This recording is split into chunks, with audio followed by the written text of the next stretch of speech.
Like, listen, right, I don't like Stanley.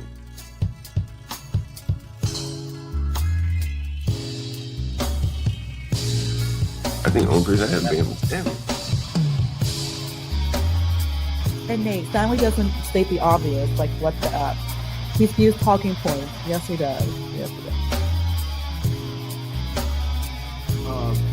The nature of American culture, it's a white people problem. Okay. I literally said they need to understand. You gotta let these people bother you like that. If they want to beef with you, it's called Stanley versus the world. And just assume their character by stereotype? I think people do that every day. Okay, I didn't ask you. What Do I think it's okay? Family and fellow soldiers, I'm the Professor, and this is the moment of truth.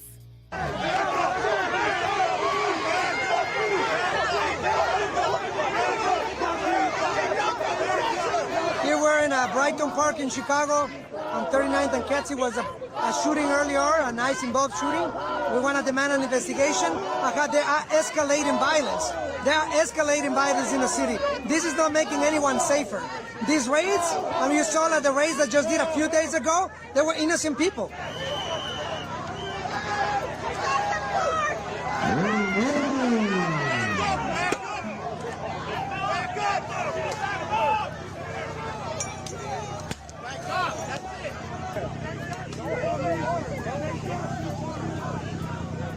President Donald Trump says the Illinois governor and Chicago mayor should be jailed as they oppose his deployment of National Guard troops for his immigration and crime crackdown. Trump wrote on Truth Social that Mayor Brandon Johnson and Governor J.B. Pritzker should be in jail for failing to protect ICE officers. He's often singled out Chicago and Illinois because they have some of the country's strongest immigrant protections.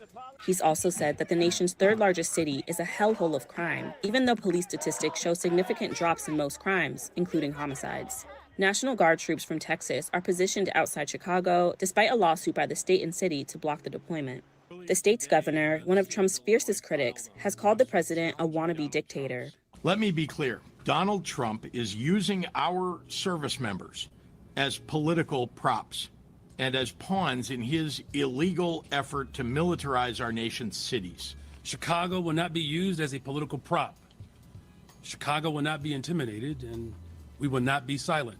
In posts on X, Mayor Johnson said, "I'm not going anywhere," and Governor Pritzker said, "I will not back down," in response to Trump.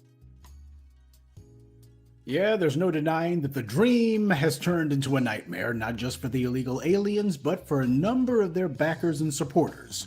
This morning's briefing is not the discussion around the fact that foundational Black Americans are not being rounded up and deported by ICE, despite the wishful thinking that's been put out by numerous tethers and clowns, lying by omission and trying to infer it, but it's not true.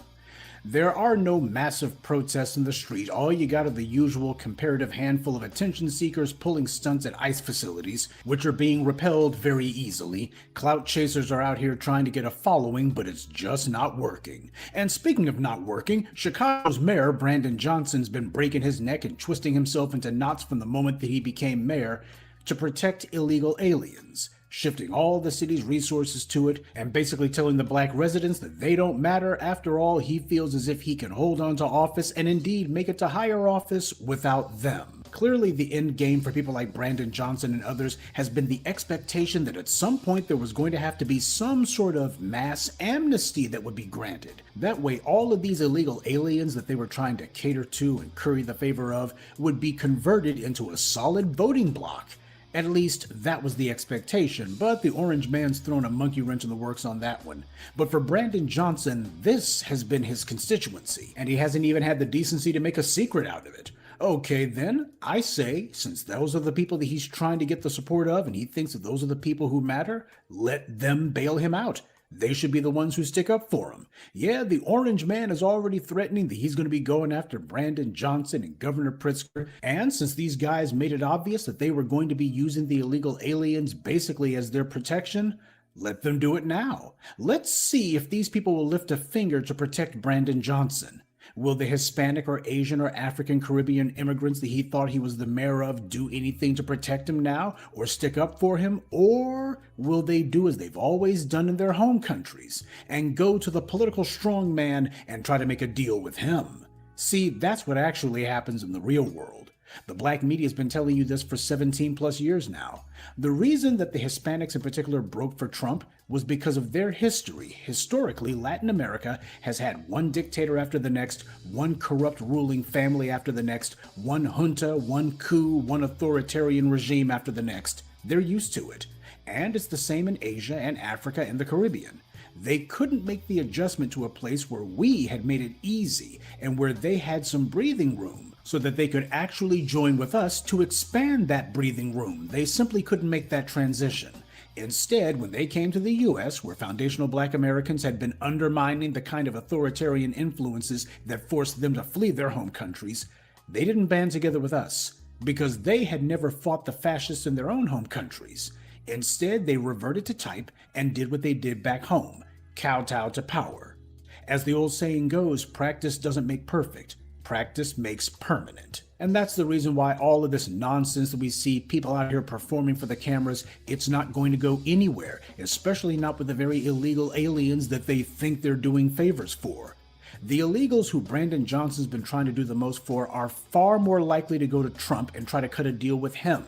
But what they won't be doing is putting themselves on the line for Brandon Johnson. These groups have never advocated to have a black person in charge over them. They come from cultures that are viciously and violently anti-black. And by the way, that also goes for a number of these African and Caribbean immigrants as well. A lot of them also have an anti-black mentality. So since these people were not sticking up for black empowerment, and they definitely weren't impressed with having a black person as their leader in their home country, they're not about to start now. And just for the record, please don't be naive enough to think that the Orange Man won't actually try to bring charges against these guys. I'm not saying that he definitely will. What I am saying is, don't put it past him. James Comey has already had charges brought against him, and as far as the Orange Man is concerned, if the Democrats are willing to conduct lawfare against a former president, why shouldn't he conduct lawfare against one of their mayors or governors? Everybody's fair game now as Trump sees it. So no, it is not outside the realm of possibility that Trump might actually try to make good on this threat. After all, as he once said, "What do you have to lose by trying?" But this morning's briefing is about the reckoning that's occurring. It's about how bootlicks and controlled opposition can wind up outsmarting themselves. What Brandon Johnson and his Democratic pals are hoping for is that we will do what we did in 2020 and rise up on their behalf. Well, he made it clear who his constituency is, and it wasn't the freedom fighters who were in the streets 5 years ago. Brandon Johnson had no problem with the thugs in blue. He was always tap dancing every chance he got, so that being the case, let him go to the police unions. Let them support him. Let him go to all those people that he was being mealy-mouthed and all linguini-spined for. Let them stick up for him. Because that's who it is that he wanted the support of. That's who he's been speaking up for. That's who he's been delivering tangibles for. That's who he's been catering his policies towards. Let him go to the illegal aliens, to the police. Let him go to political whores and prostitutes like Rahm Emanuel. Let them rise up for him. Go ahead and tell people that the very racist and bigots from Latin America, the folks who are coming in from Asia who like to shoot black people in their stores, if not in the streets, let those people go ahead and be the ones that he sticks out front and says, hey, we need to make sure that as many people who come from anti-black cultures as possible are let into the United States. See how well that goes over. These racists were shook 5 years ago.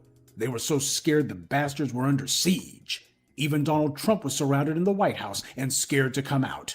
This time around, the streets are a lot more quiet. Sure, the white media can try to make it seem as if, oh, there's just tumult in the streets. It's chaos, I tell you. No, it's not. There's a couple of demonstrations in front of a couple of ICE offices in Dallas and Chicago, and that's pretty much it.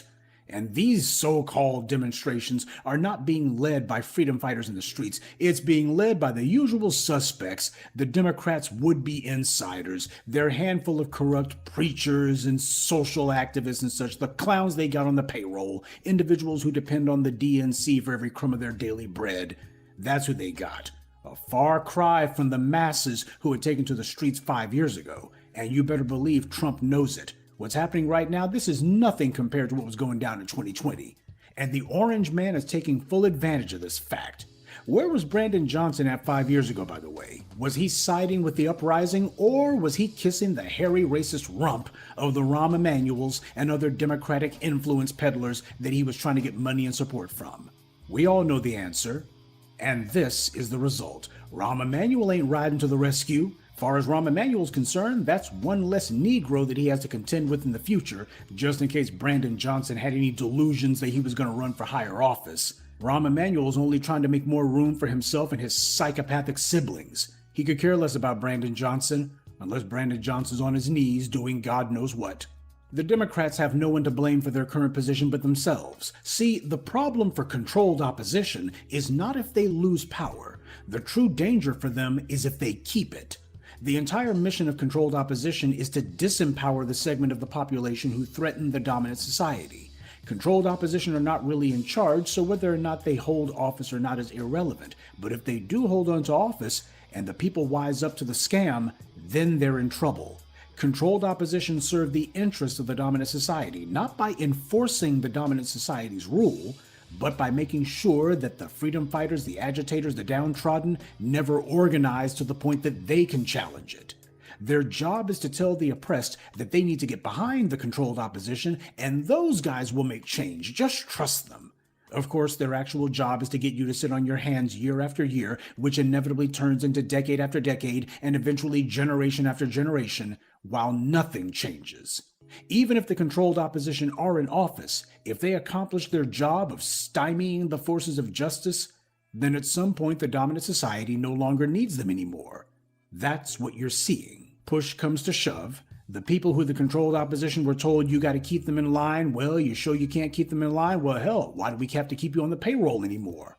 The Democrats have spent decades making politics safe for the very forces of fascism that they now claim to resist. But in reality, they've been on the same side of those same fascists. When the Democrats went whole hog to be the handmaidens for those corporate interests, just like the Republicans, they chose to become adjacents to the fascists, because most corporations are fascist in nature. That's how corporations operate. They're certainly not democratic. Even the ones with unions are not democratic because the workers can't vote the CEO out if he's doing a rotten job or trying to send their job overseas. There's still nothing more than private tyrannies. And now we see the Larry Ellisons of the world trying to take this to a grotesque extreme. He and other corporate authoritarians are consolidating their power over the society. It's simply a fact the billionaires have never just wanted to sit on a beach somewhere and enjoy their money. They've always looked at their huge amounts of wealth as a way to play God and to reshape the society the way they want it to be. And as for the people, they are at best just pawns to be moved around, or they're just useless eaters who contribute nothing to the 1%'s wealth creation and hence should be eliminated. And for chumps like Brandon Johnson and others, the new society's oligarchs' vision doesn't include them. This is why these silly Negroes trying to get in good with the Democrats, or Republicans for that matter, in the hopes of getting a political patronage job, that was always a sucker bet. These shills dream of being the next Barack Obama, meaning a tether who kisses the right behinds and then gets rewarded with a nice elevator ride to the top. But that was only a trick that he gets to pull. They always forget that while the Larry Ellisons can give you tons of money, what they can't give you are votes. Larry Ellison only gets to cast one ballot, just like everyone else. Huge campaign donations are useless when a critical mass of the electorate are on code. When those disaffected people finally remember that the antidote to organized money is an organized vote. But judging by how events are starting to unfold, Brandon Johnson won't have either of those things. He's probably about to watch the end of his political future, or more than that. He bet everything on the illegals getting amnesty and on these hollowed out charlatans who want to jump in front of the cameras being able to mobilize black people in support of him. He's being proven wrong on both counts. These bootlicks think that they can make a career out of being useful idiots. It just never occurred to them. When you take away an idiot's usefulness, all you have left is the idiot. Good.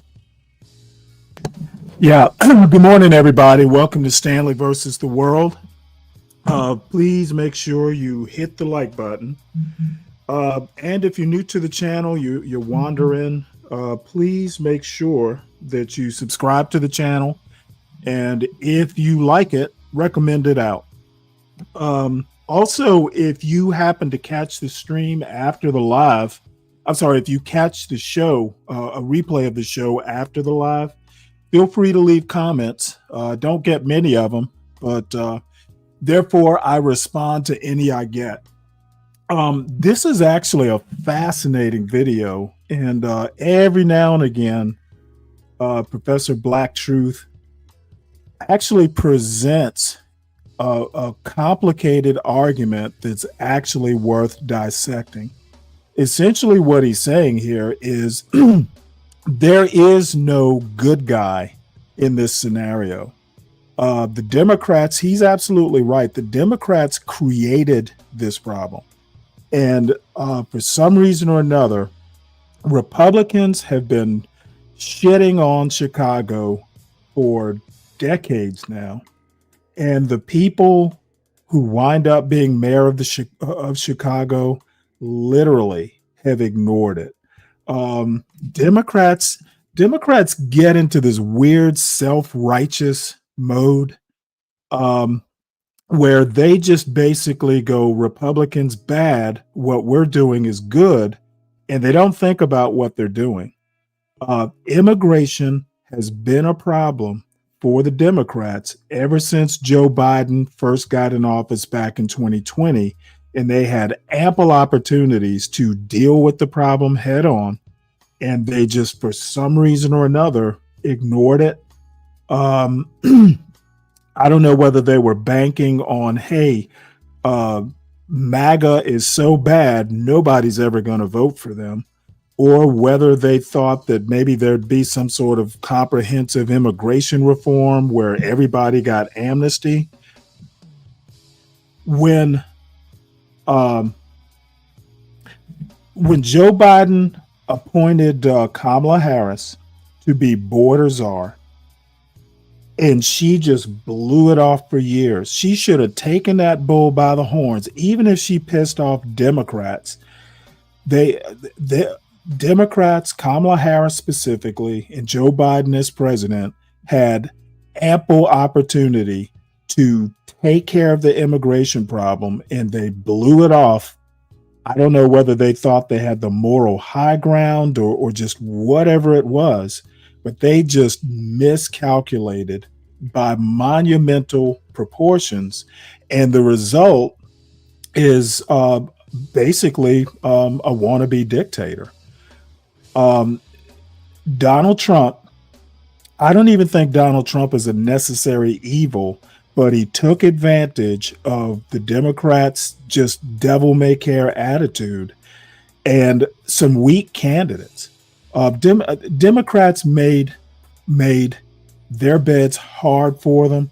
Joe Biden not being, obviously, in retrospect, not being in good health, going back on the promise to do one term, losing the ball on immigration, that disastrous debate that he had, that first debate of June 2023, I'm sorry, of 2024, where it was obvious something was wrong with Joe Biden. He should have quit the next day.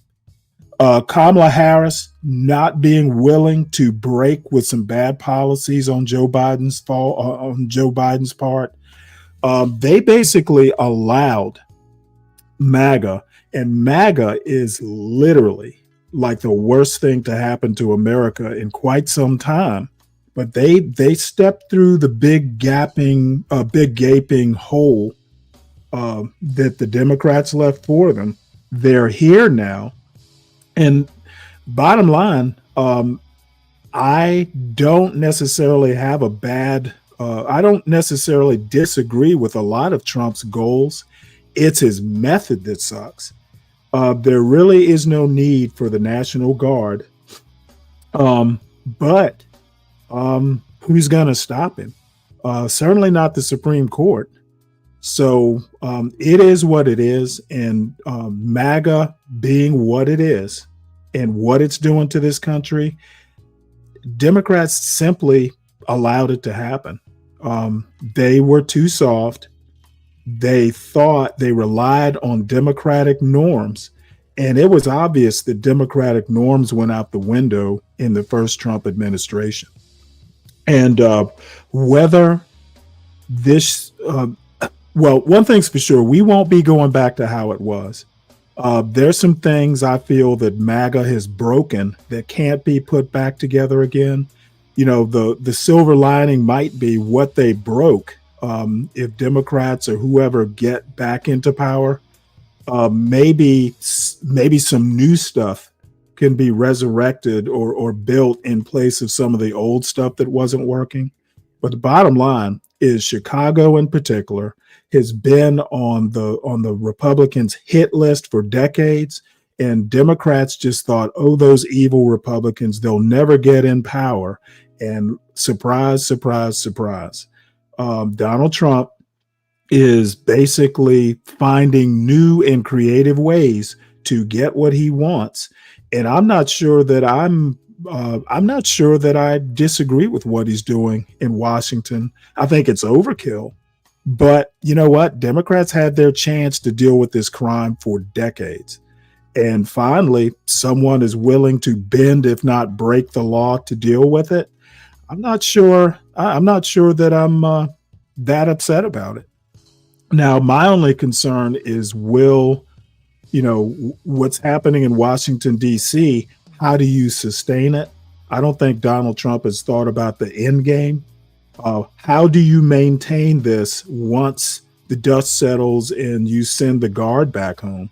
I haven't heard a plan that's permanent, but it may not need to be permanent. He just needs to keep it up as long as he's in office and try and get someone else into office. And I talked about this yesterday. You know, there are political theory people who think, hey, you know what? You get 3 terms of one particular ideology and it is permanent. They use Reagan and that 1 term Bush did. They use the 3 terms of FDR. If MAGA wins in 2028, you can just consider the changes, the cultural changes that they're trying to implement. They're going to get implemented for better or for worse. And right now, Democrats have no answer to this. They are reacting. They're not even reacting in a good way, and they have no alternatives. Democrats made their bed hard for themselves. They weren't bold. They had no new ideas. They wanted to rest on the old, hey, Democrats are good guys and black people like us. They depended on that, and they are failing hard. So anyway, enough of this rant. Let us move on to the news. And it's good news for Trump. Israel and Hamas peace deal. Basically, the first phase happened or is happening in Egypt. Hamas is basically not has agreed to just turn over all the hostages, not do it in phases or, anything like that. So, this could potentially be something that no other president has been able to do. Now, this isn't, shouldn't be confused with peace forever, but, you got to start somewhere, and ending this issue in Gaza, ending this Israel-Hamas war is a step in the right direction. Says here, Israel and Hamas signed a deal in Egypt yesterday for what President Trump heralded as the first phase of a ceasefire to end the 2-year war in Gaza and to bring home dozens of remaining Israeli hostages from the Palestinian territory. Shosh Bedrosian, a spokesperson with Israeli Prime Minister Benjamin Netanyahu's office, has confirmed it. The ceasefire is expected to take effect following a vote by the Israeli government later Thursday to formally approve the peace deal. That vote was expected to come after a smaller meeting of Netanyahu's security cabinet to discuss the details of the agreement. President Trump announced the agreement between the two sides on Wednesday evening, saying Hamas had agreed to release all of the remaining Israeli hostages and Israel would withdraw its forces in Gaza to an agreed upon line. So let's hear this this video here. That's right. This is Let me take it back to the beginning. Breaking news, President Trump has just announced on social media that Israel and Hamas signed off on the first phase of a peace agreement. Let's bring in CBS News intelligence and national security reporter Olivia Gosses. Olivia, thank you for being with us. President Trump says there is an agreement on this first phase of the peace plan. What does that entail?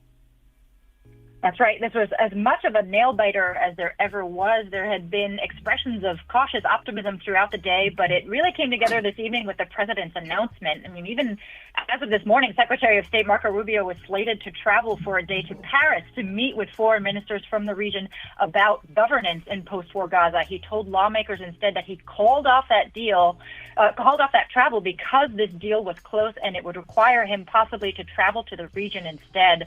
An eagle-eyed photographer even captured a moment when Secretary Rubio handed President Trump a note that said that the negotiators were very close and he had to approve this Truth Social post announcing the parameters of the deal. We know that negotiators had been working very hard, heads down in Sharm el-Sheikh in Egypt, and were focused on this stage at hammering out just how this initial part of the agreement will work, down to sequencing how far back Israeli forces will need to go and what conditions on the ground need to be in order to have the living hostages handed over. And once they were close enough, they were joined today on the U.S. side by Special Envoy Steve Witkoff and aide to the president, Jared Kushner. Top aides to Prime Minister Netanyahu, Ron Dermer, were also there, a Qatari contingent, Egyptian contingent. And now this is all still just on paper, and the real test will come when the hostages are expected to be handed over in the coming days. Israel will have to make good on its promise to deliver close to 2,000 Palestinian prisoners in exchange, and of course to withdraw its forces to an agreed upon line. We are still waiting for the exact details to come, but the president announcing tonight something monumental after 2 years of brutal war. And we want to clarify, this is the first phase of a peace plan. What else needs to be agreed upon? That's right. This is just part of what was a broader 20-part deal that the president laid out first on the margins of the UN General Assembly to Arab and Muslim leaders. That was a 21-point plan. Then it evolved to a 20-point plan when he met with Prime Minister Netanyahu, who visited him at the White House in the Oval Office. And that plan includes a scenario for post-war, what governance is supposed to look like, what the role for the Palestinian Authority may be, what disarmament will need to look like for Hamas. Those are the details that the negotiators are going to have to continue working on after this first phase. But President Trump and Prime Minister Netanyahu had always made clear that a full-scale release of all of the hostages and the remains still in Hamas's possession were a prerequisite for the rest of the negotiations to continue. Olivia Gosses, thank you so much. All right, I want to bring in now CBS News senior White House and political correspondent Ed O'Keefe, live for us outside the White House. Ed, the president says there is an agreement, as we said, on this first phase of the peace plan. That came down from the White House just a few moments ago in a Truth Social post. What can you tell us? Well, Elizabeth, as Olivia had been telling you there, we had been anticipating something might come tonight and that it would come first from the president on behalf of the negotiators in Egypt. That statement tonight saying that an initial first phase has been reached and that he expects that all the hostages will release very soon, whether that's 48 hours, 72 hours from now, whether that's 48 hours, 72 hours after the agreement is finalized by the Israeli government remains to be seen. But notable also, he says, once they're released, Israel will withdraw their troops to an agreed-upon line as the first steps towards a strong, durable, and everlasting peace. Thanks all those that have been involved, notably Qatar, Egypt, and Turkey especially, and ends it by saying, blessed are the peacemakers. This comes after his personal Mideast envoy, Steve Witkoff, and his son-in-law, Jared Kushner, who has close personal business and political ties to several different Arab leaders, having negotiated the Abraham Accords during the first Trump administration, arrived, as you see there, in Sharm el-Sheikh, Egypt, earlier today. And Egyptian President al-Sisi, in a speech, had invited Trump to come to Egypt should an agreement be reached. It was that caused the president to then tell reporters during an event with other conservative journalists earlier today that he would likely make a trip to the Middle East this weekend. During that meeting, it was interrupted by the Secretary of State, who slipped the president a note which told him that they were very close to an agreement, and they needed him to draft this statement. So you see him there. That was when it was handed to him, and he looked impressed and broke up that meeting a few minutes later, went out to draft the statement that we now know tonight. So we will wait to hear from leaders in the region overnight into tomorrow morning, but here at the White House at least, they got to be quite pleased. They are quite pleased that this announcement could be made in at least the first step of these long-sought negotiations, just 2 years and 1 day since the conflict was started by Hamas militants. We may now be on the verge of heading towards peace. Yes, and you said that the president was intending to head there this weekend. Ed, is that still on the table, and is that to negotiate this next phase of the peace plan? All he said is that he may go Saturday or Sunday, and when he was asked by another reporter, will you go dependent on the release of hostages? Like, do they have to be released first before you go? He said, no, not necessarily. He also suggested he'd love to go to Gaza himself. That's unlikely, given the current security situation there, but maybe there's a way to fly over and see some of it. Either way, given that it was the Egyptians that invited him, it appears that's where he would go, likely at some point over the weekend, and while there are arrangements being made for the release of hostages. And I just want to clarify for our viewers, Ed, if they're just joining us now, this first phase of the peace plan involves the release of all remaining hostages and withdrawal of Israeli troops. However, we don't quite know the timeline of how those events are going to play out. That's right. And there had been last week, remember, there was that 20-point comprehensive plan for peace that the White House released, and then Netanyahu, the Israeli prime minister, very quickly signed off on. They had released a map that showed sort of a phased withdrawal from the Gaza Strip, pulling back from the coast and then pushing back towards Israel itself. Conceivably, that's up for negotiation, but that's what they're talking about, is that you'd pull back to a certain point, then another one, and then complete withdrawal eventually one day once all of this is resolved. There's still a lot to sort out, though, Elizabeth. Who runs Gaza going forward? How is it rebuilt? What happens to Hamas militants who've been involved in this? And if they want to renounce their membership, where would they go? How would they get there? And would they be able to go peacefully? And then what does this mean for the Israeli political situation domestically? There's been a lot of concern about how the prime minister has conducted all this. Does he hold on after this or even during the talks? All of that yet to be sorted out. But the fact that they could signal tonight, phase one is there, is a big deal to this White House and certainly to those who've been seeking Mideast peace. Absolutely. Ed O'Keefe, thank you so much. All right, let's bring in CBS News foreign correspondent Deb Pata, who is live for us in East Jerusalem. Deborah, what do we know about, number one, the details of this agreement? But first, I want to ask you, how are people there in Israel reacting to this? Well, it's very late here, early hours of the morning. So there hasn't really been any official reaction. We've seen Prime Minister Benjamin Netanyahu post on social media that he hopes to bring the hostages home soon. But this is going to be a huge moment for the families of hostages still in Gaza. It's believed that there are 48 captives. There's still 20 of them still alive.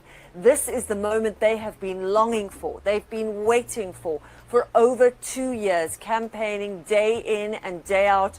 People have been on the streets almost every single week, huge demonstrations demanding that their loved ones come back. They have not given up, not stopped for one single day. So this is going to be the best possible news after 2 years of waiting and hoping. And if things go smoothly, we understand it could even start as early as this weekend.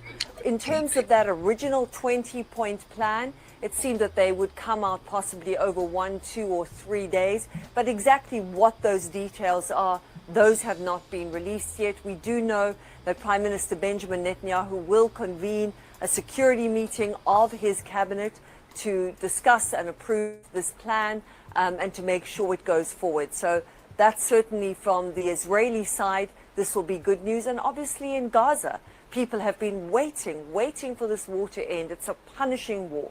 Over 67,000 people have been killed. Huge swaths of the territory have been destroyed, and almost the entire population has been displaced. So I think that for people in Gaza, this couldn't have come any sooner in many ways. It's coming 2 years and 1 day that marked October 7th attacks Hamas on Israel. And I can only imagine what this must feel like for the people that are there. But I'm curious, Deborah, when it was talking about the 20-point peace deal, this 20-point peace plan, how do folks in Israel feel about the U.S. taking such a strong leadership role in these negotiations? Well, certainly from the side of the hostages and many of the people who've been out in the streets demanding that their prime minister bring their loved ones home, they're very grateful for the U.S. involvement and have said so repeatedly. In fact, the hostage families even sent a letter to the Nobel Peace Committee saying that nobody has done more for peace in this region than President Trump. So they are thrilled that as far as they're concerned, the U.S. is an integral part of this peace plan, and they've long been campaigning Washington to be involved, to make sure that this happens. So from their side, this will be a very, very welcome move indeed. From the side of Hamas, they too have put out a statement tonight saying that they appreciate the efforts of both the United States and the mediators to get involved and to get the deal this far. What they do keep reiterating from Hamas's side is that they want to ensure that the guarantees are there that Israel sticks to the deal.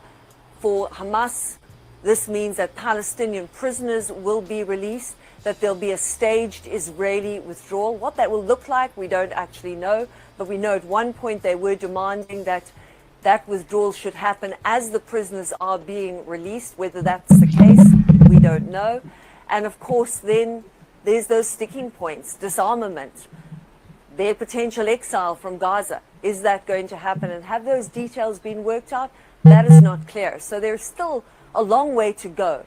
But in terms of hostages coming home, that looks like it could happen very soon. That is a huge development in this. Deb Pata, thank you so much from East Jerusalem. All right, let's bring in CBS News Middle East reporter Courtney Keeley. Courtney, this first phase of the peace plan, again, including the release of those hostages, in Israel, and also the withdrawal of Israeli troops. And I'm curious, you're speaking to people on both sides of this issue, and you have contacts there in the Middle East. I'm curious what you're hearing from people there on the ground. I know it's very early in the morning there.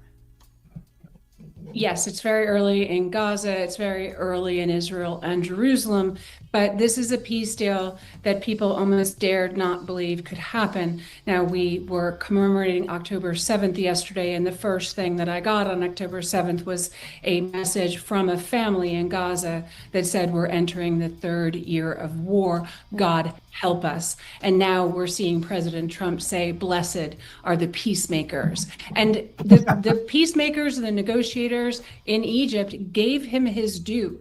There were pictures of them hugging. There was a picture of the top intel chief that really represents President Erdogan of Turkey in the room. Hugs were happening, but they waited about an hour for President Trump to take that victorious lap on Truth Social. We've heard from Karen Levitt that he has a doctor's appointment, that he should travel on Friday. We're also hearing from a statement posted by Benjamin Netanyahu that it's a great day for Israel. He'll convene the government to improve the agreement and bring all our dear hostages home.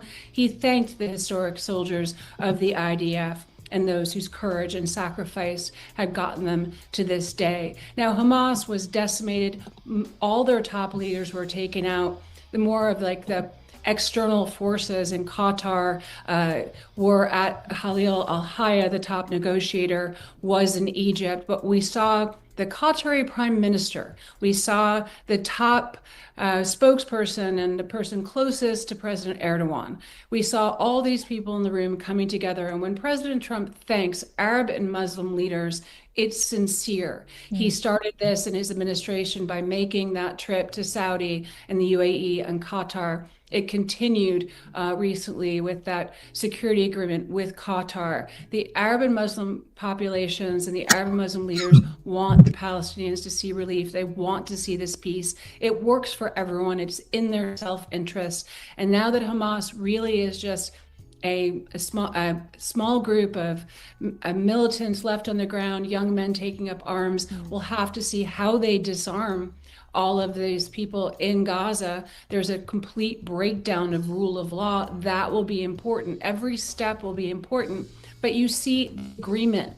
I don't think the Palestinians dare to breathe a sigh of relief, but when they see that humanitarian aid coming in, when they see that there's a new framework and leadership coming in and the Israelis can move back, they're living in tents, they're bathing in dirty, polluted, raw sewage and in the sea.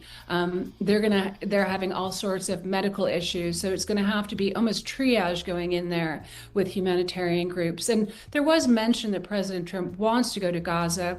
The only way I can see that, happening is if he went from the Egyptian side. Sharm el-Sheikh is on the Sinai. You can travel down to Rafah, which is the southern border of Gaza, and there could be a kind of humanitarian zone. We've seen some of the top American leaders kind of go in that area that would be safe and secure. But we'll see what security-wise, what's possible and where this will happen. I mean, the president being in person, thanking all the leaders that he's worked with, and it is an historic day. Now, obviously, we'll get mired in details, but the killing should stop, the displacement should stop, and the hostages should be released. Now we're looking at a 72-hour timeline after the Israeli government convenes and signs that off. But according to Prime Minister Netanyahu, it looks like he's ready to get this done too. Courtney Keeley, thank you so much. All right. Well, oops. Well, looks like Trump has made something happen, and even the New York Times is impressed. I'm going to listen to this article at least as long as it's interesting. The headline is with Mid-East deal, Trump is on the brink of a major diplomatic accomplishment. And I'm going to, just while I'm thinking about it, give you my reaction. I think he was persistent and did a good job with getting the deal between Hamas and Israel in the nick of time, because Israel was starting to lose a lot of any support they might have had in the international community. However, from my standpoint, I'm glad he got this done. Shit's a mess at home. And, he seems to be able to make peace in the Middle East, but seems incapable of doing as good a job at home. With Mideast deal, Trump is on the brink of a major diplomatic accomplishment. This article is by David E. Sanger and read by an automated voice. President Trump is at the brink of the biggest diplomatic accomplishment of his second term, a cessation of the brutal war between Israel and Hamas. And on Wednesday evening, he made clear he was eager to fly to the Middle East to preside over a ceasefire and welcome hostages who've spent 2 long years in underground captivity. For Mr. Trump, success in this venture is the ultimate test of his self-described goal as a deal maker and a peacemaker, and a pathway to the Nobel Peace Prize he has so openly coveted. By chance, the winner for 2025 is scheduled to be announced just hours before he may be departing to take his victory lap in Egypt and Israel. Much could go wrong in coming days, and in the Middle East it often does. The peace deal Mr. Trump heralded on Truth Social on Wednesday evening may look more like another temporary pause in a war that started with Israel's founding in 1948 and has never ended.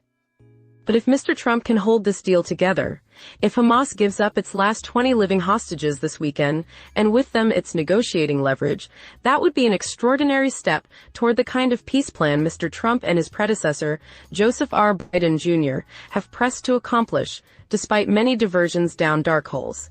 And if Mr. Trump can get Prime Minister Benjamin Netanyahu to withdraw troops from Gaza City and give up on his plan to take control of the shattered remains of Gaza, if he can stop the carnage that has killed 1,200 people in Israel and more than 60,000 Palestinians, he will have done what many before him tried, outmaneuvered a difficult and now isolated ally.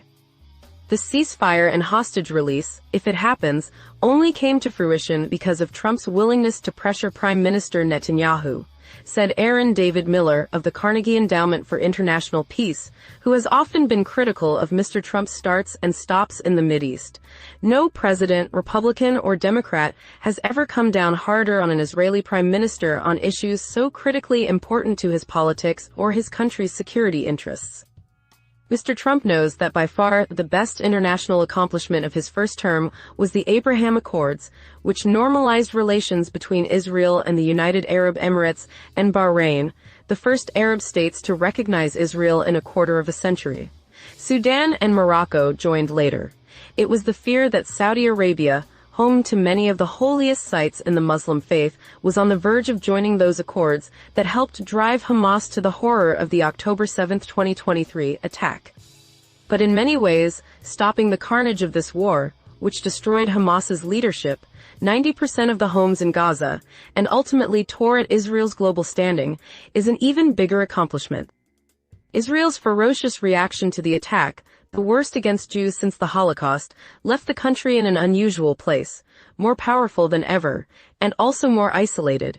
In recent weeks, Israel's military campaign in Gaza drove many of its closest allies to call for the creation of a Palestinian state, even if they had no concrete plan about where it would be located or who would run it. And around the world, Israel's leveling of Gaza, its willingness to kill dozens of Palestinians in order to take out a single Hamas leader, and the talk of driving Palestinians from their refuge did huge moral and political damage to the Israeli state. It may take a generation or more to repair. It may also change the politics of the region. With the war still raging and 48 remaining hostages in captivity, 28 of whom are believed dead, Mr. Netanyahu has been on a political high. He told his supporters and critics alike that he had made good on his vow to wipe out the Hamas leadership. He used exploding pagers and walkie-talkies to kill and maim senior leaders of Hezbollah, helped weaken the Assad government in Syria until it collapsed, and killed a generation of Iranian nuclear scientists and military leaders in a 12-day war that ended with an American attack on Iran's major nuclear sites. But Mr. Netanyahu also overreached, and Mr. Trump and his aides saw their chance to rein him in. The scope of destruction in Gaza repulsed the world community. His decision to bomb the Hamas negotiators in Qatar shocked the Trump White House. Mr. Trump, who never apologizes himself, forced Mr. Netanyahu to do exactly that to Qatar's leadership, even releasing pictures of the call. And along the way, he maneuvered Mr. Netanyahu to agree to a 20-step plan, one the Israeli leader was betting Hamas would reject. To the surprise of many, it accepted the opening steps. It had little choice. The scope of the damage, human and physical, undercut Hamas's dwindling support among the surviving Gazans. The Arab states and Turkey belatedly insisted that it give up. Mr. Trump will now declare that this chapter is over, and with luck he may be right. If the peace plan moves forward, Mr. Trump may have as legitimate a claim to that Nobel as the 4 American presidents who have won the Peace Prize in the past, though with less bombast and lobbying. They are Theodore Roosevelt, Woodrow Wilson, Barack Obama, and Jimmy Carter, who was awarded one decades after he left the White House. But it is far from clear that the conflict is truly ending. Mr. Trump's statements and Mr. Netanyahu's referred only to the first step, the hostage for prisoner swaps, and the withdrawal of Israeli troops to a yet-to-be-described line. Getting to the next stage, where Hamas would have to give up its arms and even harder its claim to run Gaza, may prove even more difficult than bringing the living and dead hostages home. Hamas may well balk at the next steps, and so may Mr. Netanyahu, who argues that the job will not be done until every Hamas combatant in the October 7th attacks is hunted down. Any of those could unwind the fragile ceasefire. It is unclear how the United States and its allies will assemble an technocratic interim leadership, or make sure the country's leadership is purged of Hamas sympathies. Israel seems unlikely to leave as long as remnants of Hamas remain, and maybe even after they are gone. No one seems able to explain what role, if any, the Palestinian Authority will play. The history of the region suggests that working out peace accords to end conflicts is a little like cleaning up after volcanic eruptions. There is a certainty it will happen again. It is just hard to know when or how ferociously. All right, well, I think that's as good an analysis as I've seen. I hope Trump isn't expecting to win a Nobel tomorrow. the peace. This is just the first step in a process. So we'll keep our fingers crossed. We'll know a year from now whether this is actually peace or not. And if it is, then I will have to admit Trump will at least deserve a peace prize, whether he gets it or not. I just don't call what's happening in the U.S. right now peace. So Texas National Guard troops now protecting federal property in Chicago area, official says. On Wednesday night, members of the Texas and Illinois National Guard deployed to the Chicago area to protect federal personnel and facilities as ordered by President Trump. The Trump administration directed this deployment in response to rising tensions around immigration enforcement and recent violent incidents involving ICE facilities. Illinois officials, including Governor Pritzker and Mayor Johnson, condemned the deployment as unconstitutional and politically motivated. Well, that's obvious, stating they were not given prior notification. Trump's been talking about it for weeks. Approximately 500 Guard members, 200 from Texas and 300 from Illinois, are mobilized for a 60-day mission, as officials and a U.S. Northern Command spokesperson confirmed. Legal challenges are ongoing, with a federal judge expected to rule on the deployment's legality during a court hearing scheduled for Thursday. Bottom line is they're there and they're not coming back. Let's see. Oh, you know what? I read this out of order. Just to backtrack a bit, Trump was nominated for the Peace Prize before. Experts say he's unlikely to win this year, and I agree with that. All right, so let's stay with Chicago. Trump says Chicago mayor, Illinois governor, should be in jail for failing to protect ICE officers. On Wednesday, October 8th, President Donald Trump publicly called for the imprisonment of Chicago's mayor and Illinois governor, accusing them of failing to adequately protect ICE agents. The statement followed weeks of rising tensions after the White House ordered National Guard troops to Chicago on October 4, despite vocal opposition from state and city officials. Governor Pritzker criticized the federal deployment as a manufactured performance and said calling in troops within state borders is outrageous and unnecessary. Chicago and Illinois responded by filing a lawsuit on Monday, arguing that the troop deployment is unlawful and dangerous, while a federal judge allowed troops presence pending an October 9th hearing. And that hearing is today. Standoff underscores deep conflict between local leaders and the Trump administration as protests, arrests, and federal immigration raids add to unrest in Chicago. And like I said earlier, Democrats allowed this to happen. Chicago has been in the crosshairs of the right for decades. Democrats just basically felt, hey, they'll never do it. We can take our time solving the crime issues. And boy, I don't know, why don't Democrats understand that Republicans have played the long game? They played the long game on the abortion issue. Republicans are patient, and they will play chess, and the Democrats were just playing checkers. Quite frankly, Democrats, in my opinion, really started losing when Bill Clinton moved the party to the center, if not all the way over to the right. That's pretty much when Democrats started becoming more like Republicans. I'm sure there'll be political scientists who disagree, but that's just my impression. So consequently, all these deployments of Texas National Guard to other states, Georgia has sent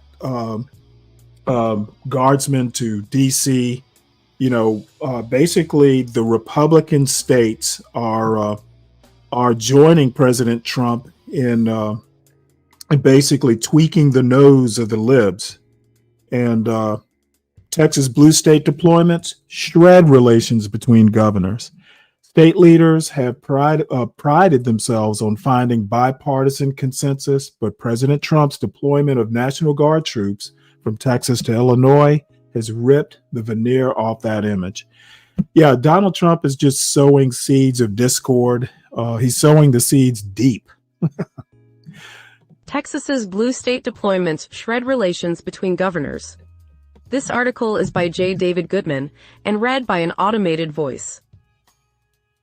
The deployment of Texas National Guard troops to Illinois at the behest of President Trump has divided the nation's governors, severing the bonds between state leaders who have long portrayed themselves as above the partisan fray. The Illinois governor, J.B. Pritzker, along with Governor Newsom of California, both Democrats, have threatened to leave the once chummy National Governors Association, a group formed more than 100 years ago and dedicated to finding areas of bipartisan agreement even in fractious political times. Instead, Democratic governors are accusing Republicans, especially Governor Greg Abbott of Texas, of a betrayal, even an invasion of their states. Greg Abbott is a tool of Donald Trump. He's his lackey, said Mr. Pritzker in an interview with Rachel Maddow on MSNBC this week. Mr. Abbott returned fire, calling Mr. Pritzker clueless. Such animus would once have been considered unusual or out of bounds for governors, who generally have seen themselves as pragmatic politicians, required to balance budgets and find solutions for their states, regardless of party. The governors have hosted Disagree Better roadshows in between twice-annual meetings and White House galas marked by bonhomie. But the deployment of about 200 troops from Texas to the Chicago area and the threatened movement of Texas troops to Portland, Oregon, have ruptured such comedy. The president wants to call up National Guard troops in a way that we don't believe is lawful, Governor Tina Kotek of Oregon, a Democrat, said in an interview. That should concern every governor, Republican or Democrat. Democratic governors pleaded with Mr. Abbott to rebuff the president's troop request. The Texan in turn castigated his Democratic colleagues as weak on crime and illegal immigration. For Mr. Pritzker and Mr. Abbott, the rift over Texas troops is only the latest in an ongoing and bitter public feud that has not been a model of respectful debate. Beyond calling Mr. Pritzker clueless, Mr. Abbott said during an appearance on Fox News on Tuesday, "If anybody is shot, if anybody is attacked, I tell you what, Governor Pritzker and the local mayor there in Chicago, they are accomplices to those crimes by stirring up this hate against ICE agents." Mr. Trump said Wednesday that Mr. Pritzker and the Chicago mayor, Brandon Johnson, should be in jail. Playing in the background is the 2028 presidential election, in which many of the big state governors, including Mr. Pritzker, Mr. Newsom, and Mr. Abbott, see themselves as prime candidates to be their party's nominee. Mr. Abbott said as much about the Illinois and California governors during the Tuesday interview. They're hoping to be first in line when it comes to the Democrat nomination for the presidency, he said, but it doesn't matter which one of them may be the winner of that nomination, because they are utter failures for our country. Mr. Abbott has previously denied that he himself has presidential aspirations, and a political consultant for the governor said that the Texas governor was focused on his re-election bid next year.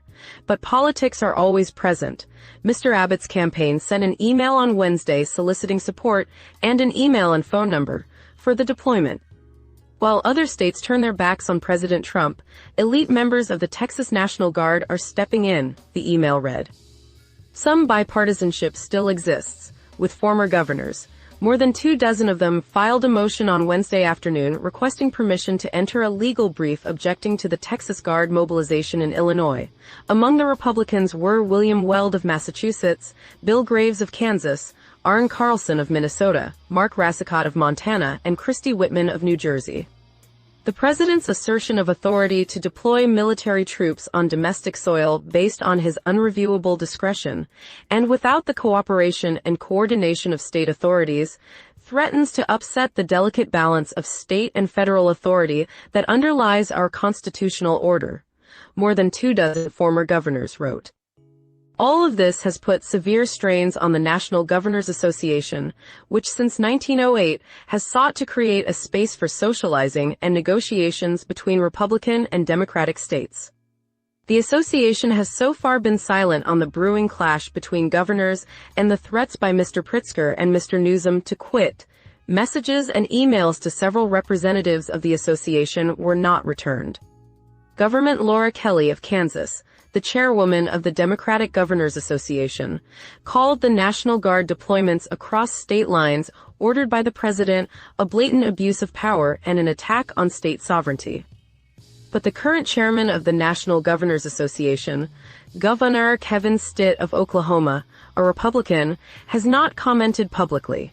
He has previously suggested that the role of the bipartisan association was not to make statements, but to find areas of agreement between the two parties.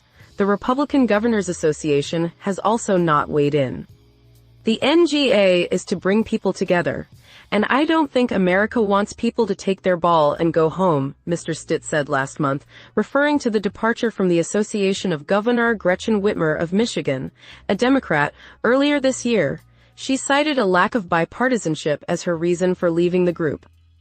Mr. Newsom suggested he would do the same if the association did not position itself against the interstate deployments over the objections of governors.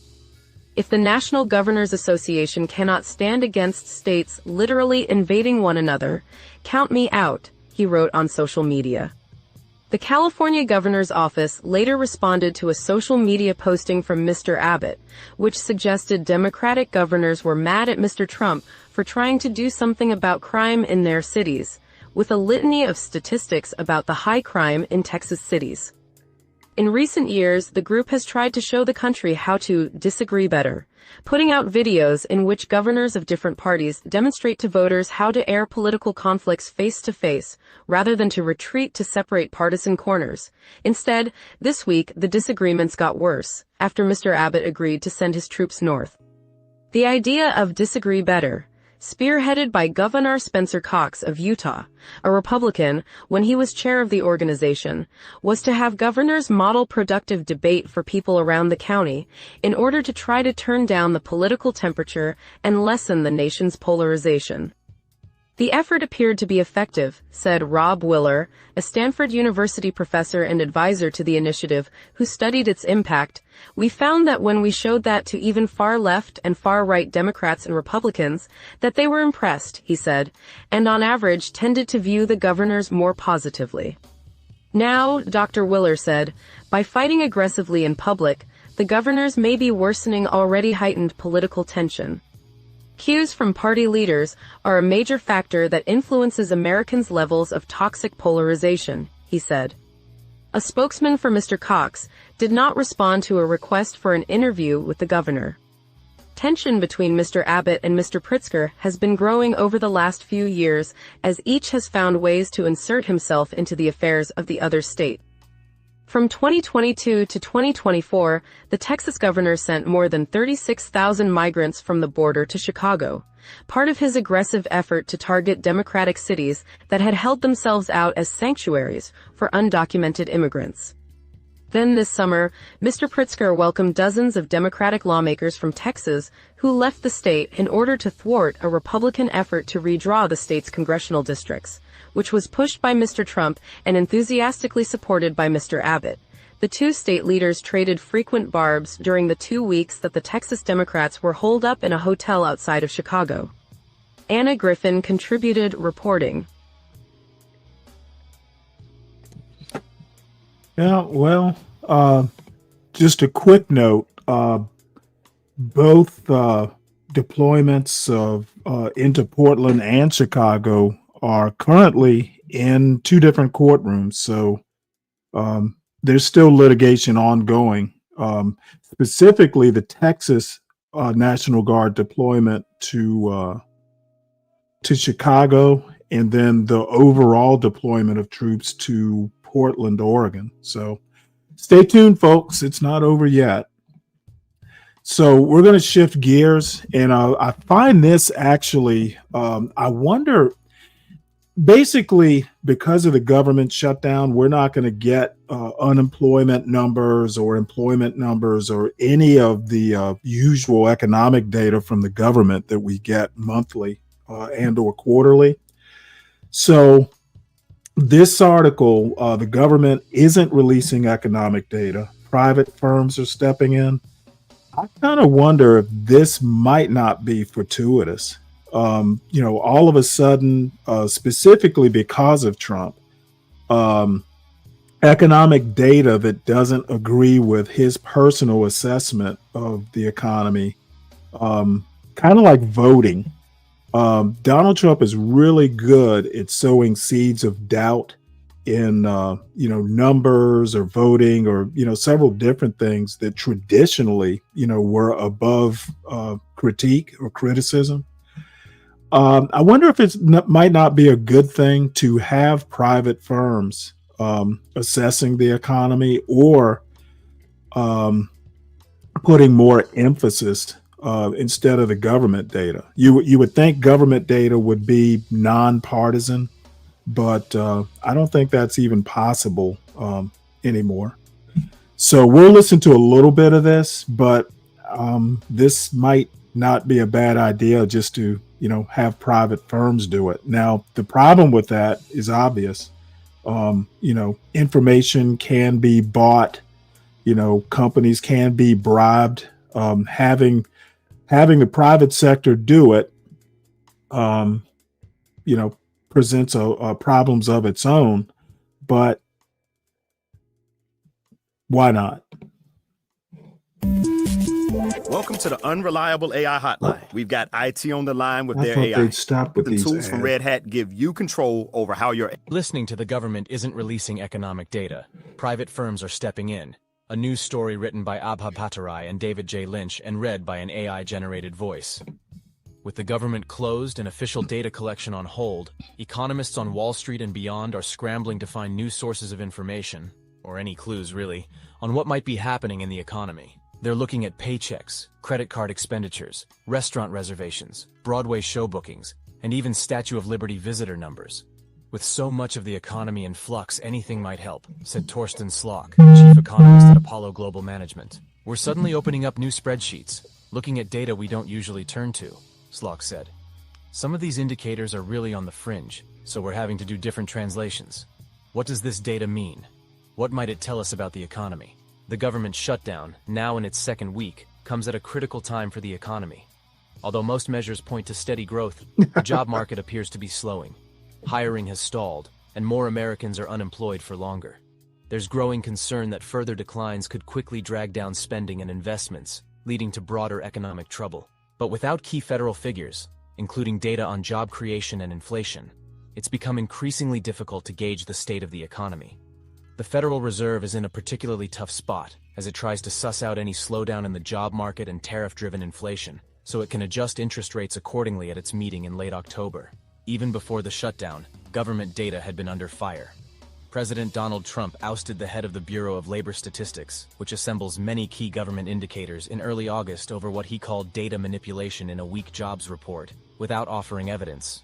Trump's attacks on the agency, which still lacks a leader, coincide with recent federal budget and staffing cuts that have made it more difficult to collect enough data and analyze survey responses. Banks, reservation platforms, and private equity firms have all jumped in to fill the void. The good news is that there is a lot of private data. It's readily available, comes out frequently, and keeps us from fumbling in the dark, Slock said, likening those information sources to having a pocket flashlight while driving down a dark road. Is it as good as the lights on the front of my car? No. But it's something, especially when it looks like we might be nearing a curve. At the job site Indeed, data-related inquiries have more than doubled since the government shut down. The site tracks millions of job postings and advertised salaries, often in real time, to offer an up-to-date snapshot of the labor market. I won't lie and say I won't miss the official jobs report, said Laura Ulrich, the site's director of economic research. But when it comes to data, the more the merrier. Private equity giant Carlyle this week released its own internal numbers, based on its portfolio of 277 businesses, that it says offers a stand-in for major U.S. data points including gross domestic product, inflation, and corporate spending. The firm has been assembling monthly reports, mostly for internal use, for about 15 years, but says there has been growing interest this year. Large-scale revisions to jobs and GDP data in recent months have only added to demand, said Jason Thomas, Carlyle's head of global research and investment strategy. There's much more interest in alternate data sources, he said. And there's also more openness to the idea that some of these estimation methods may be more reliable than government data in some ways. The challenge of assessing an economy when official figures are missing or suspect is nothing new to global investors. In China, for example, government claims of steady, almost unvarying annual GDP growth have prompted widespread skepticism among foreign observers and Chinese officials themselves. The best-known alternative metric for investors in China is the Li Keqiang Index, named for the former premier, who assessed the economy by tracking electricity production, railroad freight, and bank loans. Other Chinese analysts have found value in monitoring sales of men's underwear or even pickles. A study first published in 2021 assessed the impact of U.S. tariffs on Chinese economic activity by evaluating satellite images that showed varying levels of visible nighttime lights in major cities. New York Fed economists developed their own model of Chinese economic growth, which used various proxies as substitutes for suspect official data. Chinese imports, for example, were estimated from data on exports to China by Beijing's main trading partners, such as the United States, Japan, and the Euro area. In any case, the strategy is to identify measures that are either inherently difficult to fudge, such as trade data, because one can compare Chinese data against other sources, or are seemingly innocuous enough that authorities have not paid them much attention. Scott Kennedy and Chin Mei of the Center for Strategic and International Studies in Washington said in a 2023 analysis. In the United States, some private companies and associations are crunching their numbers in new ways, or expanding their efforts to provide key information during the shutdown. The National Association of Realtors, which releases closely watched monthly data on home sales, is considering surveying its 1.5 million members to glean information not just about the real estate market, but also joblessness, wages, and other parts of the economy, if the data outage continues. If the government shutdown lasts a month or two, we can easily tap into our realtor members to fill in key economic data that isn't available, said Lawrence Yun, the association's chief economist and senior vice president of research. We can survey our members and ask, why is the homeowner selling? Did they lose their job? But economists warn that alternate sources of data aren't necessarily a replacement for government statistics, which offer a holistic view of the national economy and provide underlying demographic breakdowns for other surveys. Private data are very useful complements. They can be more timely and give you granularity that the government data don't. But they're also fundamentally dependent on federal data, said.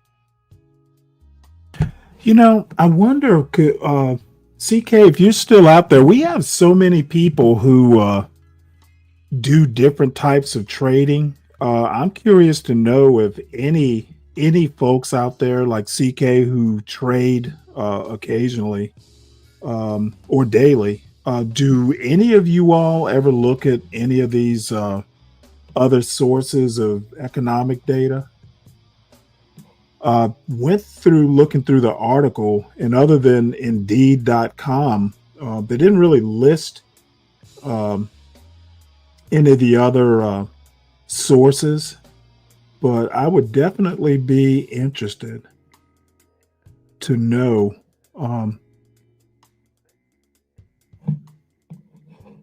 how you guys get your economic data, or information that kind of influences you one way or the other, what investments to buy, sell, or trade. Let's see. Let us switch gears here. Psychiatrists call for RFK Jr. to be replaced as health secretary. Good luck with that. Says here, psychiatrists have joined other public health groups in calling for the removal of Robert F. Kennedy Jr. as health secretary. That just means he'll stay longer.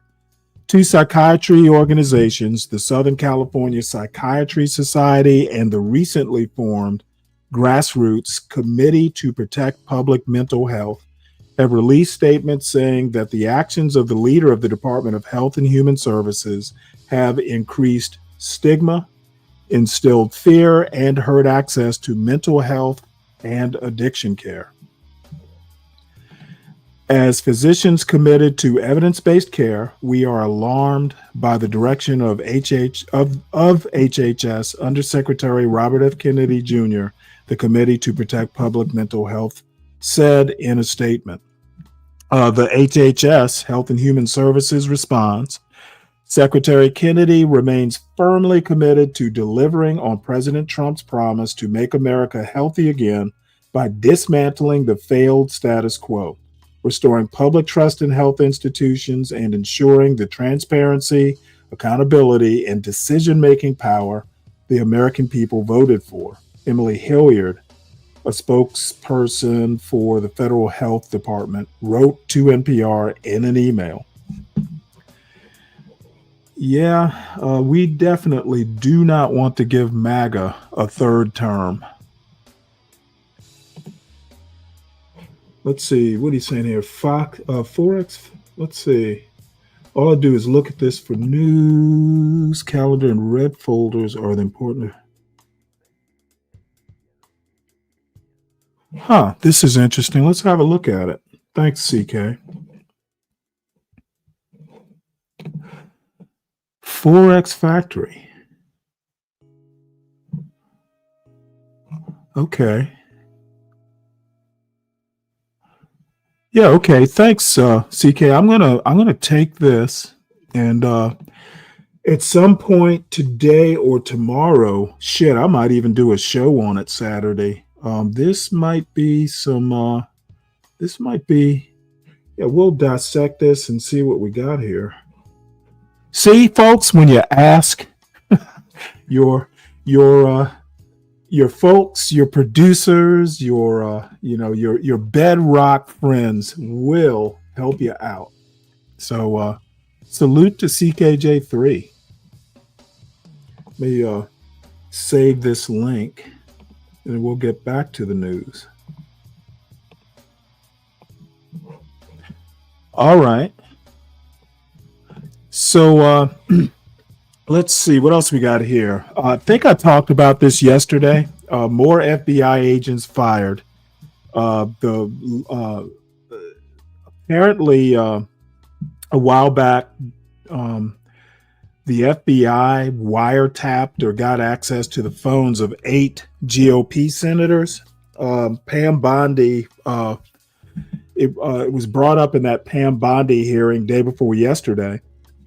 And the agents doing their job just basically were fired. Agents who worked on the classified documents that were found down in Mar-a-Lago have been fired. This retribution campaign has been pretty horrific. And I do suspect that Kash Patel and maybe even Pam Bondi, I just don't see them lasting much longer. They don't seem to be good enough at their jobs that that people have confidence in their abilities. Basically, the Treasury Secretary, I keep forgetting his name, Scott Bessent is his name. He and Marco Rubio, in my opinion, seem to be the only two competent people in Trump's cabinet. That's why both of them have multiple roles and are always in the Oval Office when Trump does his little his executive order signings. I mean, Kash Patel doesn't even look competent. So let's see, what else do we have here? I mentioned the other day, somebody, I don't think it was on this show. It was, maybe it was CT show or one of those shows, basically said that blacks do not even have think tanks. And my answer was, sure we do. So I went out and Googled. Because I knew of one but couldn't remember the name, so I just went out and Googled it. I for the life of me do not understand why people spout shit out on these YouTube shows and panels, and literally they don't even take the time to Google to see if their bullshit can be disputed. So yeah, news dictates where the market makers go, but the thing is that a lot of times, especially market related news. You don't necessarily find them on the front pages of newspapers. You know, you'll find like the actual good stuff, I guess, places like the Wall Street Journal or trade journals and stuff. Yeah, we're gonna explore this. I'm gonna have a look at it between now and Saturday, and who knows, we might even do a whole show on it because it looks like it's just chock full of information. So I wanted to talk about this is the Joint Center for Political and Economic Studies. It is literally a Black think tank, and I subscribe to it. So I get their newsletters and stuff. And I got my first newsletter concerning tech. And this is something that I didn't even know was happening. But apparently the Federal Communications Commission, the FCC, rolls back school bus Wi-Fi. Now, I think I did remember my son saying that his school buses when he was in high school actually had Wi-Fi. And I first being aware of Hi-Fi on school buses back during the pandemic. I seem to recall two things. When kids had to do the tele classes from home. You know, they were doing online classes for schools. You know, some of the neighborhoods where I'll just say the hood or maybe some, you know, holler back up in the Appalachians, you know, where kids didn't have access to the internet at home, they threw internet on buses and would roll the bus out to the neighborhood and park it. And two things would happen. They would hand out school lunches, you know, for people who, you know, had no way of feeding their kids at lunchtime. And then the buses would also have Wi-Fi. So apparently Trump's FCC has rolled back school bus Wi-Fi. And it says here, the Federal Communications Commission voted 2-1 to roll back rules that allowed schools and libraries to use E-rate funds for Wi-Fi on school buses and off-campus hotspot lending. Republican Commissioner Brendan Carr argued the Biden-era expansion exceeded the program's legal authority, which Congress originally designed to fund connectivity within schools and libraries. The decision effectively ends a program that, according to congressional advocates, had provided more than 8,000 schools and libraries with over 200,000 requested connections and nearly $48 million in funding last fiscal year. Advocates warn the rollback will widen the digital divide, including Black students and families who rely on school or library-based internet to complete homework, apply for jobs, and access essential services. The American Library Association called the move disappointing and procedurally unfair, noting it cuts off broadband lifelines for rural and low-income communities as the FCC steps back from its equity commitments. Policymakers at every level will need to act to ensure the digital classroom doesn't leave our children behind. So this is really interesting. I had no idea that this was even a thing. Haven't thought about Wi-Fi on school buses. So I guess I'm glad I subscribed to this Black think tank. This is something I hadn't seen in newspapers. And the last paragraph here, for Black communities, the spread of such unregulated technologies compounds longstanding inequities in law enforcement. Mobile on-demand face scanning allows government agencies to expand digital surveillance beyond traditional borders, turning public spaces into potential monitoring zones.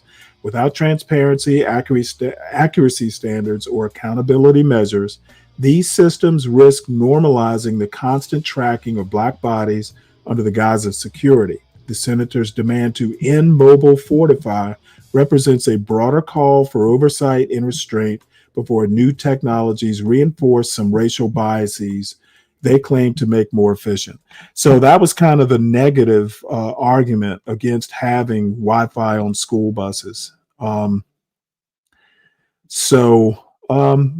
always another side to the story, I guess.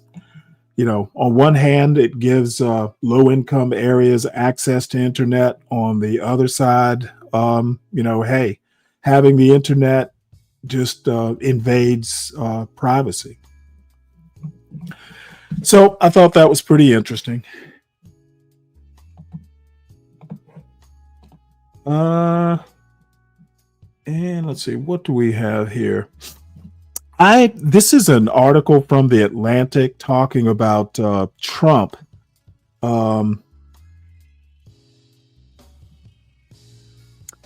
something about Trump being obsessed with his obituary. So let's listen to it.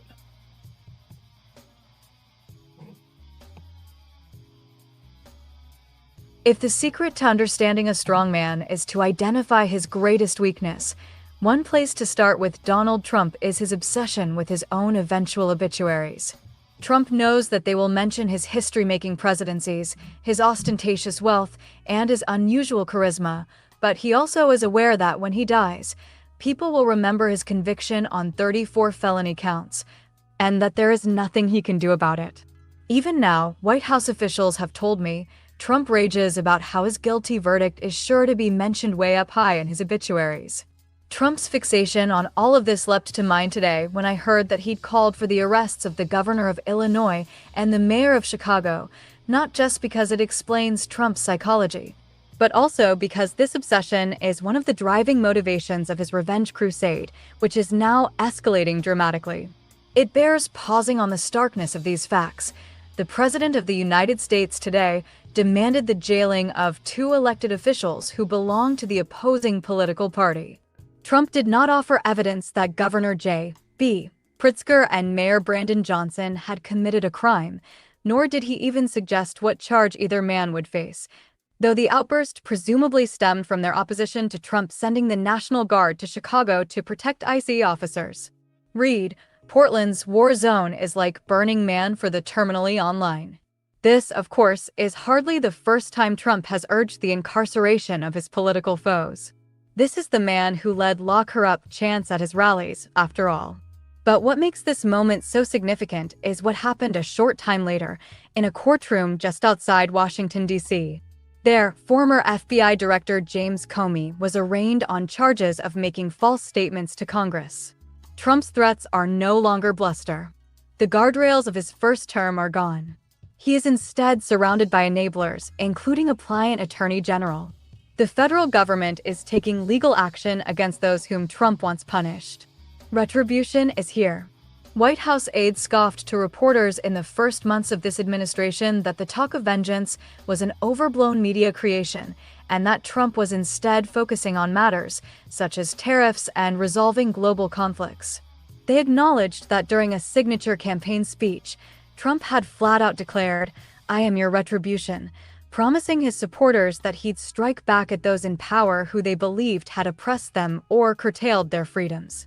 He would simply right some wrongs, his aides claimed, by, say, pardoning the January 6th rioters and yes, all of them, including those who'd violently attacked police officers.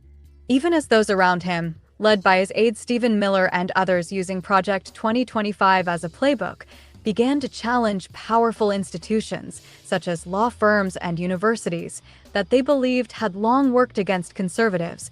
The president's aides insisted that talk of revenge was just hyperbole. Yet after the passage of the so-called One Big Beautiful Bill Act and the revival of the Jeffrey Epstein scandal, things changed. One current and 2 former White House officials, as well as one outside advisor, told me on the condition of anonymity to discuss private conversations. Trump couldn't get some die-hard MAGA supporters to stop dwelling on his ties to the disgraced sex offender. The signature Republican legislation proved unpopular. The economy, whipsawed by tariffs, was displaying warning signs. Trump's poll numbers began to slip, and the GOP was in danger of losing the midterms, which alarmed Trump and fueled some of his most extreme moves. With Republican control of Congress in danger, Trump began focusing more on retaliation. Read, I run the country and the world. Trump has long ruminated about the criminal and civil charges that were brought against him after his first term in office. He now privately acknowledges that they were a political gift, believing that the charges reeked of government overreach and made him look like a martyr to his supporters, the outside advisor and one former official told me. He has told advisors that, in retrospect, every day he spent at the defense table in a Manhattan courtroom during a trial for falsifying business records was a political advertisement. The case yielded a conviction, but that was the only trial he faced before last year's presidential election. After his win, he faced no real punishment and was able to make the other cases vanish. But in the moment, he was terrified of being convicted and still seethes at the humiliation he faced. He has fumed for months to aides and outside allies about the injustices he believes he has faced, but often, his rants or social media posts have not contained explicit instructions, leaving it up to officials to determine how or whether to carry out his wishes, one current and one former aide told me. But one Truth Social post late last month was shocking in its directness. In what appeared to have been intended as a private message to Attorney General Pam Bondi, Trump directly called for the prosecution of Comey as well as of Senator Adam Schiff of California and New York Attorney General Letitia James. All three had crossed Trump. Comey had helped steer the initial steps of the Russia investigation. Schiff was among the leaders of Trump's first impeachment. James was behind a civil case that resulted in a $500 million penalty for the president. Comey was indicted just days after Trump's message, in a case brought by a replacement federal prosecutor after the original attorney balked and was forced out. Another prosecutor reportedly resigned rather than bring charges against James. The normal barriers between the White House and the Department of Justice were obliterated. And Trump made his motivation plain, writing in the message to Bondi, "They impeached me twice and indicted me 5 times, over nothing. Justice must be served, now." Trump has never much cared for the principles of the criminal justice system. In the 1980s, he added to his then growing fame by calling for the execution of the 5 suspects in the Central Park jogger case before they'd even been convicted. They were later exonerated. In his 2016 campaign, he called for the imprisonment of Hillary Clinton for her use of a private email server, though she had not been charged with any crime. In his first term, Trump believed that the Department of Justice was there to serve his whims. He famously asked for his own Roy Cohn, the notoriously ruthless New York lawyer, but was stymied at times by his previous attorneys general, Jeff Sessions and William Barr, and by entrenched department norms enforced by career officials. Trump's wishes for investigations into Clinton, John Kerry, and Barack Obama were denied. But those obstacles are gone. Trump has insisted that the Department of Justice under Joe Biden was weaponized against him, claims goaded on by aides such as Miller and Russell Vought, who also champion efforts to expand the president's power over all facets of the executive branch. And Bondi's appearance before the Senate Oversight Committee yesterday was defined by her refusal to answer basic questions about her work, including the Comey indictment, as well as an obsequiousness to Trump that suggested that she was indeed comfortable acting as the president's personal lawyer. The firewall between the political side and the DOJ has completely eroded, Senator Sheldon Whitehouse of Rhode Island told me in an email. And there's the very peculiar parallel that you have a former FBI director coming in to be charged with lying to Congress, yet we have the Attorney General of the United States not being truthful to Congress. The administration has creatively used other levers of government to punish its foes. See the way it has wielded the threat of cutting off federal funding to universities or federal business with large law firms, or the way it's either toyed with or initiated harassment against individuals, stripping security clearances, triggering IRS audits, revoking licenses, pursuing expensive litigation. The pace has picked up since the murder of Charlie Kirk. Officials have used the assassination as a pretext to act upon plans that were already in the works, some written by Miller, to crack down on what they deem are lefty NGOs and other organizations, including those funded by George Soros. Read, fear of losing the midterms is driving Trump's decisions. When I asked what charges Trump thought would be appropriate against Pritzker and Johnson, the White House spokesperson Abigail Jackson responded in a statement that the men have blood on their hands and that these failed leaders have stood idly by while innocent Americans fall victim to violent crime time and time again. Trump has aimed to expand presidential power and use it to go after his critics in ways that this country has never seen.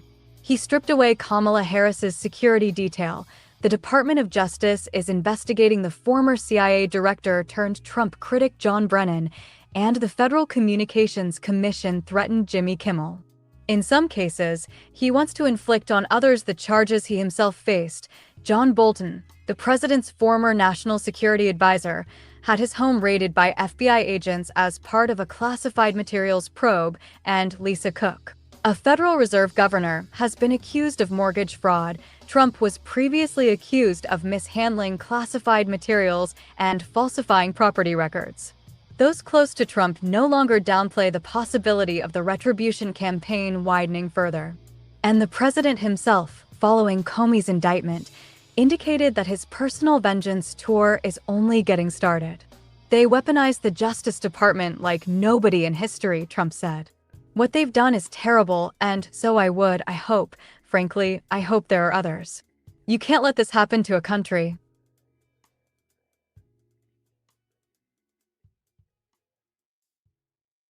All right. Well, that was an interesting editorial. Yeah, well, Trump will be remembered for many things, and most of them probably not good. But, Andrew Jackson, in my opinion, was the proto-Trump, and he's actually remembered, not always in the best of light, but no one calls him the worst president either. And I'm not a populist. I think that populism, leads to fascism, to be honest. All right. Well, funny enough, last night, our friend, Uncle Fatty, was talking about this guy on the left. He's a preacher somewhere in northern Idaho. And Uncle Fatty was saying, hey, you know what? They burn crosses still in Idaho. So this guy, I've seen him on short video clips before. I kind of know who he is. Uncle Fatty, obviously knows who he is. And lo and behold, he is being interviewed by Ross Douthat, the Catholic conservative, on for the New York Times. Now, the title of this opinion piece / podcast video is "He believes America should be a theocracy. He says his influence is growing." So straight from northern Idaho, I bring you Doug Wilson. You are, in your own distinctive way, very online and speaking some of the language of that world. I just wrote down a few: lumberjack dykes, small-breasted biddies, gay-tard. Yes. Do you want me to defend it?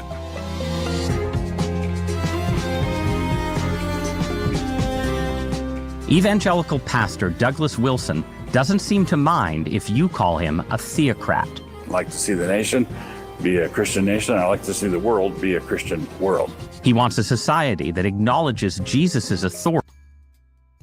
Now, I want to point out, there's a guy that I don't know how many of you folks are familiar with The Voice of Venus. She's got a show. I don't even know what her schedule is. I run into her. I've never actually talked to her much in a chat, but she's kind of internet famous or YouTube famous on shows like Sharon Bracey. I think she's on Drip Show. She shows up in different people's audiences, but she's got her own show. And obviously, it's a very successful show. But the past 2 or 3 or maybe even 4 nights, she's had conversations with a guy who calls himself, quote, a Christian nationalist. Now, I've talked to this guy before. As a matter of fact, not yesterday, but the day before, I had a back and forth with him on a Discord channel. And I basically tried to get him to come on this show because I don't think he's a Christian nationalist. And people often draw the parallel between Christian nationalist and white nationalist. Now, the dude's an atheist, a self-proclaimed atheist. Why he's calling himself a Christian nationalist, I don't know. Maybe because white nationalist just sounds a little worse. But anyway, he basically says, oh, hey, you know what? You're just using fancy words. If I come on your show, it's just going to be a bunch of fancy words and you're going to be showing off. And I'm like, well, dude, I speak like I speak. You know, I'm not gonna dumb it down for entertainment. I don't code switch. Never have, not even when I was a kid. You know, I just had to take my lumps because I am me and I don't code switch. So anyway, this preacher calls himself a Christian nationalist. And what they want, to be honest, they're not smart enough to actually pull off a Christian nationalism in the United States. Number one, 50% of the people don't want it. 50% of white people don't want it. And it is some of the stuff that probably won't come up in this particular interview because it is the New York Times and they have their standards. But what this dude was saying about, let me put it to you this way. He wasn't anti-black racist. He just basically, you know, to paraphrase something he said, the Christian nationalists, and I don't know that he speaks for all Christian nationalists. He's not like a national leader, but he basically said if Christian nationalists have 500 priorities, race, black people, you know, any sort of social justice wouldn't even be in the first 500 top priorities. So, you know, that pretty much told me that, well, number one, he wasn't that bright. The dude she was talking to wasn't that bright. And if we are depending on people of his seeming low IQ to pull off this sort of coup, basically, is what it would take, then good luck to him, because I don't foresee it ever happening. So anyway, let's get back to this and let's play it through. This ought to be good, and I'm sure I will be stopping it frequently for comment. Over politics. Marriage and the family were created by God, by the Supreme Being, not by the Supreme Court. And patriarchal authority in the home. Wives look up to their husbands as the church does to Christ. Is he just being hyped by his critics as a Trump-era villain? Doug Wilson and his church admitted that one of their goals is to infiltrate the Trump administration because they want Christian dominion of the world. I see it as a dominionist cult. Or does American Christianity's future really lie with a recovery of its zealous Puritan past? Don't play with fire, but burn whatever bridges you need to burn.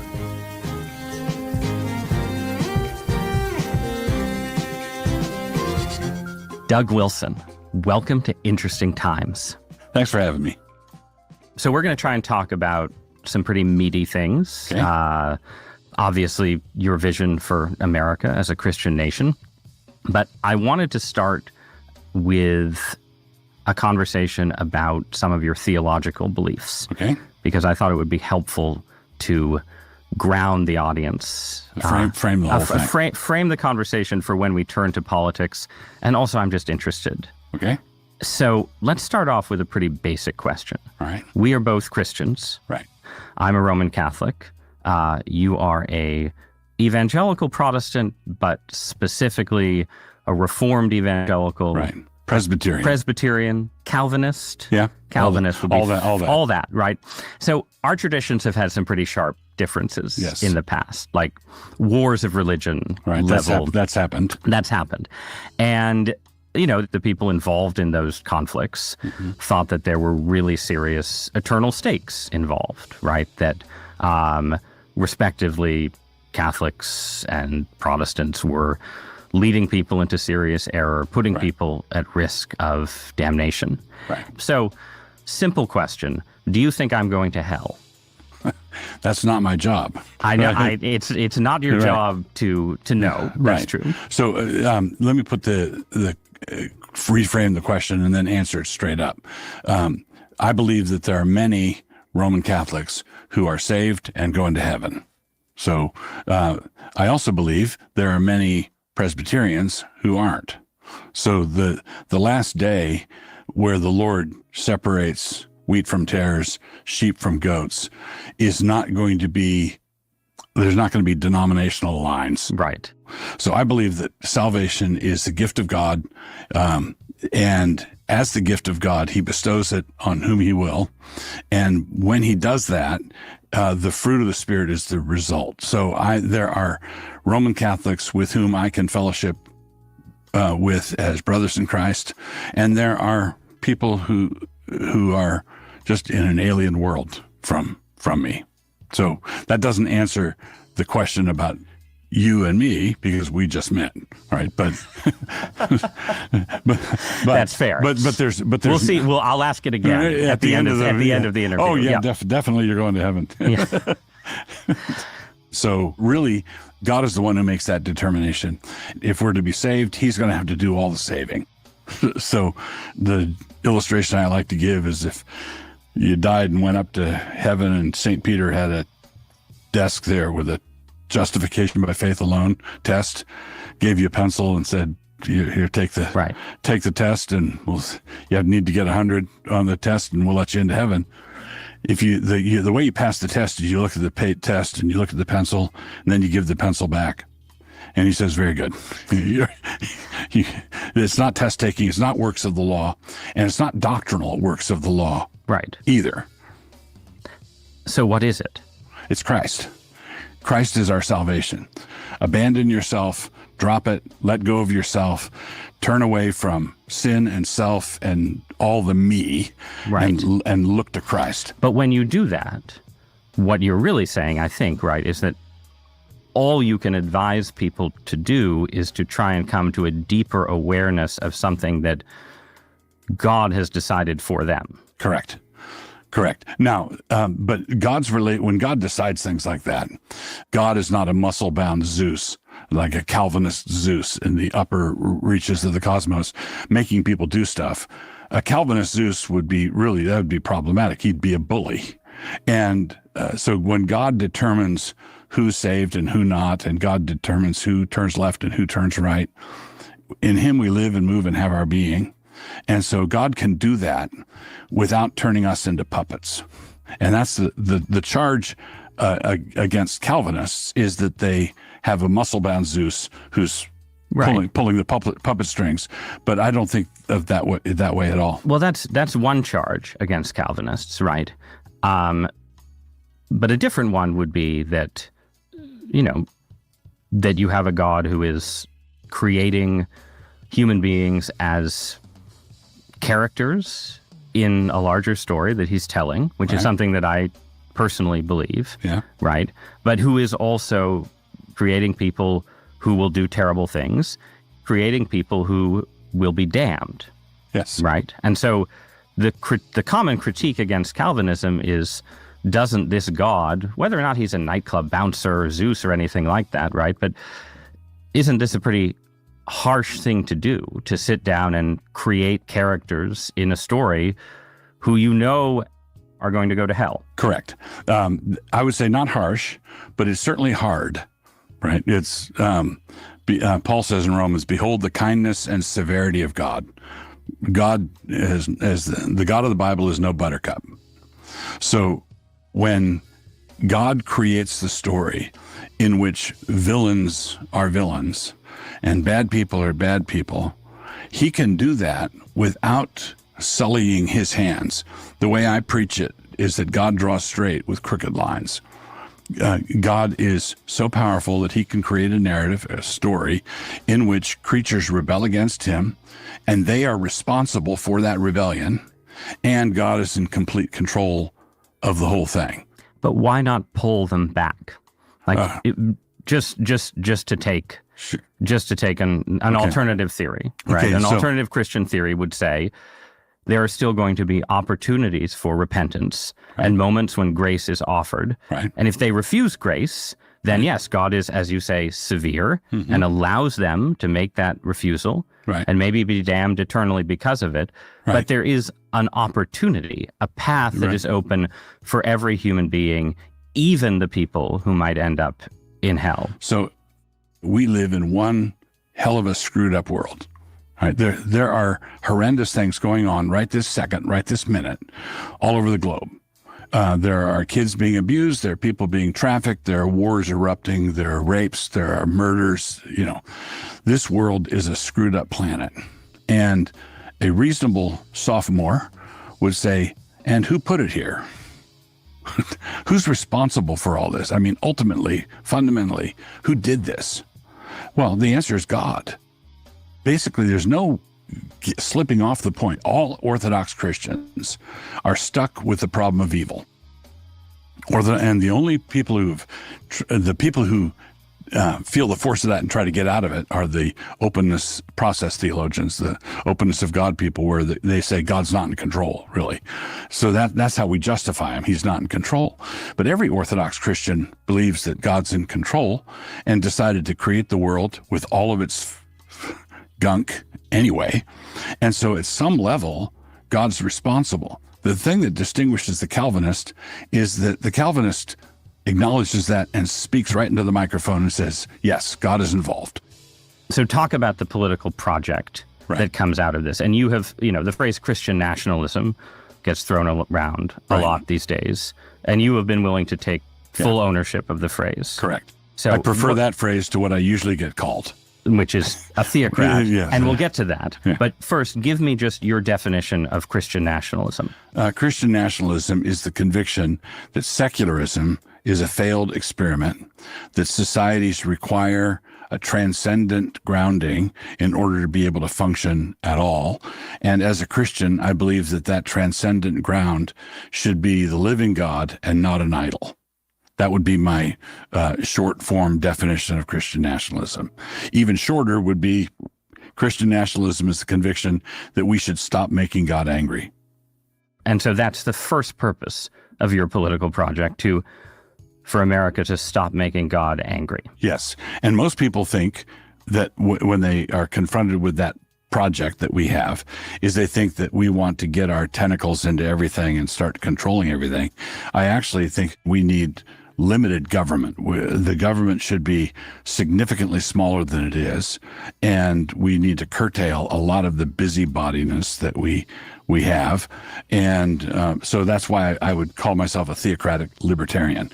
There is a true libertarian element in this, and yet the transcendent grounding for what we're talking about means that we acknowledge the authority of God. And we have racked up quite a body count of awful crimes, and I believe the only way out is for us to repent and turn to Christ. So and repentance and turning to Christ would be things like no more pride parades, no more drag queen story hours, no more abortion on demand, no more legalized same-sex unions, all of that done. That's the repentance part. Okay. By law. By law. But I've been ministering, preaching for coming up on 50 years. And when I first began... The First Amendment, that'll be one of the first things to go. Pride parades, part of the First Amendment. Drag queen story hour, part of the First Amendment. There will be no constitution in a Christian nationalist government. The Bible will be the Constitution. The Bible will be the Constitution. Ministering, homosexual behavior was against the law. And that was not a totalitarian hellhole. That was not The Handmaid's Tale. It was a free and prosperous country that I was grateful to God to be growing up in. Oh, speaking of which, I just started watching The Handmaid's Tale. I think I'm like 5 episodes in, and I had to stop watching it for a while. Just watching The Handmaid's Tale is oppressive. And yet we had, as a society, disapproved. Free except for people who were arrested for sodomy. Right. It was not a free society for them. Yeah. Right. Or also not free for forgers and burglars and bank robbers, and not free for them either. Right. So, but every society has a set of standards, and if you don't have laws at all, you don't have a society. And so that is true. I don't think America is in danger of not having laws. Right. Correct. But the question is how far those laws go. Yeah. Right. I mean, they're sort of. It's by what standard? Well, it's by what standard, but also how far. Yeah. Right. So I've read a lot of your work. I've followed your public ministry, and it seems to me, you can take this as a critique or not, but it seems like you move back and forth between a couple of different modes of engagement on politics. In one mode, you make arguments that are, I think, pretty much in alignment with a kind of mainstream religious conservatism, which basically say that the United States, for most of its history, did not have an established church, but had a kind of soft cultural consensus around Christianity, originally Protestant Christianity. A soft establishment. A soft establishment. And that this broke down in the 1950s and 1960s. There were Supreme Court rulings outlawing school prayer, these kinds of things. And this then led to things like Roe versus Wade, that legalized abortion. And therefore, the goal of religious conservatives should be to do things like overturn Roe, potentially ban abortion, allow for creches on town greens, prayer in some public schools, these kinds of things. Now, these are obviously views that many people disagree with. Some people would call theocratic, but I would say those are views that are sort of, within the mainstream of American politics. That's true. But then there is another mode, right, where, that is the mode of basically saying, well, we need to go a bit further, right? And it wasn't actually enough for the United States to allow prayer in public schools. It would have been better if the government of the United States had acknowledged Jesus as Lord. Right. And it's not enough not to have same-sex marriage. We should return to laws against sodomy in all 50 states. And there you are getting towards a view of politics, which I think is closer to something called theocracy. But the degree seems to me to make a great difference, right? There is a substantial difference between saying there are certain things that Christians are against that the law should ban, and saying, actually, no, there are many more things that the law should ban lest we offend God. And to operationalize that, we need to enforce the 10 Commandments through the law. Do you think we should enforce all 10 Commandments through public law in the U.S.? Yes, we should respect all 10 Commandments. Okay. Then what about the crimes themselves? What does it mean for a society to respect the 10 Commandments in law? You've already said that you would restore sodomy laws. Would you have laws against adultery and fornication? Yes. And so an adulterer would have to pay a fine, be publicly flogged? Well, no, what I would do, and basically... This is unfortunate news for the current president of the United States. Yes. It's worth noting. Well, and for King David, actually. True enough.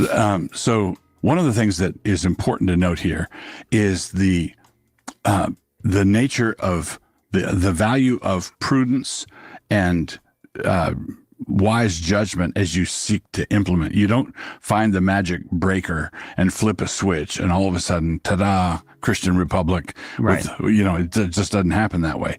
So what I would do on adultery is I would get rid of no-fault divorce. That'd be the legal reform I would institute.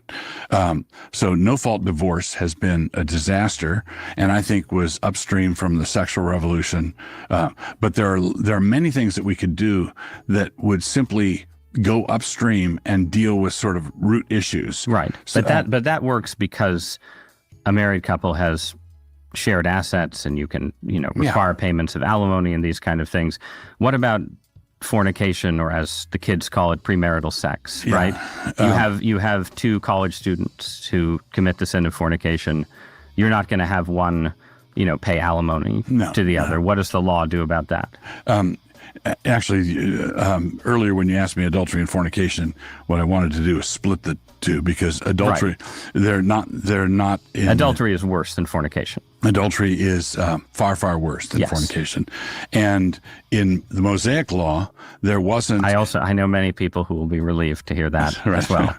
And our goal is to relieve them, right? That's right. So in Mosaic law, there is no express penalty for fornication. Okay? There is a penalty for marital fraud. So if a woman represents herself as a virgin and she's not a virgin, then there was civil consequences.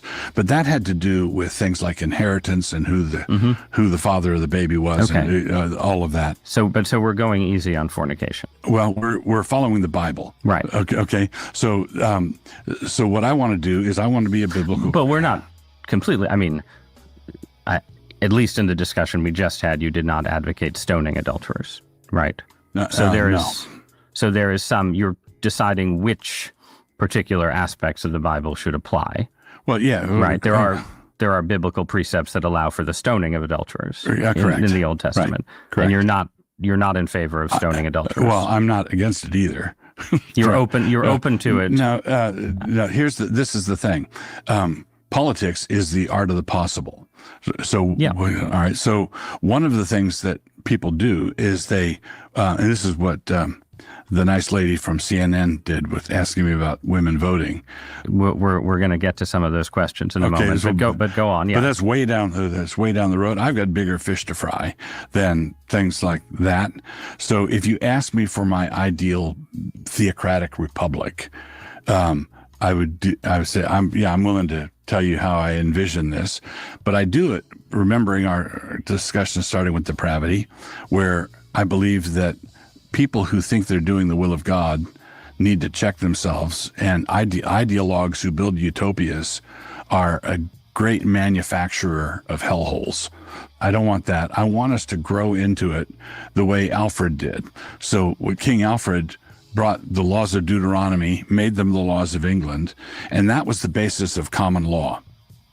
So he didn't just bring the content of Mosaic law over, he brought the system of precedent and case law. And what I would much prefer to see an Alfred approach, where you take the principles of the law, you apply them, you stand by the principles, and then using Christian prudence and wisdom, you push in that direction until you get the results that you want. You get to the point where there aren't any pride parades and there aren't any drag queen story hours. Okay, good. What our society needs to do is say, this is normal sexuality. This is wholesome. This is what we encourage. Right. We formally disapprove of these activities, and you have laws that would enable you to close down the bathhouses. But that's the kind of thing that how does that then apply to questions of religious practice?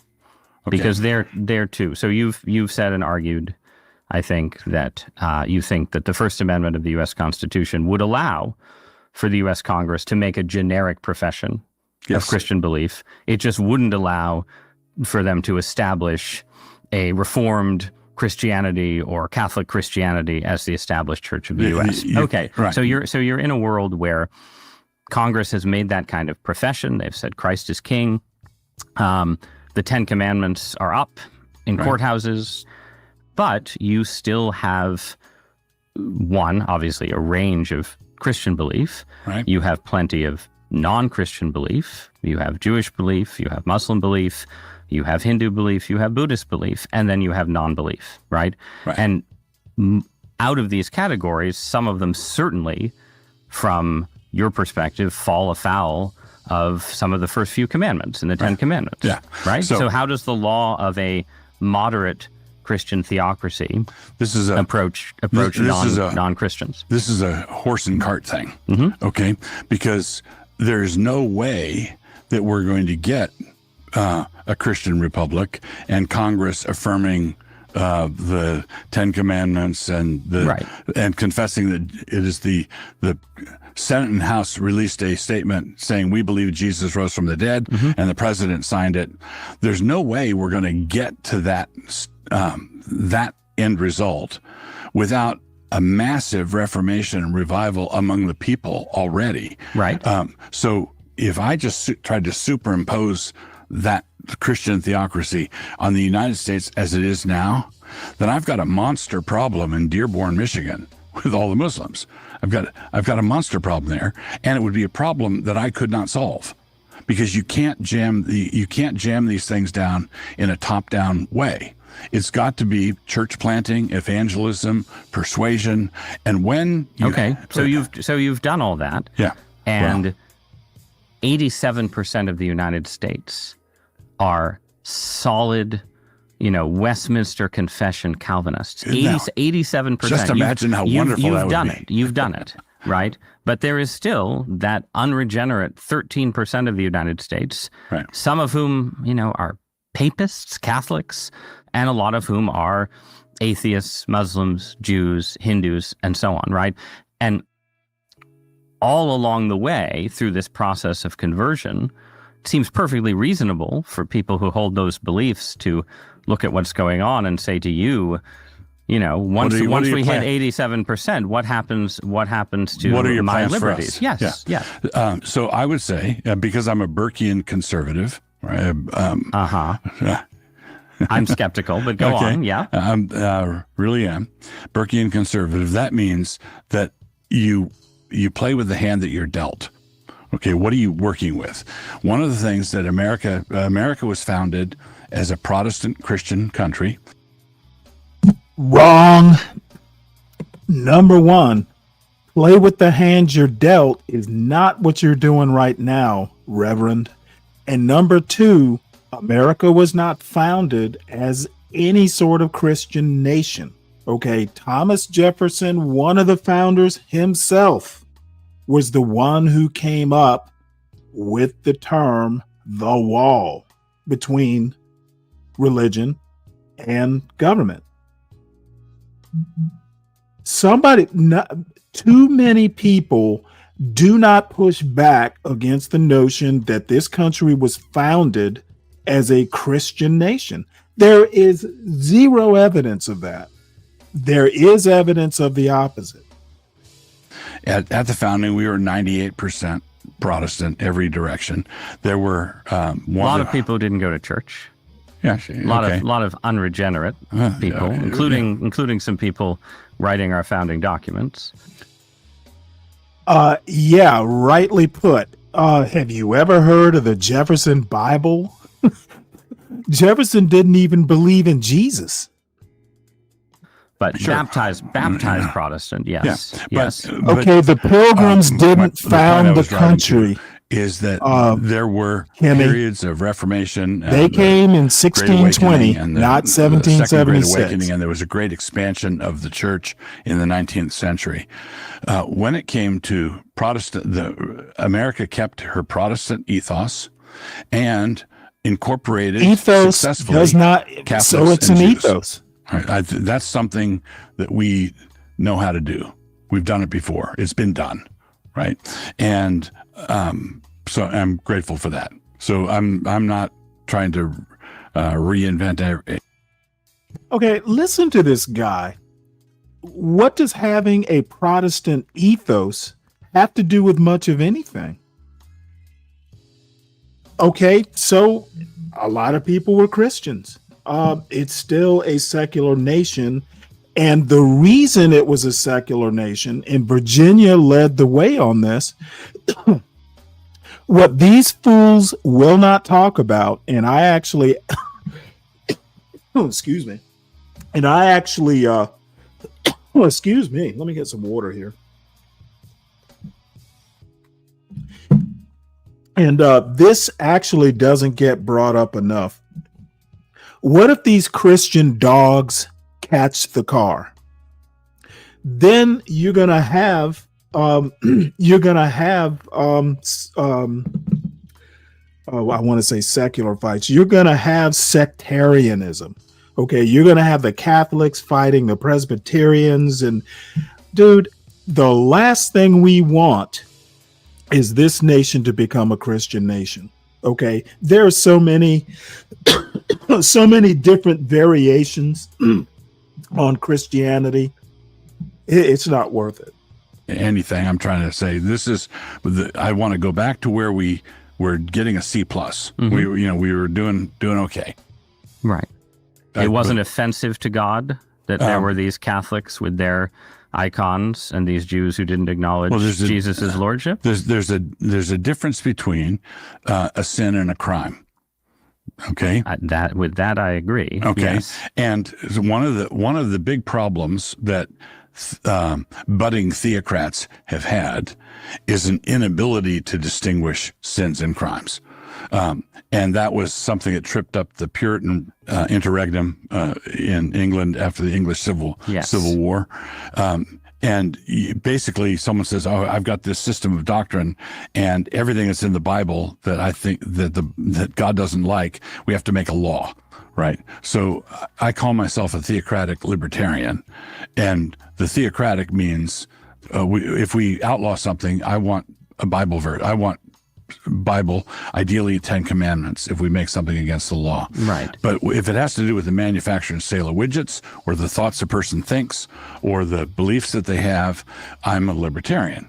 So you're a libertarian on how people worship, but you're not a libertarian on who they sleep with. Is that right?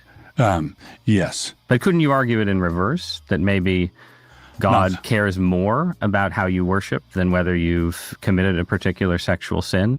I do believe that God cares more about how we worship. I do believe that's the first table of the law. Yeah, it starts with that. It ends with adultery, but it starts with worship. But the fact that God cares more about that does not mean that we are competent to deal with all the ins and outs of it. So, for example, Paul says that greed is idolatry, but I don't want covetousness police. I don't want, there's certain things that the civil magistrate cannot do. Why is it easier for the civil magistrate to, arrest people for sexual crimes than it would be for them to arrest them for other sins? Just because it's a more concrete act. The jealous wife has evidence. I'm curious because it seems to me that someone who wanted to, let's say, do a skeptical read of your view would be that, in the current climate, you feel like you have an affinity for Catholics like me, and even some affinity for monotheists who, don't accept the gospel. Right.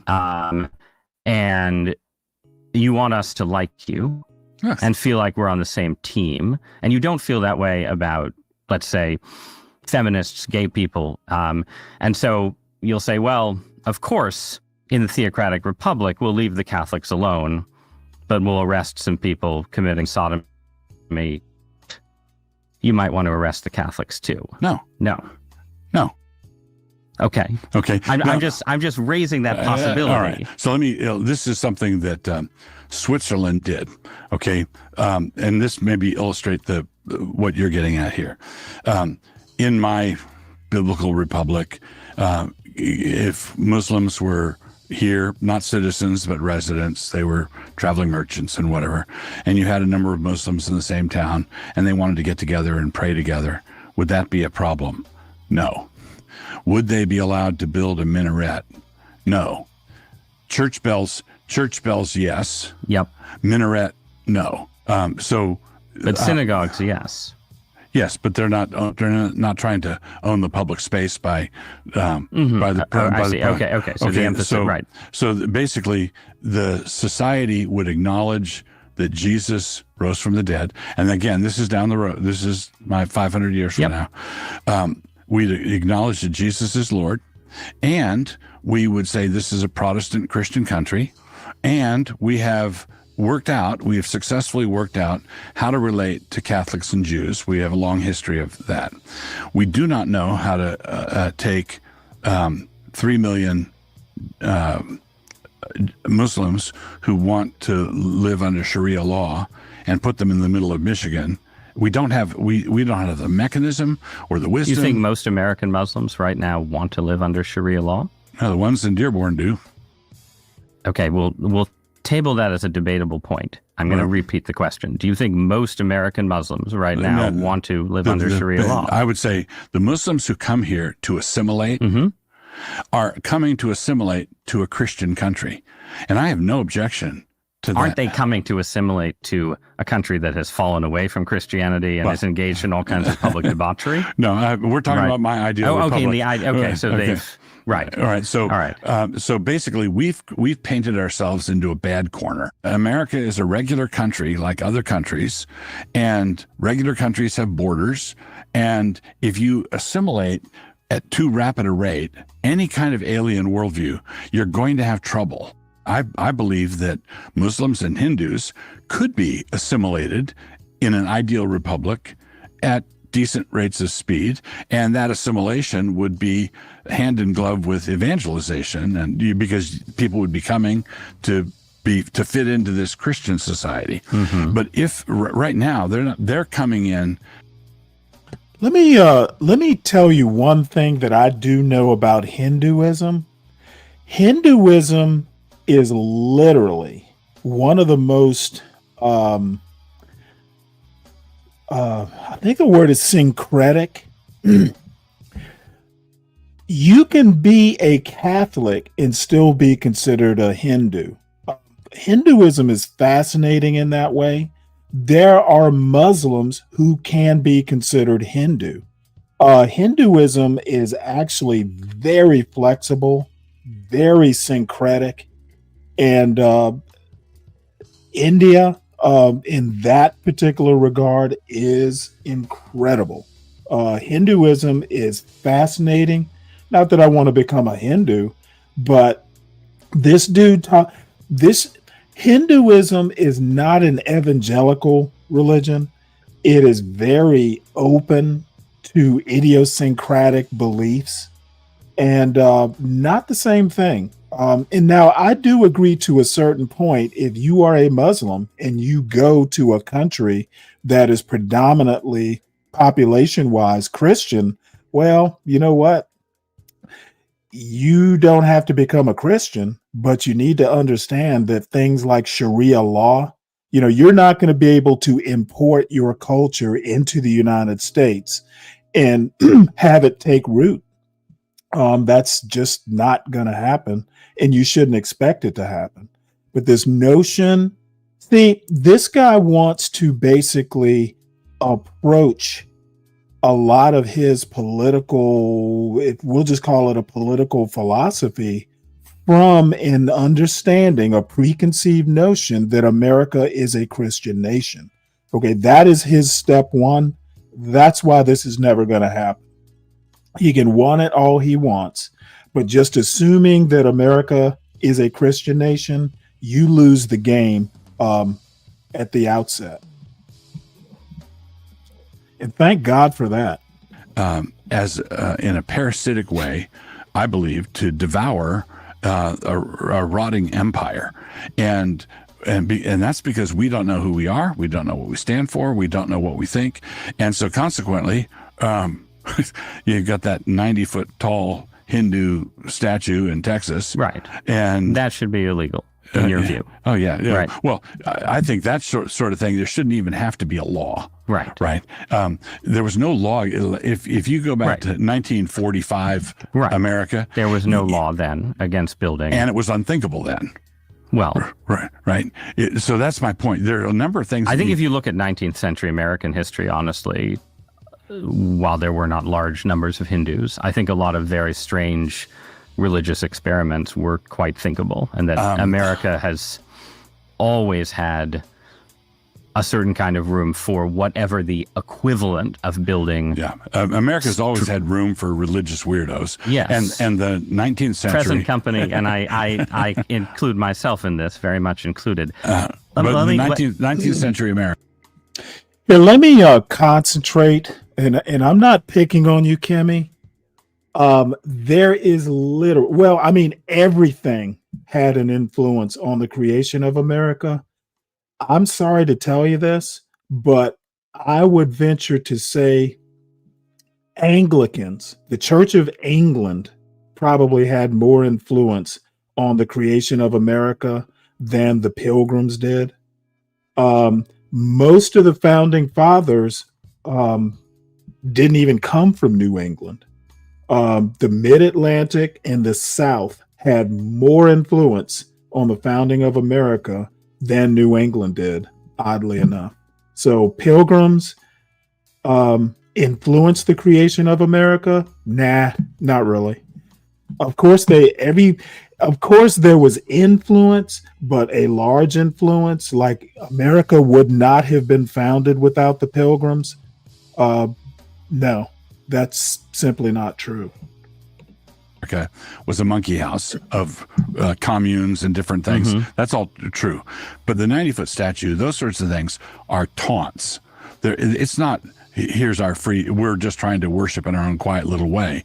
Is sort of, I wonder how far we can push this before somebody says something. Okay, so there's a no taunting the Christian majority. Right. Soft policy. Let's talk about women for a moment. Yes. I've been pressing you on what would be forbidden, both on a shorter timeline and in the 500-year path to the Calvinist Republic. I'm not incorrect. Let's talk about what would be permitted. I won't even debate this back and forth. You literally are wrong. Takes a of course they had an influence. It takes a straightforwardly patriarchal every other religion had an influence of male headship. You could even say Islam had an influence. Fairly explicit things in the New Testament. There is a book called Thomas Jefferson's Quran. You could argue that the Quran had influence. You could argue that Native American religious influences had an influence on the United States. The federalism, I think it's federalism. There was a strain of that in Native American culture. The Calvinists, the Pilgrims had no more influence on the founding of America than any other religion. It's not, you're not, pulling it out of the ether. But there is a set of questions about come up anytime with the facts. I'll just bat them down one by one. In society. And you mentioned earlier, you could stand to read a history book or two there, man. Which asked about women voting. Right. And you said ideally in families, households would cast a vote, and the decider would be the husband, right? Single women would, if they were heads of household, would have a right to vote, right? So, what else would be permitted to husbands in their exercise of patriarchal authority? They would have the right to control and dispose of property, of their wives' property. I would say. I would actually disagree with the Magna Carta. Is it Blackstone? And would defend the old. There's a text, I think it's Blackstone. I'd have to ask Juan or look it up. There is English common law, and there's a Blackstone something or another. The Magna Carta, I don't see how it's an influence. Any more so than the Bible. A lot of people, a lot of individuals may have been influenced by reading the Magna Carta, but I don't think the Magna Carta ever came up during the Constitutional Convention. Christian practice of endowing the wife in a biblical... And the husband, in spite of being head of the household, would not have access to that money? That was hers. So basically, I believe that it would be wise and prudent for us to have a system of endowment for the wife that would mean that if a husband just thought he found someone cuter, he would take a serious financial hit. What about discipline in the household? Do you think that husbands as heads of household should be, again, permitted under the law to use forms of physical coercion? Absolutely. Of the wife? Of the wife. No, absolutely not. Okay. No.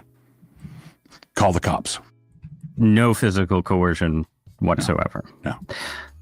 Okay. So these are... go ahead. So basically, as a pastor, I've seen all kinds of things. And marital problems can get pretty messy, pretty tangled pretty quickly. But I believe that the husband does not have the authority legally to exercise any kind of corporal discipline of his wife. No, absolutely not. Now, what happens when the cops are called because there's a domestic thing and he hit her, but she'd been hitting him for 5 minutes. But, you've got those sorts of situations. But the Islamic idea of a husband beating his wife and it's okay, it's just simply not okay.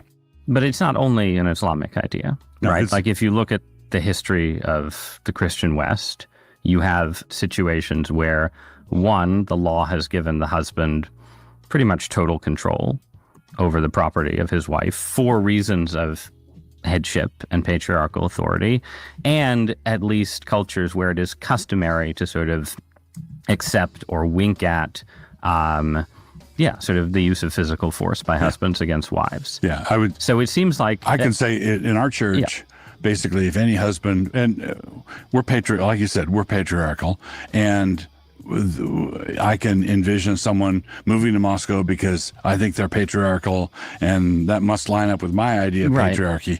And if someone like that joined our church, and we found out that he was beating his wife, he would be excommunicated. We'd put him under discipline. So let me put it to you, and I suspect you'll dispute this, but I'll put it to you that this seems like a situation where a Christian culture can learn something from the experience of the liberal era, more secular era, a more feminist era, in terms of what it's willing to accept and what it's not, right? That there is a way in which it seems like, in saying, no, I wouldn't accept that, and no, I wouldn't accept that.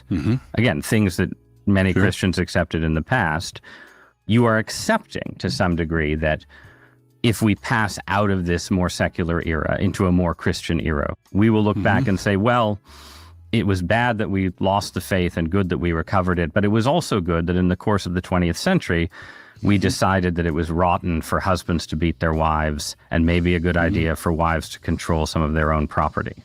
Would that be fair?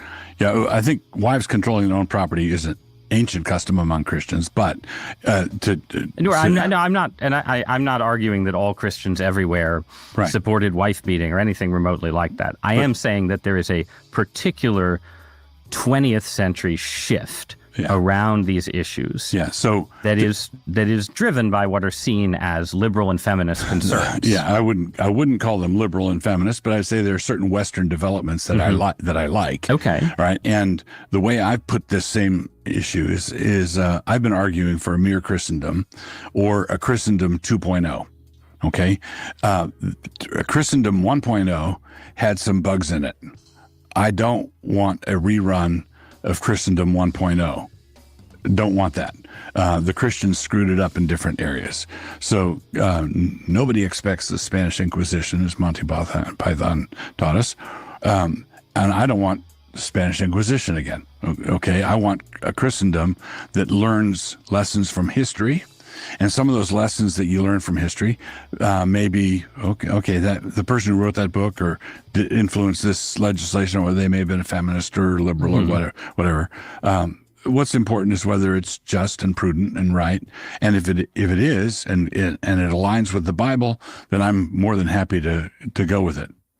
So just to take a related example, one of the controversies of many that you've been mixed up in has to do with slavery, and whether slavery is absolutely forbidden by the Bible, absolutely forbidden to Christians, or whether it is critiqued but allowed for. and you think it is critiqued but allowed for. Right. On a straightforward reading of the New Testament, I would agree with you. Right. I would say pretty clearly there is a pretty clear path from the message of the Bible to the abolition of slavery, but there is no moment in the New Testament when Jesus insists on the manumission of slaves. Paul says, "Slaves, obey your masters in the Lord." Right.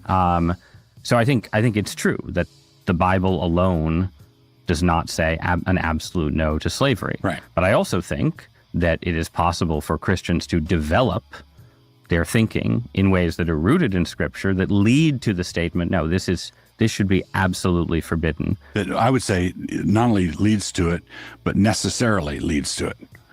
So I believe the logic of Scripture, which when you preach the gospel, you're preaching the gospel of liberty, and you can't preach the gospel of liberty to centuries of clanking chains. Right? The gospel brings liberty. So the issue there is, what do you do in the middle of a pagan slave-owning society? Paul didn't arrive in Rome and start circulating petitions about slavery. He was playing the long game, and he taught masters and slaves how to treat one another. And so I believe that the logic of the gospel necessarily overturns institutions like slavery. I think it's fine for us to impose our morale. I'm glad that slavery is gone and good riddance.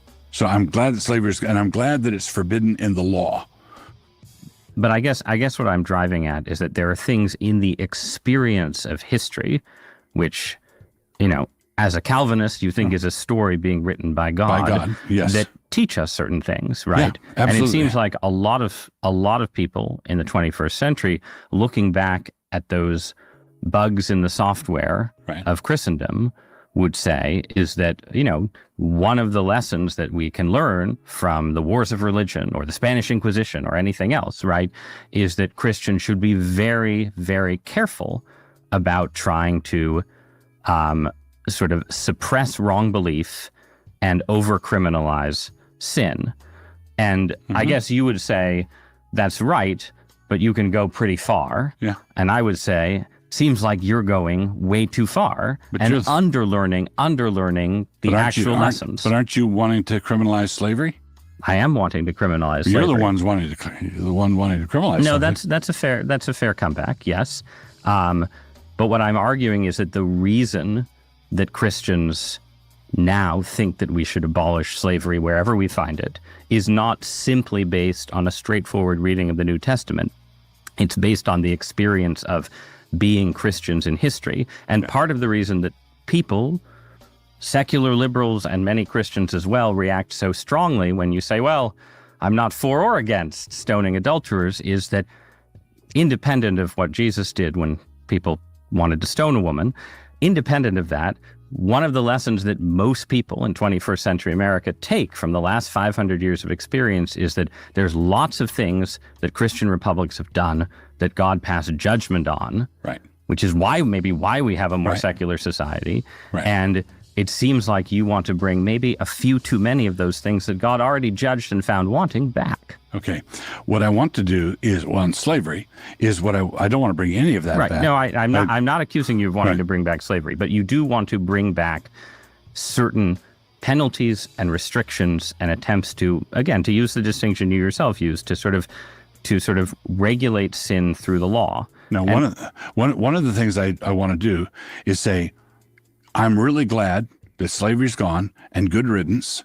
And I want to say that the Southern slave owner who read the book of Ephesians and Colossians and 1 Timothy and treated his slaves decently, remembering that he had a master in heaven, who studiously tried to obey what Paul said slave owners were supposed to do, I would say he was not an orc, and he is part of the reason why slavery ended. Right. In other words, I would say he's a good guy. There were horrific slave owners that treated their slaves every bit as badly as the abolitionists said, but there were also decent human beings who were muddling along in a corrupt and foul. Look at him. I love this very lost cause analysis. There were some of them are good guys too. Dude, this glossing over, hey, not all slave masters were bad.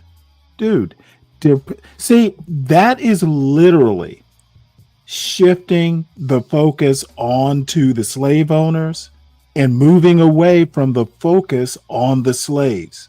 Okay? Focus on the victims, not the oppressors. Okay? A benign dictator is still a dictator.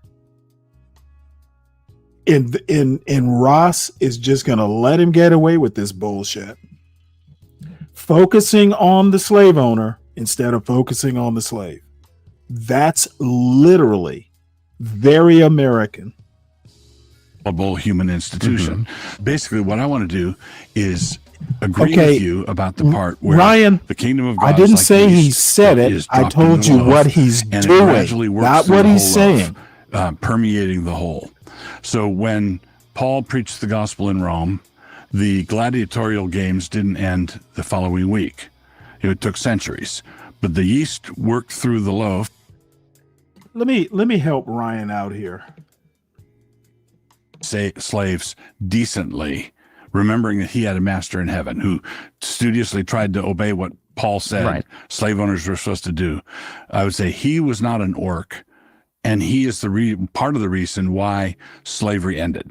Right. In other words, I would say he's a good guy. There were horrific slave owners that treated their slaves every bit as badly as the abolitionists. Okay. See here, Ryan, let me get rid of this banner. See, this is what annoys me about people. Okay. No, he's not talking about 2,000 years ago. Do you see right here, Ryan?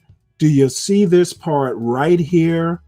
As badly as the abolitionists said, the abolitionists that he's talking about are from American history. So he's talking about American slavery when he talks about as badly as the abolitionists said. And my comment is this guy is focusing on the slave owner not being a bad guy instead of the slave, who should be the focus, because whether the slave owner is a good guy or a bad guy, he is still an oppressor. Stop focusing on whether the slave owner is a good or bad person and focus on the actual victim of slavery. That's what I'm saying. Said, but there were also decent human beings who were muddling along in a corrupt. Okay, Ryan, you know what? Why do I even bother trying to teach you? What I want to do is why do I even bother? Agree with you about the part where the kingdom of God is like yeast that is dropped into the loaf, and it gradually works through the whole loaf, permeating the whole. So when Paul preached the gospel in Rome, the gladiatorial games didn't end the following week. It took centuries, but the yeast worked through the loaf such that the gladiatorial games were ended eventually, slavery was ended eventually, concubinage was ended eventually, all of which was good gospel progress and postmillennial. That's the way it works. Right. So, but can't part of that gospel progress under the sovereignty of God be having certain societies, and we'll say Catholicism under the Inquisition, for God to say, this goes too far, it imposes too much, it becomes too tyrannical, and therefore I will pass judgment on it. And if you, Doug Wilson, want to bring those things back, you are making a mistake as a Christian, because God has already said that, again, to take an example, that imposing sodomy laws on all 50 states was, whatever you think of the morality of same-sex behavior, was a mistake. Right. So this is the thing that I'm wanting to drive at. First, I'm willing to grant in principle that if someone comes to me with an open Bible and an open history book And he says, Doug, I think you ought to rethink your views on penal codes for homosexuality or whatever. As let's have a Bible study. I'd say I'm open. Let's have a Bible study. I'm really open to that. I don't want to take my any guidance at all from the secular society around us. And the reason I don't is they killed 60 million babies. I don't want to hear any moral lectures from these people about slavery. You were better off being a black person in Charleston, South Carolina in 1850 when they had an operating slave market than being conceived as a black baby in New York City or Baltimore today.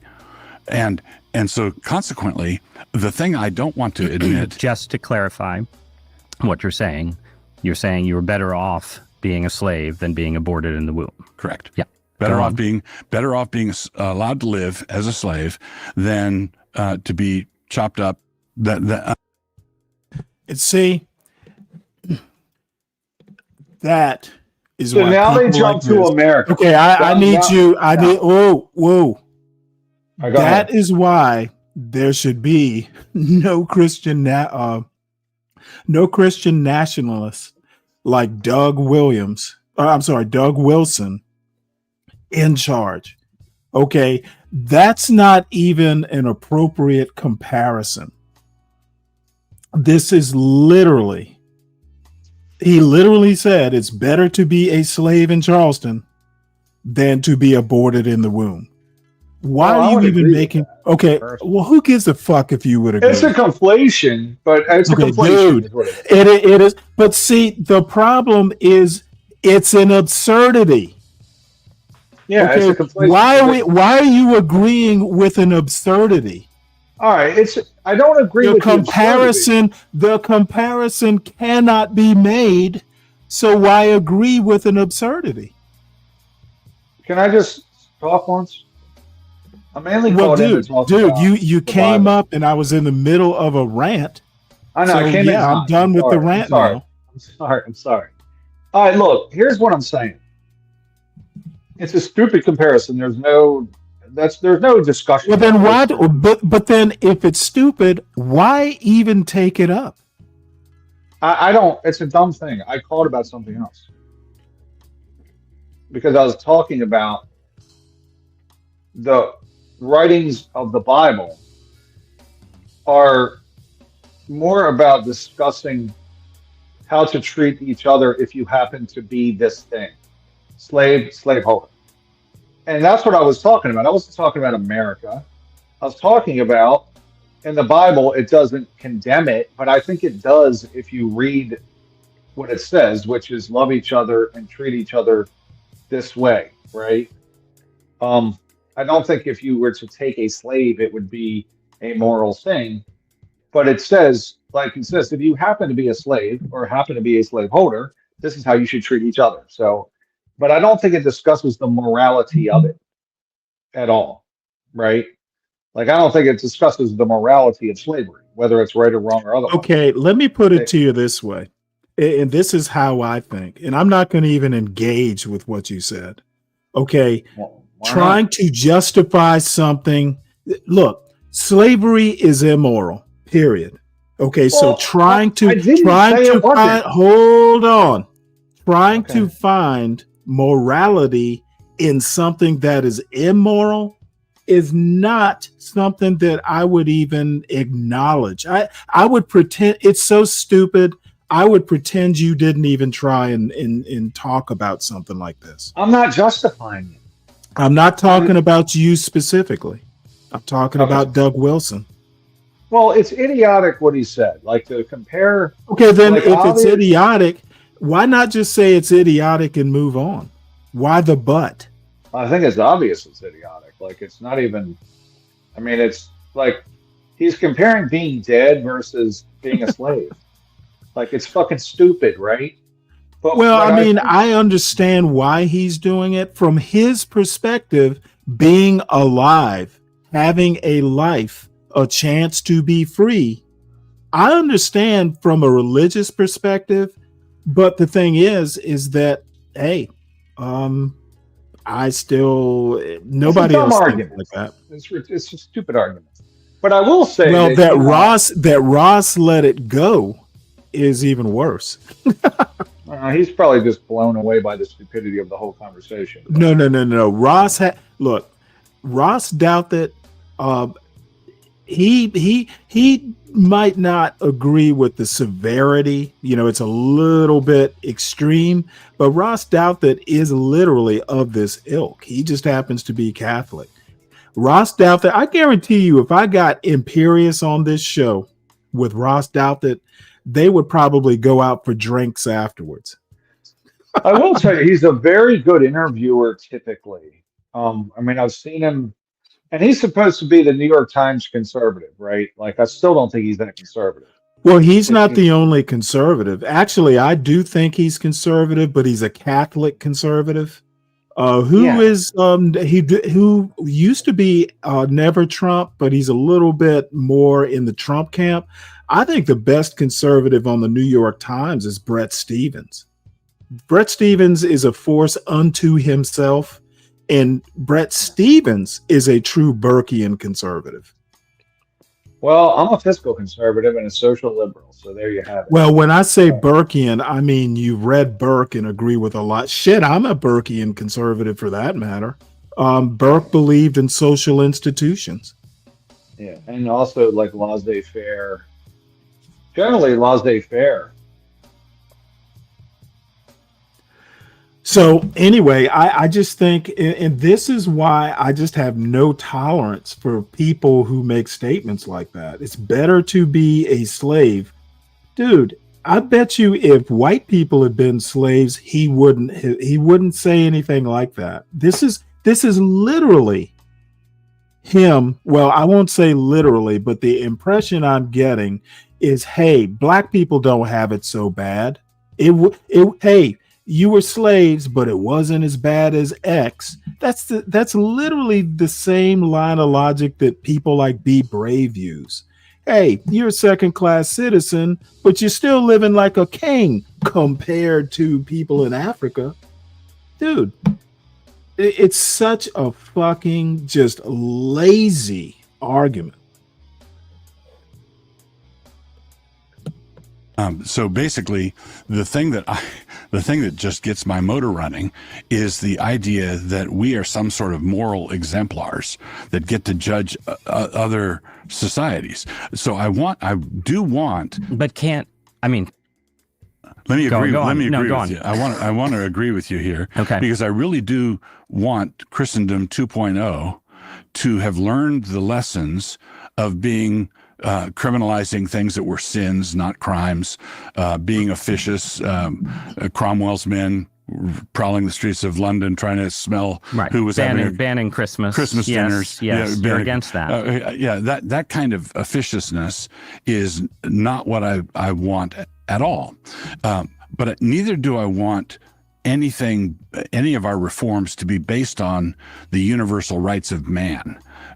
So if there are things, I read books by feminists and I want to be able to learn from anybody. My point is I don't want to have anything based on the false doctrines that they're espousing. I want everything that I teach to be consistent with the Bible and to be derived from the Bible. I want to be able to make a biblical case for it.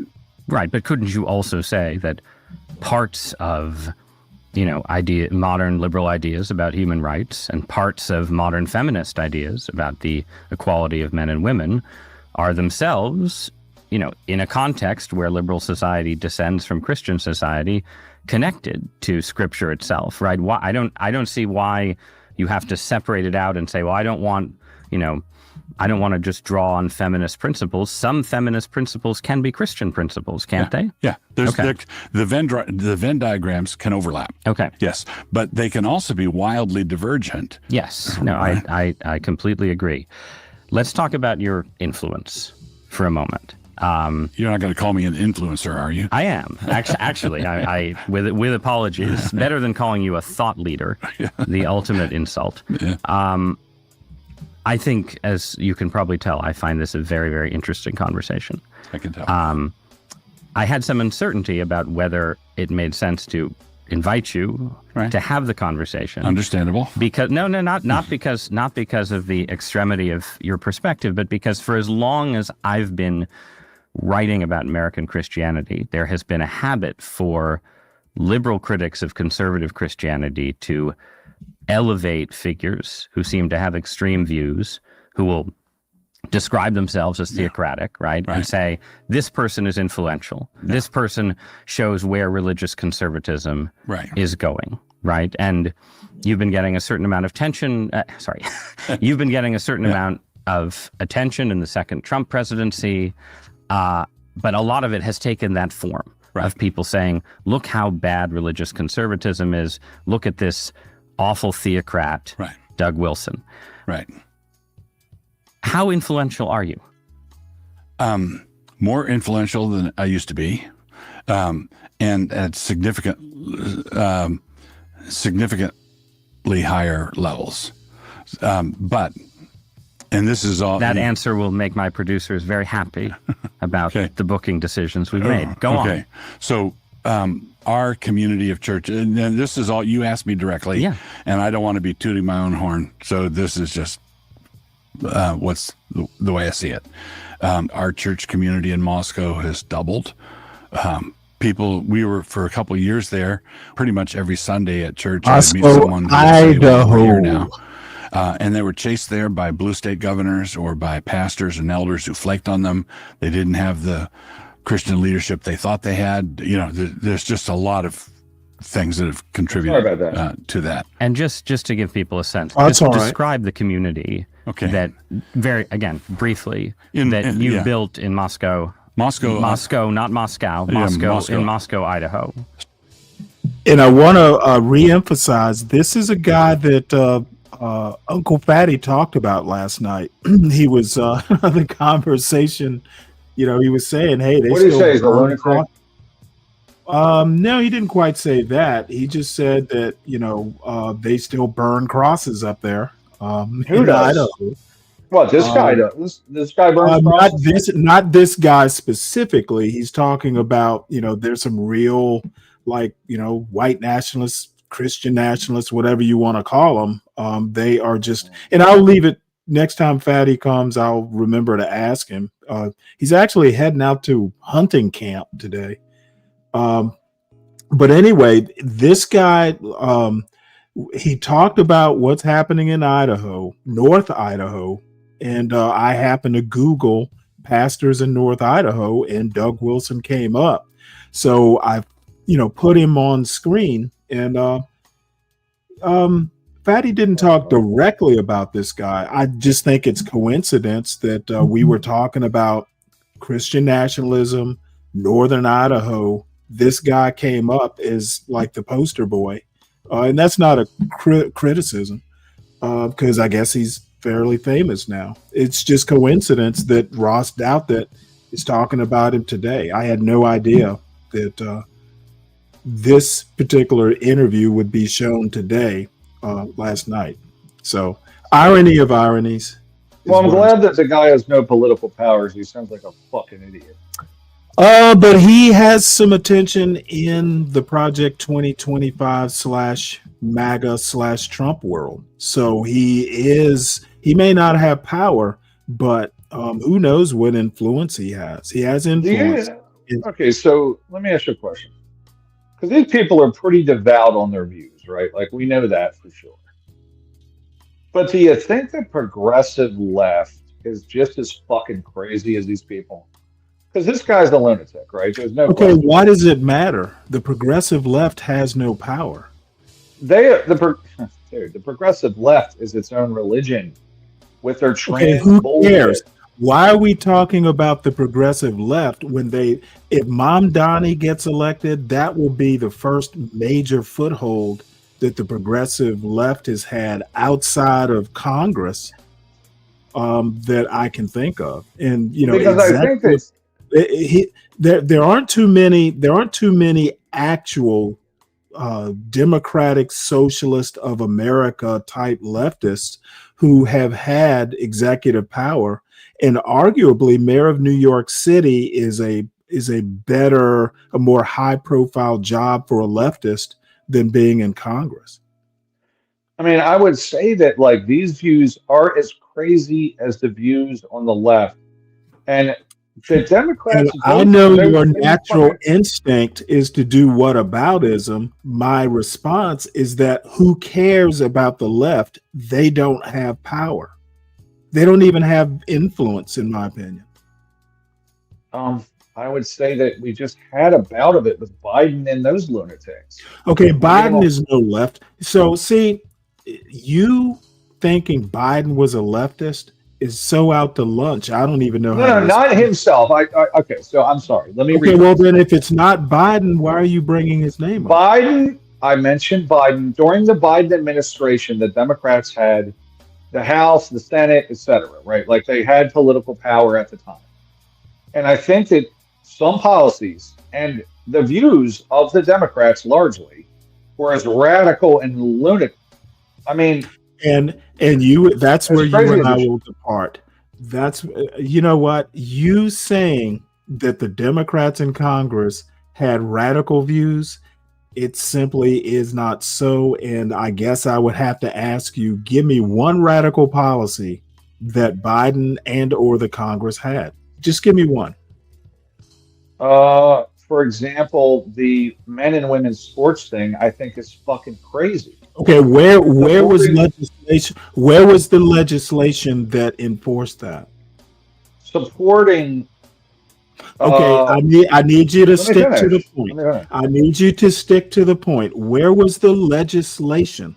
Most of that stuff happened locally. Congress never mandated anything like that. Okay, where is the legislation? So I'll ask, where's the legislation that supports this guy's viewpoints, this nut job, his viewpoints? Well, I said he had influence. I didn't say he had power. Well, and that's what I'm saying. I mean, we're saying the same thing. I think just no, actually, we're not. How aren't we? Okay, you keep associating the radical views of the left with the Democratic Congress under Biden. And I'm just asking you, give me one example of some radical policy that the Democratic Congress or Joe Biden. I don't know the legislation, but I know that on the politicized trans issue, the Democrats very much supported the trans rights, and the Republicans were against trans. Okay, some people don't consider that radical. I don't. Okay. Well, I think that gender reassignment and or puberty blockers for 10-year-olds is not good. Okay. So, well, let me help you out here. I personally don't think it's radical, not politically radical. I think there are some moral issues that are involved there. Not something I would support. Okay, but what I'm saying is that you can't back up the claim that the Democrats were radical. You can't give me one policy, dude, supporting parents' rights to choose medical procedures for their kids. I'm sorry, I just don't think that's radical left. I think that to do surgeries on children. Okay, again, you're missing my point. You are missing your own point. I know you're asking for legislation, right? No, you're getting upset. You're getting upset. All I'm saying. No, don't say what I'm getting. There are definitely moral issues involved, but I don't consider that policy radical left. It's a parental issue. It's a parental issue. It's a parental issue. I'm sorry, a parental choice issue. It is a very moral, religious, all kinds of social issues. But radical left, I don't see how you can. I would say this, okay, because I think that you are getting into the details. Of course, I get into details. The devil is in the details. Sorry, is my audio okay? Yes. Yeah, thank you. Sorry to jump in the middle there. I would just like to say that I do see when it comes to the parental choices when it comes to surgery for children is more of a moral issue, because when you expand that like web, you can have cases like children who are born with defects, and you have parents who put their children on like anti-aging stuff to keep them, like small and young, because as they get older and the bones become more brittle and they become much of a burden. So there are parents who deal with children who have these severe defects, and those parents choose. Let me interrupt. Let me interrupt right quick and help all these people. Okay, and I'm glad you see it as a moral issue. I need to remind the Ryans and the Kimmies that radical left issues tend to center around class analysis. Okay, start understanding when you say radical left, we're talking more economics and class and stuff like that. Try to understand that if anything, the far left is amoral. Okay, the left doesn't care about moral issues. Now, I'm being a little hyperbolic here, but they're more concerned with the economics and the class. Okay, this stuff about trans being a radical left ideology is bullshit. And that's why I get into details. I get into details to toss arguments like that into the dustbin. But it's not. It's a good argument. It's literally incorrect. Okay? I would say that the trans stuff is definitely... The MAGA, hold on one sec. The MAGA hyperbole does not work on this panel. I mean, it can work or not, but if you look at where people stand out and right. Ryan, you have said nothing to reinforce your argument that trans. All right. Let's say this. Is a radical left thing. It's not. I agree with you on the fact that parents should be able to make decisions for their kids. And that's why I'm not. No. Don't agree. I'm not saying parents should be able to do it. All I'm saying is it's a moral issue. It's not a left economic politic. Well, it's politics. Okay. I guess Okay. Well, however, the left is not out. The left is not out passing legislation or calling for legislation to let the trans people play sports. They did want to include the trans in the civil rights legislation. Name me one policy or law. It was proposed. I'll look it up, but it was proposed. It was proposed and passed are two different things. Well, it takes Republicans to pass it too. Obviously, okay. I'm saying they supported the crazy. Maybe I've drifted off the path here. Yes. Trans in sports was not a radical left policy or anything that I can recall the radical left going to bat for. I mean, I agree. I would say that it's not something that the left. It was propagated by the left, but it wasn't like all them. Well, if it was propagated by the left, it was a rights issue. Okay, it wasn't they were saying people ought to be able to do what they want to do. That would be the extent of a left argument. And by the way, I'm not a leftist. You have to take them. I'm not a leftist necessarily, but trans in sports, as far as rights go, yeah, that might be something that the left would take up, but they wouldn't be, pro-trans necessarily. They would be pro-rights of trans. Let's just say this much, okay? No, well, yeah, but that's still a trans thing. I mean, you don't see that? No, it's not, Ryan. It is a rights issue. Well, do you think it should be added to the civil rights bill? Because I'm not absolutely sure. I'm okay with sex being a protected class in the civil rights bill. I'm with you. Because it wasn't originally in the civil rights bill, the 1964 civil rights bill. It was forced in in the late 60s or early 70s. I think it was in the Nixon administration. So I'm kind of on the fence about it. I don't think, I think women's rights should be a separate issue from race, the racial stuff. And I've done the show. The reason sex is in that 1964 was amended into the 1964 Civil Rights Bill was because white women were afraid black women would have opportunities that black women would have opportunities that white women did. It was literally a race thing why sex got into the Civil Rights Bill. And that's a fact, by the way. We're getting off track. Hold on, for the audience, I'm not whistling Dixie. It's a provable fact.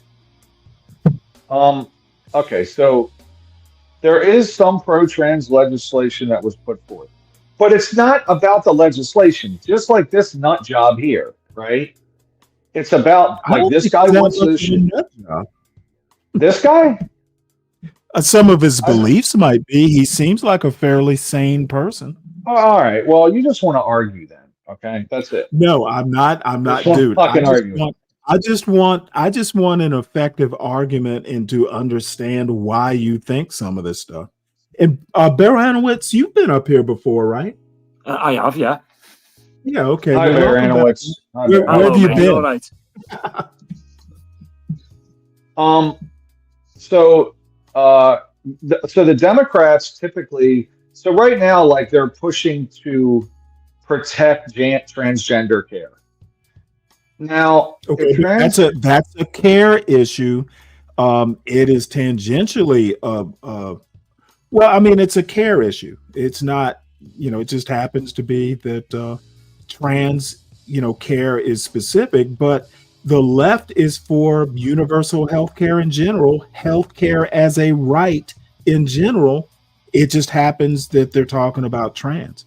Okay, so you can't say it's a pro-trans necessarily policy when they want universal health care for everybody. They want single pay. If you have to sign, look, in my state, if you want to get a tattoo before 18, you have to get a signature from your parents, right?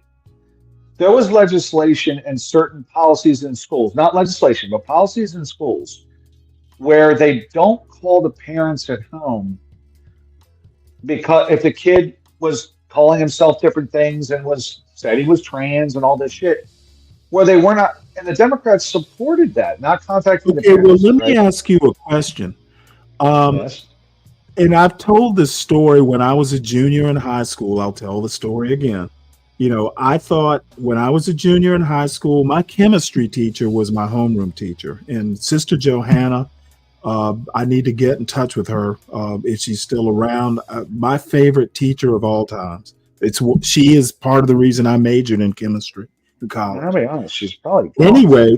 She was my homeroom teacher, and you know what? She, being the good homeroom teacher, she's writing the names, on the envelopes that our report cards are going to go into. And by the way, this is like the early 80s. So anyway, she asked each person, well, hey, what do you want to be called on your report card? What name should I use?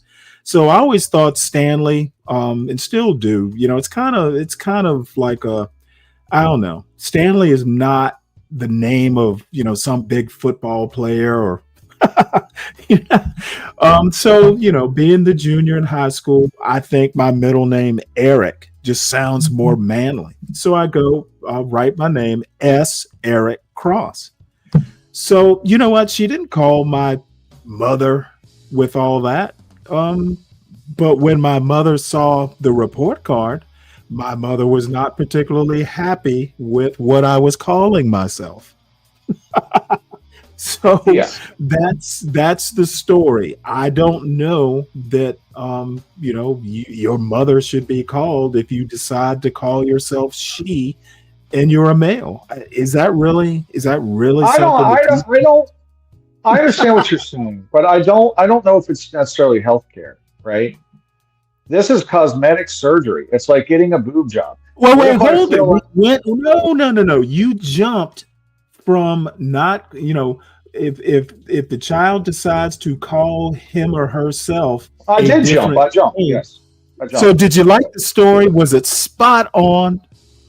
It's fine. It's fine. I wanted to call myself something else, and the teacher didn't call my parents to let them know. She knew eventually my parents would get wind of it. I don't think if a boy goes to school and asks the teacher to use a different pronoun, I'm sorry, I don't see the necessity to call home. Listen, I get that part. I just think overall, I think you are, you're. I think that one side is pro-trans and the other side is trans. And I think you are simplifying the argument beyond the actual reality. Okay, And if you actually want to go far, is not pro-trans. I mean, you're on drugs. Come on, man. Okay, and you know what? I'm on the right kind of drugs that are bringing me clarity as to what the argument actually is, and it's given me a clear understanding of English. If I polled 100 people and said which one sides with which, I don't give a fuck what 100 people say. Dude, if I cared what people said, I'd have 100 people in the chat right now. Just the fact, just the juxtaposition, the fact that the Republicans are foaming at the mouth over the trans issue, you can't tell me that Democrats aren't on the opposite side of it. Right? I can tell you exactly that. But they're not pro-trans, they are pro-rights of trans. There's a difference. I think it's the same. Well, the Republicans aren't anti-trans. They're anti-trans rights. They're anti-trans rights. The left and the Democrats will support your right to conflate issues. I support that right 100%. You know what? No, I'm pro-conflation. You know what's funny is this is what Democrats do. Like, they try to change the word abortion, or I'm not changing anything. I'm trying to make you aware. You're relabeling it. I'm trying to remind you of details and why details matter. What do you think, Bear? Is he full of shit or what? I think he's full of shit. He's full of shit. Come on, man. They're not pro-trans. They're pro-trans rights. Come on, man. I mean, you can have it where it's like it's the same with the opposite side of the spectrum. You can have it where it's like we're not pro this, but we're pro the rights of these people. Like you can have people on the right who completely believe something else off the spectrum, but will still stand by and go, I still believe in the rights of these people. Like objectivists do not go anywhere near the mainstream right, but they'll still say we do support the rights of everyone. Yeah. I actually believe it. I think trans should be able to do whatever they want. The only objection I have is I don't want to have to pay for it, and I don't want the state to pay for it, and I don't want insurance to pay for it. It's elective surgery. It's not mandatory, and it's just like getting a boob job as far as I'm concerned. I think that's a valid argument. Yeah, it's a fucking cosmetic surgery. Hey, I feel like I should have been but you're not anti-trans, you're anti-paying for the trans. For elective surgery. That's 90% of my stuff. Hey, if you came to me and said, Stanley, would you vote for this position? Absolutely, I would. Yeah, I don't give a shit what people do. Listen, you can cut off your arm and attach it to your fucking forehead. I don't care. I just don't want to pay for it. You know, now the problem is many people aren't really into the economics of it. They're into the morality of it. And for the last time, the left doesn't care necessarily about trans. They care for the right of the individual to, be whatever they want to be. To me, it's kind of almost like a libertarian argument. Yeah, but listen, this is it, man. This is it. Here's the problem, right? It's really about the kids, right? Like how much latitude is there with kids? Do the parents have can they make all these decisions, or should they limit that? And so, ultimately, the politics of it is what's good for society. Okay, if a parent is making a decision for their individual kid, but it's got societal implications, then it does become society's business. Yeah. I mean, because you And end up. to a certain extent, I can understand why, society at large would want to get involved with this kind of parental decision. I understand why, because it does have societal implications. It's got larger than, hey, what happens within my four walls sorts of implications. And I don't really have a solution. I think parents should ultimately decide what is best for their children. The problem is that a lot of parents, John Galt is a parent. So, the problem is not all parents are created equal. There are plenty of parents who make crazy ass decisions. And there are so many times I'll be listening to a YouTube panel and I'll think to myself, God damn, these people are raising kids. Well, me too. But you open up a can of worms because then parents go, well, I'm not going to get vaccines for my kid. I'm not going to do that for my kid. You start to move in a direction when the parents have too much, right? So there's a balance. I won't say too much. It's just that the parents' decisions have impact outside the four walls of the family home. And society is right to get involved or have an interest in those decisions. It's the thing I'd say. It's a slippery slope as well, because if you say the government should get involved when it comes to like medical procedures, well, no, not government so much as society. Yeah, I mean, society could have a vested interest. It's just the thing I would say is that if society wants to speak and label it, that's fine. But whatever you would do, just don't get the government involved. Well, I mean, it's almost impossible. Like, if you live in a country where the government is of, by, and for the people, the government is basically the mouthpiece of the people. So it's almost impossible not to have government involved. Yeah, we're now just over government. What I'm trying to impart is that too many people think that the government is autonomous. And in theory, anyway, the government is the voice of the people or the will of the people. And I think one of the reasons government runs rampant in one direction or another is Americans in particular forget that, hey, you know what? If enough of you get together, you will influence the government one way or the other. Too many people don't want to vote because they feel they're powerless. Well, you know what? The government isn't designed to highlight individual power. It is some form of a democratic republic, and there is power in numbers. I mean, I will say that the American government did seize a lot of control, like post 9/11, but that was just because they were feeding off the people's fear. Well, the people were for that. COVID too, man. That the thing is, when people are scared, the government will go, "We've got the solution. Give us this power," and people will go, "Yeah." Yeah, and usually they screw it up. I'll just say that. Like the Patriot Act, they said, "Listen, this has happened, so we need this power to prevent it," and everyone went, "Yeah, we don't want it to happen again." They're still using provisions from the Patriot Act, bud. They're still using stuff, which I'm okay with the Patriot Act. I don't care. Like, you can check my email and survey me. I don't do anything, so I don't give a shit. It's an invasion of privacy. Feel free to look at my search history. Okay, it's really interesting. So, but I mean, there are people who are just like, whether they're doing anything they should, whether they're above board or not, just the idea.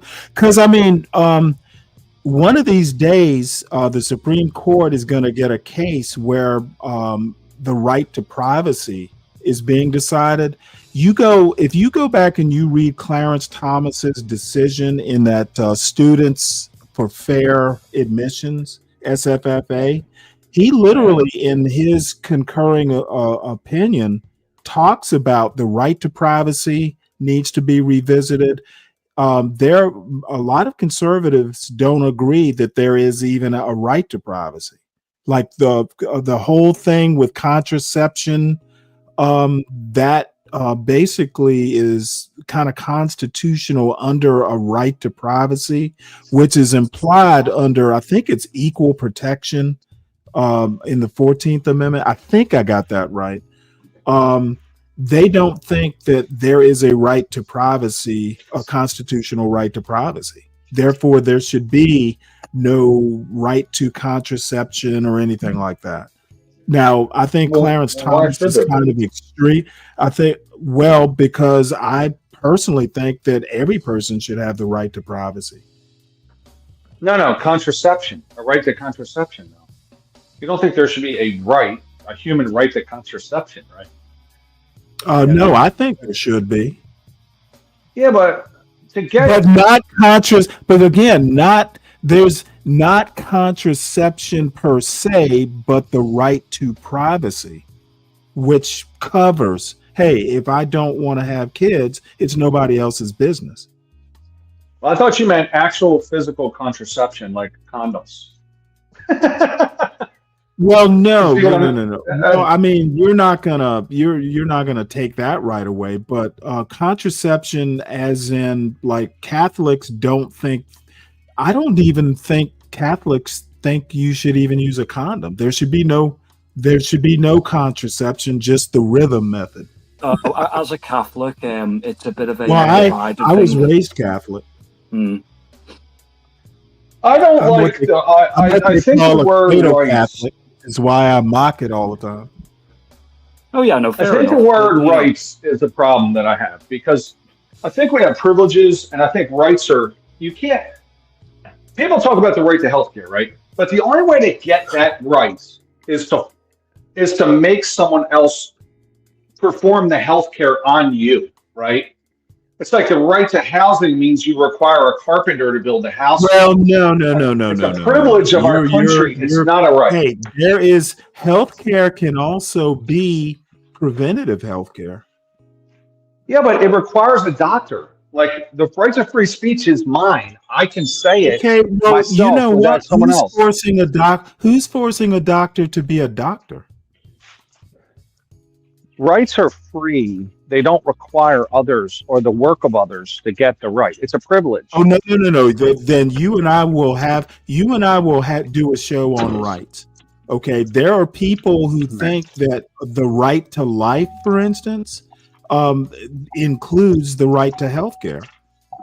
Yeah, but there are people who think, you know what natural law is? The right to life is something that's God-given, and healthcare is part of that right to life.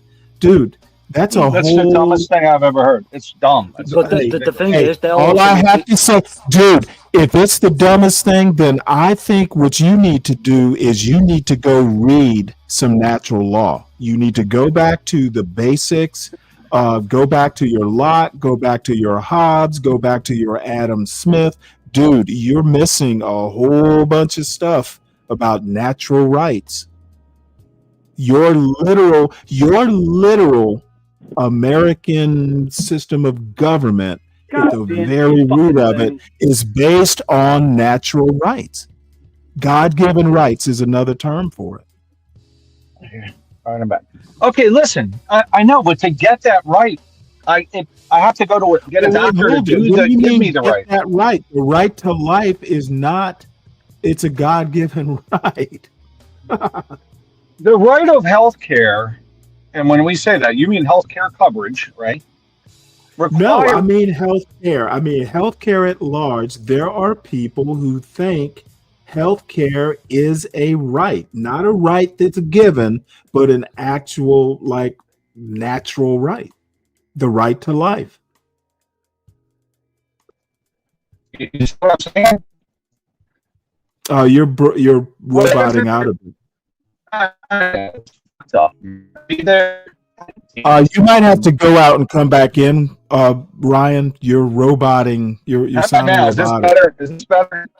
Better? Somewhat better, but not that much better. Oh shit! All right, I'll be there. Okay. You were going to say something, Bear? Oh, no, I was just saying, yeah, he was a robot in there. And it's been years. I was going through a stack of books that had been boxed up for years, and I found Locke and Hobbes. I'd forgotten I even read that stuff in college. So I got to go back and bone up on my natural law. Have you read any of Ayn Rand's books? Oh, I've read The Fountainhead and I've read Atlas Shrugged. Oh, brilliant. And as a matter of fact, Objectivism, her quote philosophy, they've got a YouTube page. There's a whole society, I forget. Yeah.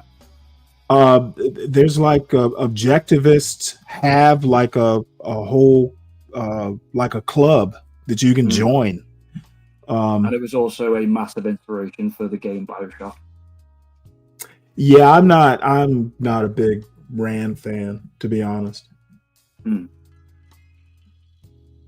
So let's get back to this wonderful video. So Moscow, Idaho is about 25,000 people. It's a university town. It's 8 miles away from Pullman, Washington, another university town. WSU and University of Idaho are 8 miles apart.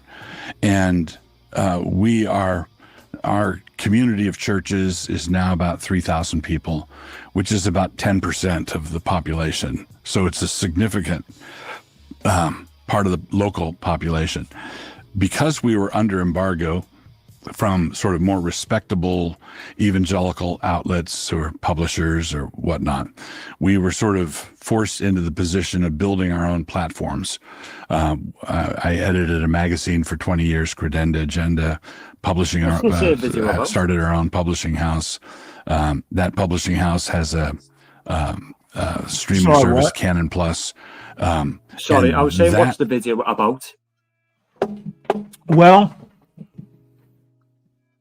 it's an interview with Doug Wilson and his Christian nationalism. Oh. There's a whole really hard thing to try and argue for, because Christian nationalism, it just splits into 10 different factions. Well, let's just start with they start with America was founded as a Christian nation. That's basically everyone's starting point, which is untrue. Yeah, it is. Yeah.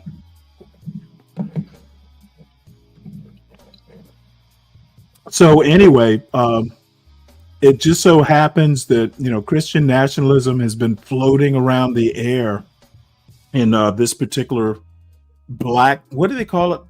The black sector or something like that of YouTube. Oh yeah, I know what you mean. Has sort of accumulated mountains of content, which has started to get traction around the country. And I've written a number of books, some of which have made their way by various means to people of influence and important places. So the reach is significant now, and also the time in which we're saying these things is different. So 20 years ago, interesting times. Interesting times. Mm-hmm. Italicized interesting times. 20 years ago, I was saying many of these same things, and people, the reaction of a normie, let's say normies and grillers, they go to church on Sunday and they grill and they're happy in American suburbia, right? And they don't think much about how biblical stoning precepts should be applied. Yeah, and they listen to me talk about something and they go, "Jeepers, good grief, where did send him back, somebody?" And what happened in the last 5 years is virtually every respected institution in the United States disgraced itself. The health industry, the military, the Supreme Court, Congress, everybody face planted, boom. And that what that left is a lot of normies were gobsmacked, saying, what happened to the America I grew up in? Everything blew up. Nobody's making sense. They're all, and it's the lockdowns, it's the vaccines, it's the trannies, it's it's clown world. And then they went, and we're still talking, and we got our platform, and that doesn't sound nearly as radical as all the respectable types. In fact, 20 years ago, Wilson was predicting this, was saying that we were in free fall, and this is where we were going to land. Right. And so we have garnered a lot of attention for that reason. Now, that's one piece of it. The other piece of it, and this is, I'll just say it. Just say it. I'll just say it. I've met Pete Hegseth one time. So I've written a lot on education. We planted a classical Christian school. There are hundreds of classical Christian schools around the country now that are following that model. And David Goodwin, who is the head of ACCS, Association of Classical Christian Schools, is a friend of mine. And Pete Hegseth did a Fox News thing on education, met David Goodwin. They wound up writing The Battle for the American Mind together. And so Hegseth knew about me from all the stuff I'd done on education. And then he moved to Nashville in order to put his kids in a classical Christian school, unconnected to me. And I was in Nashville and preached at the church that he had joined, all independent of me, but that church is in our denomination. So there's maybe 150 to 170 churches in the denomination I started. And I met him one time at church, and a pleasant exchange. He knew who I was, I knew who he was, and we met at church. And then one other time, I met Ross Voigt, who's the head of the OMB. The head of the Office of Management and Budget. Yep. Right. And I met him one time. We were on a panel discussion here in D.C. And then a few months ago, I was talking to a reporter who called me, and she was asking, "Oh, you're coming to Washington, D.C. Are you going to be meeting with influential people?" And I said, "Well, you guys mostly." Right. AP and Politico. Right. But this is all downstream of what I call assuming the center. So if you speak, we live in confused and confusing times, and whatever else you say about us, it's a consistent message that we understand and we've been articulating for decades. And people like that kind of direction, and they like that. But it's also spoken into a world where the institutional failure that you were describing extends to most Christian churches. Yeah, right. It's part of it. Yes. And you are, in certain ways, as Christianity has shrunk, as the practice of Christianity has declined in the United States, communities like yours, effectively become bigger fish in that smaller pond. That is correct. Right. So it's both that there are people sort of confused and baffled and dismayed by the world who find sort of the consistency of your perspective appealing. But then it's also, and I see this in my own life and interaction with fellow Christians, it's people inside Christianity who feel sort of beleaguered and defeated, and then here's this guy, Doug Wilson, and he's willing to, come on a New York Times podcast and say trannies. Right. He's just, I mean, don't act demure. Yeah. You have an entire style, right? And you have defended this style at length where, that says basically that it is perfectly Christian to speak, the language of insult, to call people, I just wrote down a few: lumberjack dykes, small-breasted biddies, gay tards, and then some other phrases that I'm not going to use on a podcast, right, like this one, right? And that's part of the appeal too, right? It is correct. You are in your own distinctive way very online and speaking some of the language of that kind of world. Yes. Do you want me to defend it? I'm not trying to be politically incorrect for the sake of being politically incorrect, and I'm not using the language that you referred to.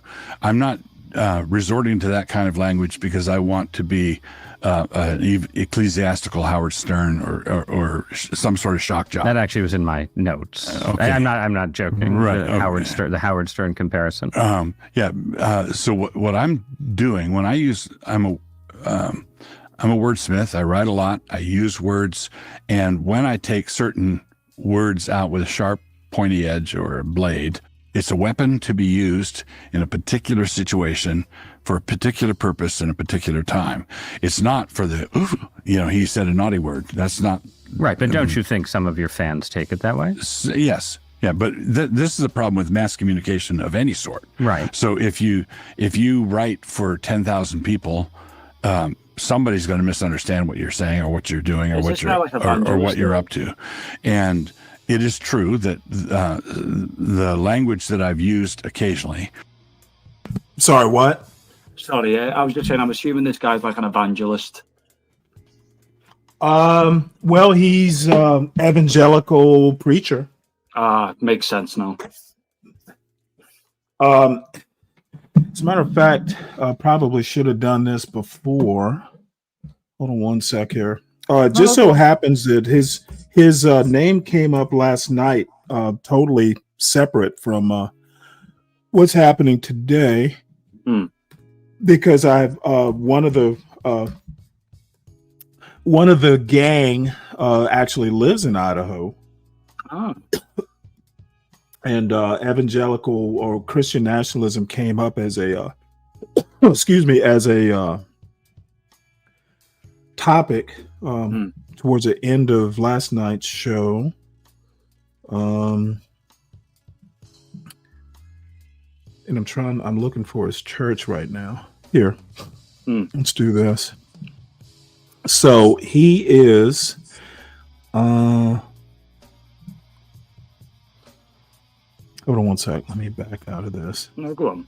I was just going to say that the easiest argument you can make to debunk Christian nationalism is just to say, hey, look at the Troubles in Ireland, where it was Protestant nationalists and Catholic nationalists killing each other for about 50 odd years. Yeah, well, he's a pastor at Christ Church in Moscow, Idaho, a faculty member at New St. Andrews College, wherever that is. But anyway, he is a Reformed and evangelical Christian theologian. He calls himself a theologian. And he served in the U.S. Navy submarine service before earning 2 BA degrees and an MA in philosophy from the University of Idaho. So he has academic roots. Yeah, fair enough. I don't like that he calls himself a theologian, though. That's a well. Why can't he be? He's got the degrees to call himself that. Well, when you say theologian, he has written books. Oh no, I mean you can write books and stuff, but when you use the title theologian, you have to say what sect. Well, he's a Presbyterian, which is weird because Presbyterians don't really have much theology. Well, he is Reformed. He calls himself an evangelical now, but I mean, they were talking earlier in this interview. They were talking Calvin. So he is a form of a Calvinist.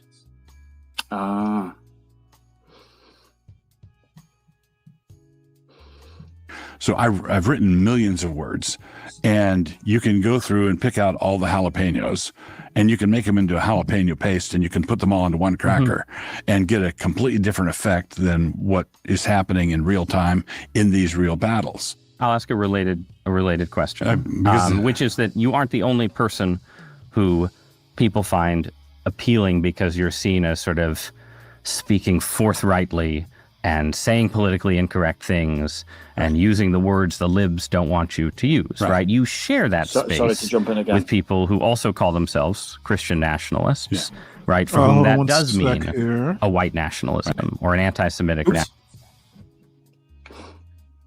Yeah, sorry about that. It was just to let you know that I'm going to jump off now, but I'd just like to say thank you for having me on the stream. It's been really interesting. Yeah, don't be a stranger. I'll try not to be, but thanks again, Chief. Have a good night. Sure. Take it easy. All right, so actually, let's take this time to do station identification. Welcome to Stanley versus the World.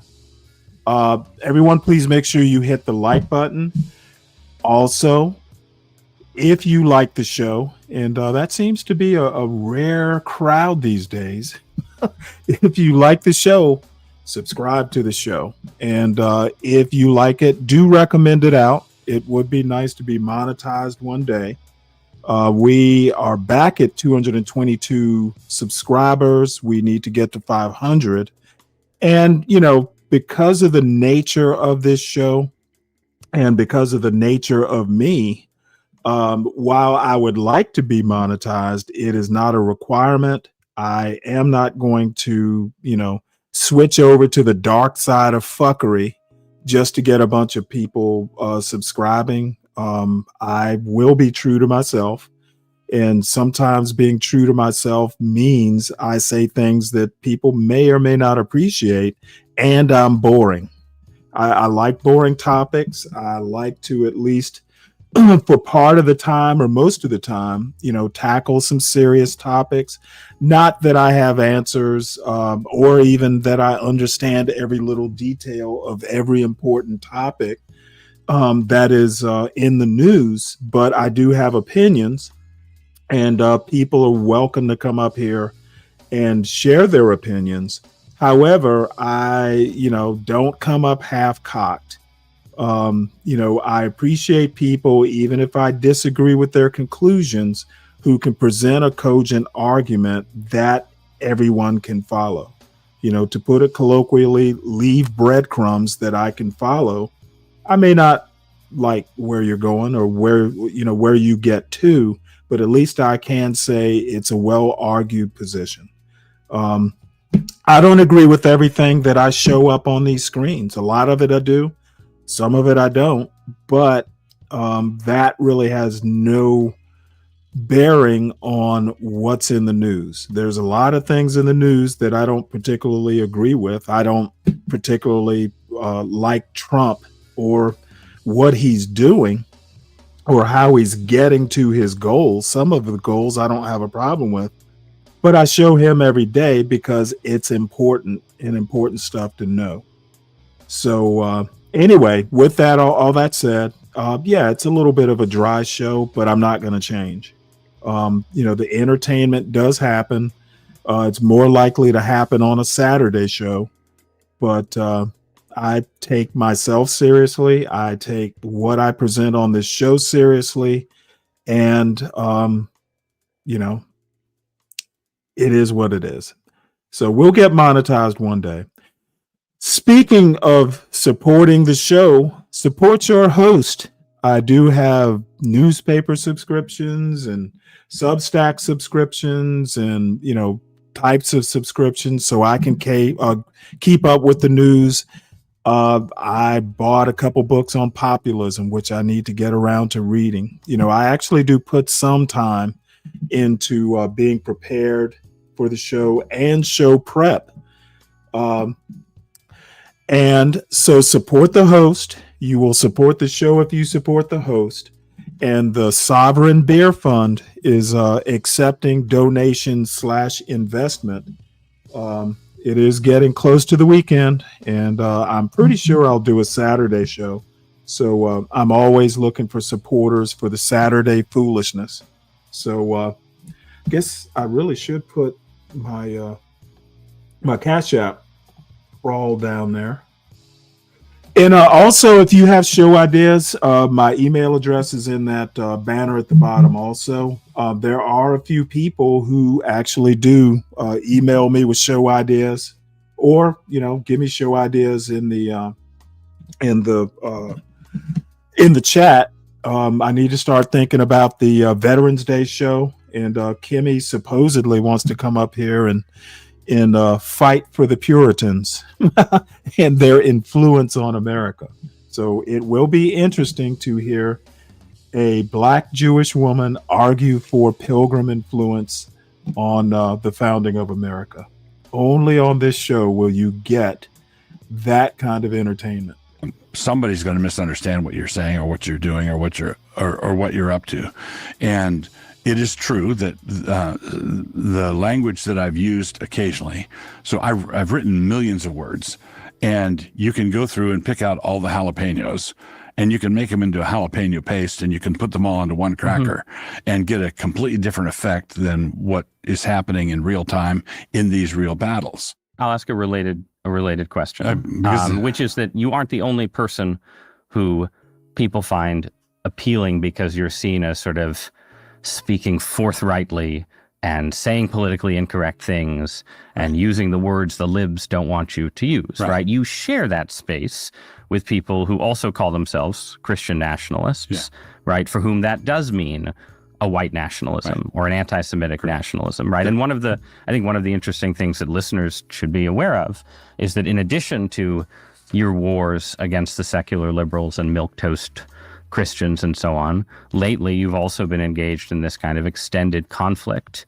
with people who want a sort of formally racialized form of Christianity. That was actually my first internet controversy many years ago, was with the Kinnists, white identitarians, and I call them skinists. And I've been in polemical firefights with anti-Semites and people who have actual misogynists, not people who are accused of being that way. Do you think you're going to win that fight? I do, because one of the things that has tended to happen in the recent past, the 20th century past, right, is that when you have periods of liberal weakness or liberal collapse, there are forms of conservative religion that try and fill that void, but there are also consistently forms of identitarian politics, racist politics, fascist politics that fill that void. And you can see versions of this, obviously, in 1930s Europe. And I'm not sure that the record of the 20th century proves that in the battle to define post-liberalism, it's guaranteed that the colorblind Calvinists are coming. Well, I mean, again, we may not win, but we're going to go down fighting, and that matters because we're Bible people. In other words, I want to fight against racial vainglory, ethnic vainglory, or ethnic malice, because the Bible prohibits it. In Christ, there's neither Jew nor Greek, slave free, Scythian and Colossians or barbarian. And it's one of the centerpieces of the New Testament. I believe that Christian pastors should fight, and they should fight sin. And it's not just sin on the left. It's not just the progressive leftism. It's also, I call it the dank right. And then there are people who say that they have no enemies to the right, but that's just telling the devil what direction to attack you from. Well, and this will be maybe my last attempt in my crusade to get you to say something nice about liberalism. Okay. Right. But it does seem like some of these forces on the dank right that you're talking about, racists and anti-Semites and so on, that has been kept at bay in part by the same society that you were condemning in no uncertain terms earlier in the conversation for abortion and other sins. Yeah. And it seems to me that itself should make you think, yes, there are particular sins and particular evils that are, that are part of the liberal moment or the late 20th, early 21st century America, and Christians should condemn them.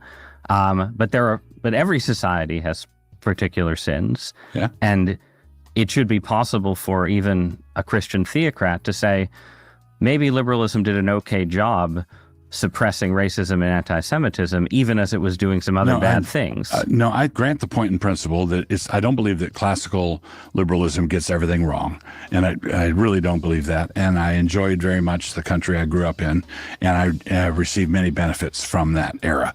So that point's granted.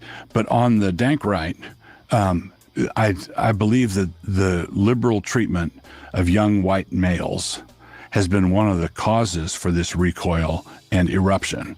So what you had was a toxic combination of a bad economy, of young men being told repeatedly that they are the cancer of the planet, that their masculinity is toxic, that their skin is the blight of the the world. Yep. And their heterosexuality is a hate So crime. their feelings were hurt? And they've been kicked in the head for years and years and years. And they took it ill. And then when you combine it with no economic opportunities and all the Trumpian issues, you combine it. Okay, I'm going to remind these people that, hey, this is a problem of your own making. Okay, I'm sorry. I just find it a little bit hilarious that young white men are getting upset for what their fathers and grandfathers didn't prepare them for. I think that their ire, and not Doug Wilson in particular, because he seems fairly reasonable.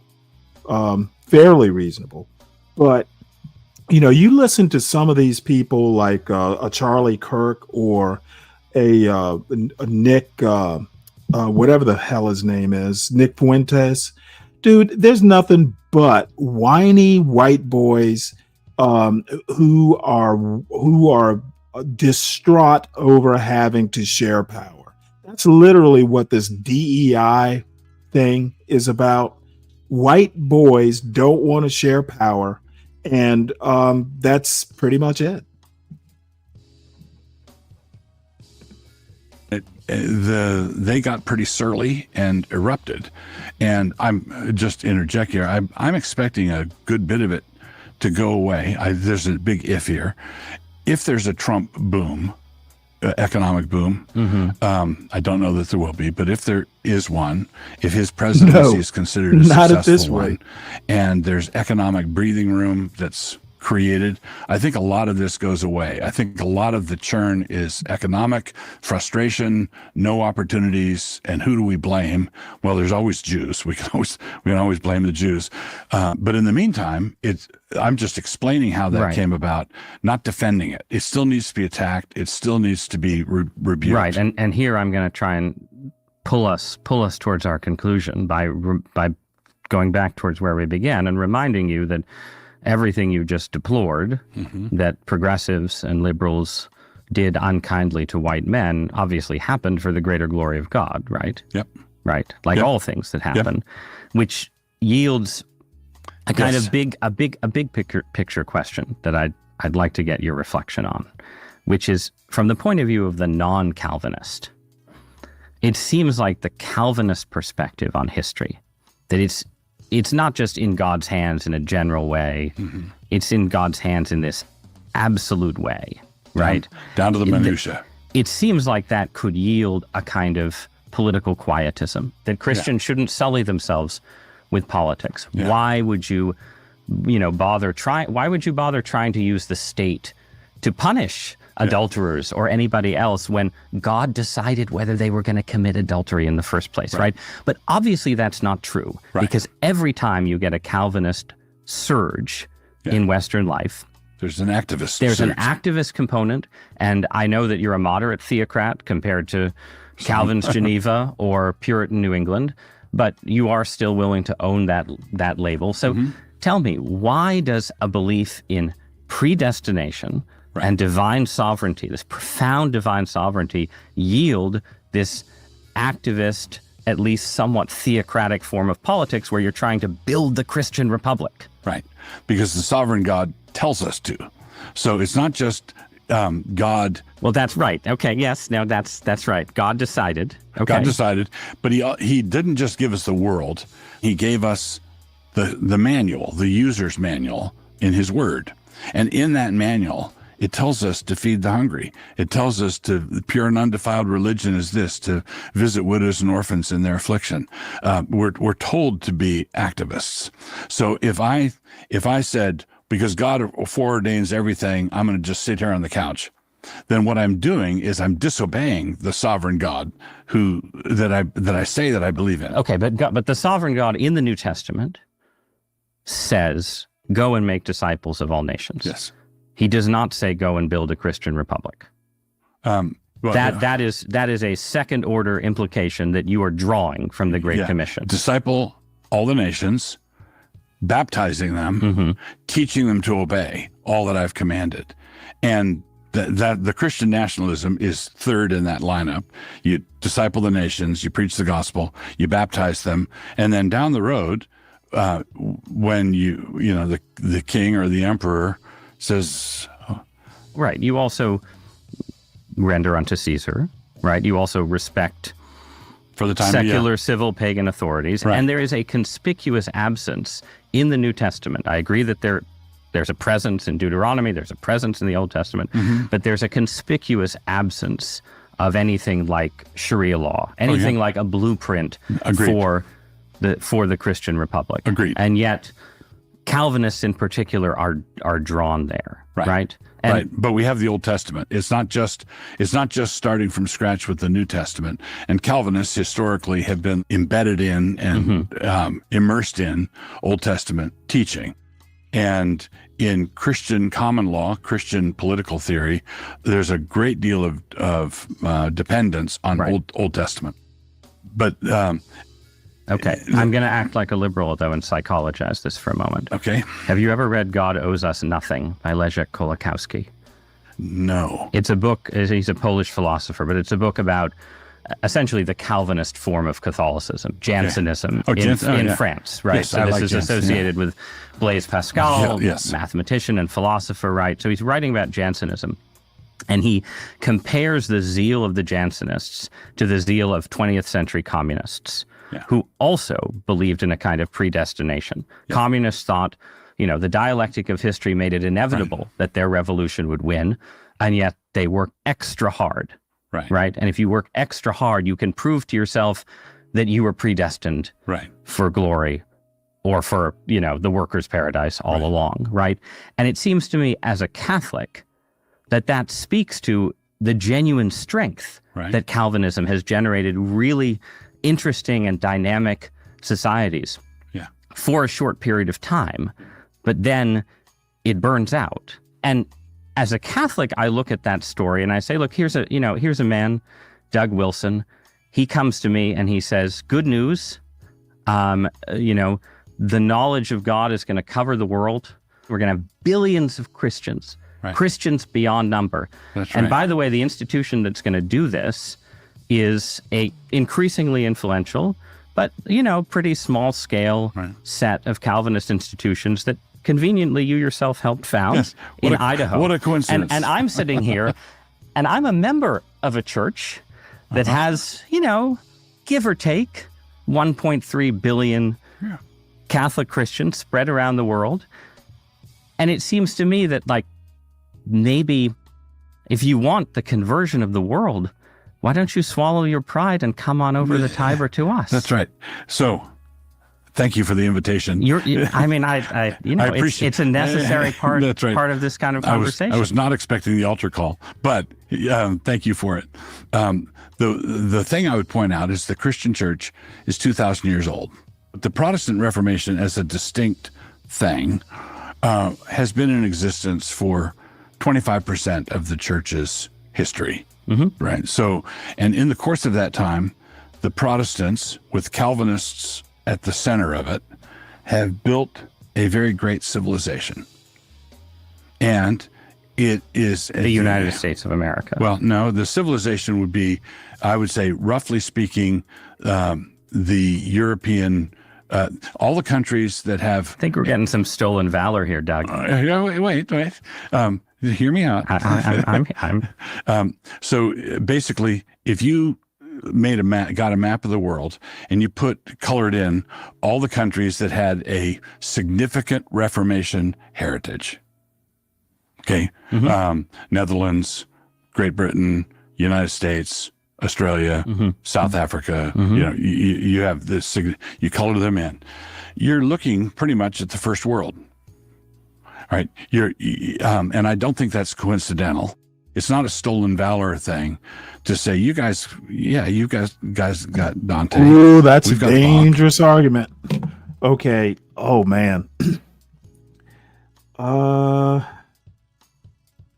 trying to think here because this argument could be spun to the point to where the Protestant Reformation basically made slavery, African slavery, a lot easier because race became a thing versus which religion. You know, before the Protestant Reformation, there was slavery, but Spain, for instance, if a slave converted to Catholicism, they couldn't be a slave anymore.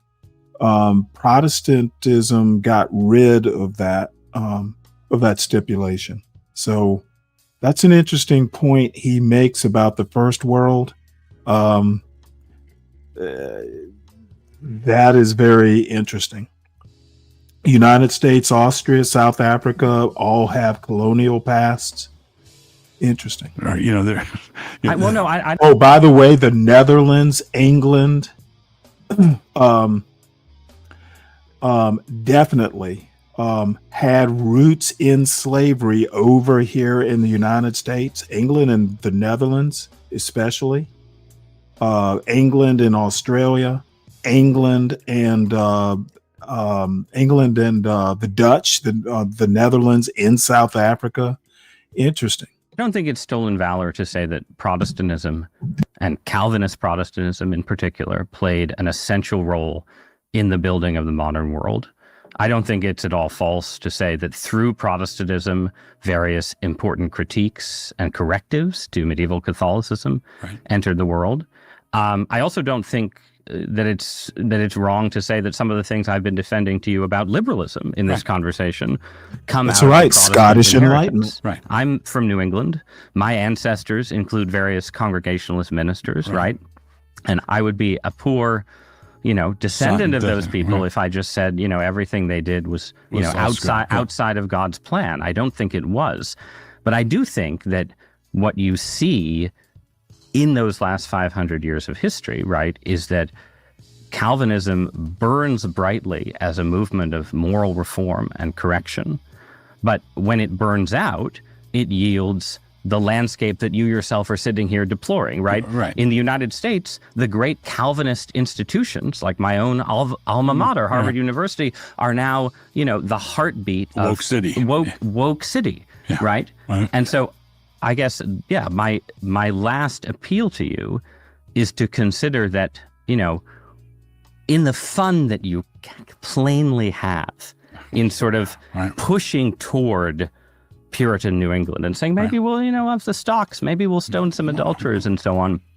You are setting in motion the same cycle where people come to you because you offer a zealous and intense form of Christianity, but the zeal gets out of hand and the hangover is wicked.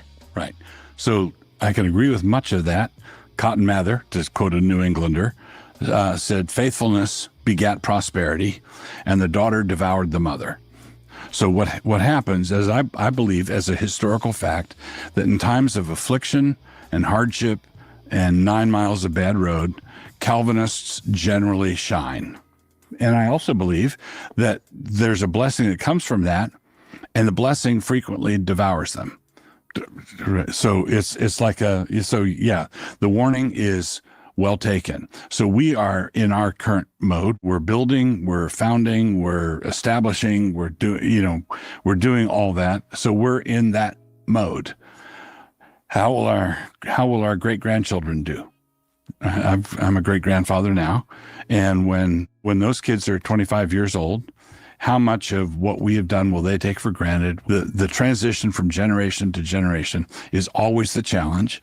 And because Calvinists have been so successful and they work so hard, they oftentimes bequeath substantial resources to their grandchildren and great-grandchildren. And as it says in Deuteronomy, Jeshurun waxed fat and kicked.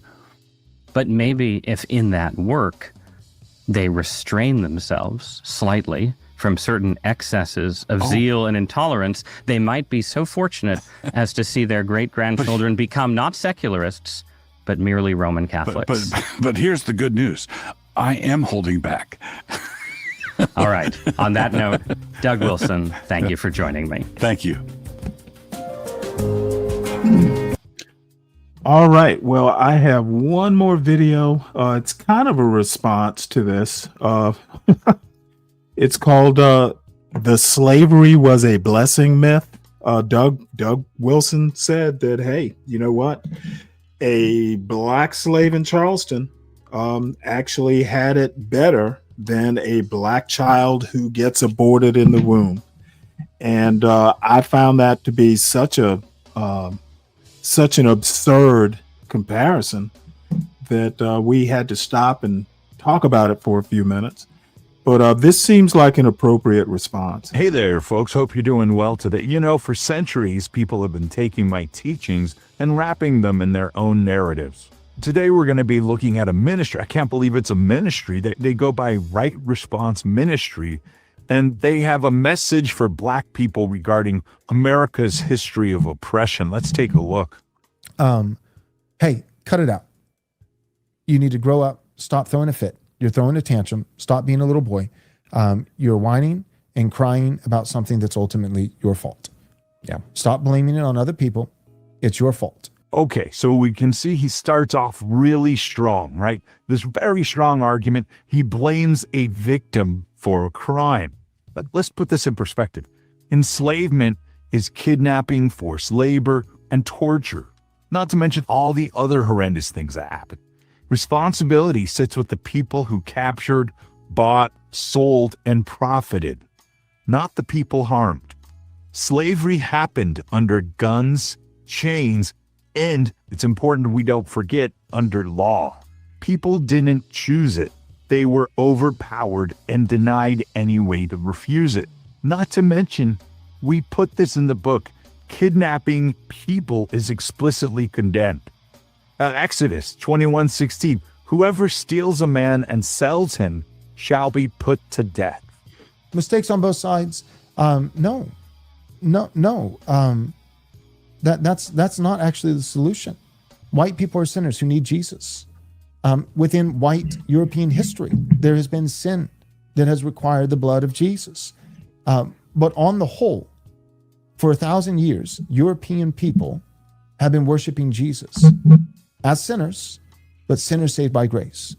And on the whole, non-European people, much of the rest of the world, has been worshiping demons. Mm-hmm. European people have been building cathedrals. Non-European people have been building grass huts. And for those who are of non-European descent, but live in the Western world, you are exceedingly blessed. Now, there's a lot to unpack here. One thing to note is the way he talked about them living in grass huts and worshiping demons. And what he was trying to do there was dehumanize them. And that's just one element in this larger kind of narrative he's trying to push around slavery was a blessing. Because here's the deal. It's like, well, slavery, the richest Black people on God's green earth are African Americans. With that argument. If slavery never happened, then you would be in a grass hut. Yeah. Right? Well, we need reparations. Your reparations are that you get to live in America. You're welcome. You're welcome. You get to have the Christian religion. That's live right. better than your ancestors. The greatest moment in history for any brown or Black country is the moment that the white man's ships arrive on your shore. Because he brings the gospel of Jesus Christ. He catechizes you and your children. He brings exports, he brings hospitals, medicine, life expansion increases, GDP and resources increase, medicine increases, and most importantly, you get taught the gospel of Jesus Christ so that you can live longer on earth and then go to heaven. Saying Black Americans should be grateful because they live in the U.S., this is reframing a crime against humanity as a gift.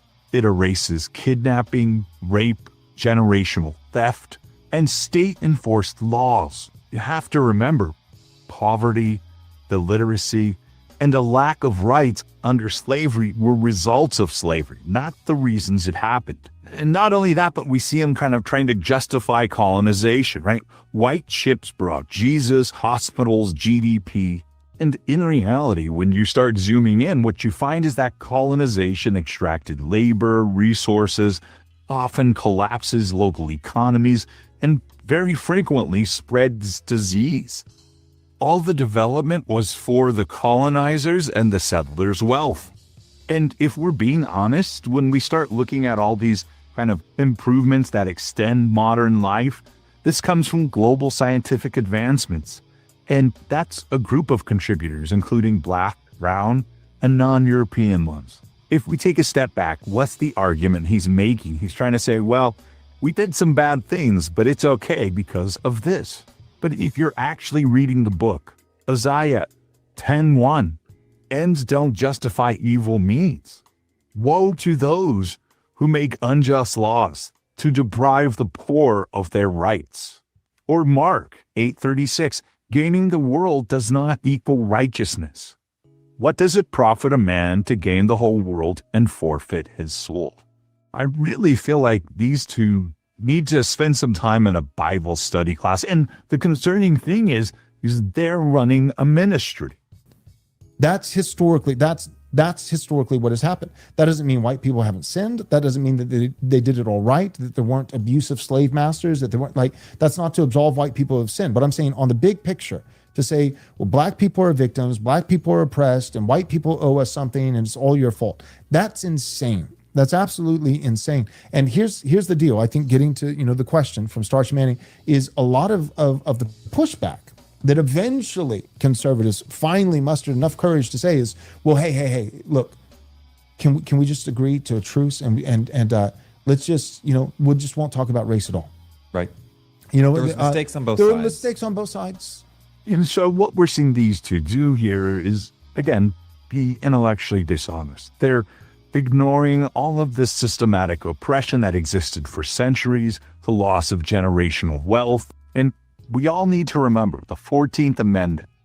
This was what brought birthright citizenship and equal protection. That happened in 1868. That was only 155 years ago. Just a couple years after that, in 1870, you saw that black men had the ability to vote. Now, granted, that didn't really become real until the Civil Rights, and that's when we saw the Voting Rights Act of 1965, which was federal protection for black voting. And, just the year before is when we saw that Civil Rights Act that banned discrimination in public places and employment. And that was only 61 years ago. So it's not about being guilty. It's not about being shamed. It's about being honest with yourself and understanding the history and the outcomes. It's about having perspective, taking that further, having compassion and empathy.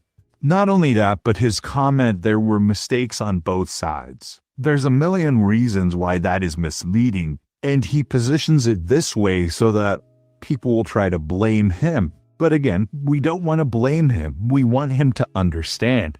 But we should also understand why this mistakes on both sides is incorrect. It's a false equivalent. It treats unequal things as equal. One side built and enforced systems while the other was subjected to them. Power and harm aren't symmetrical. He's really just trying to blur accountability, and if everyone's messed up, then no one is responsible to repair anything. And to actually repair things, we need to be honest first. And then as we continue on in his statement, let's just not talk about race. This silence keeps the status quo. Silence is not neutral, nor does it fix anything.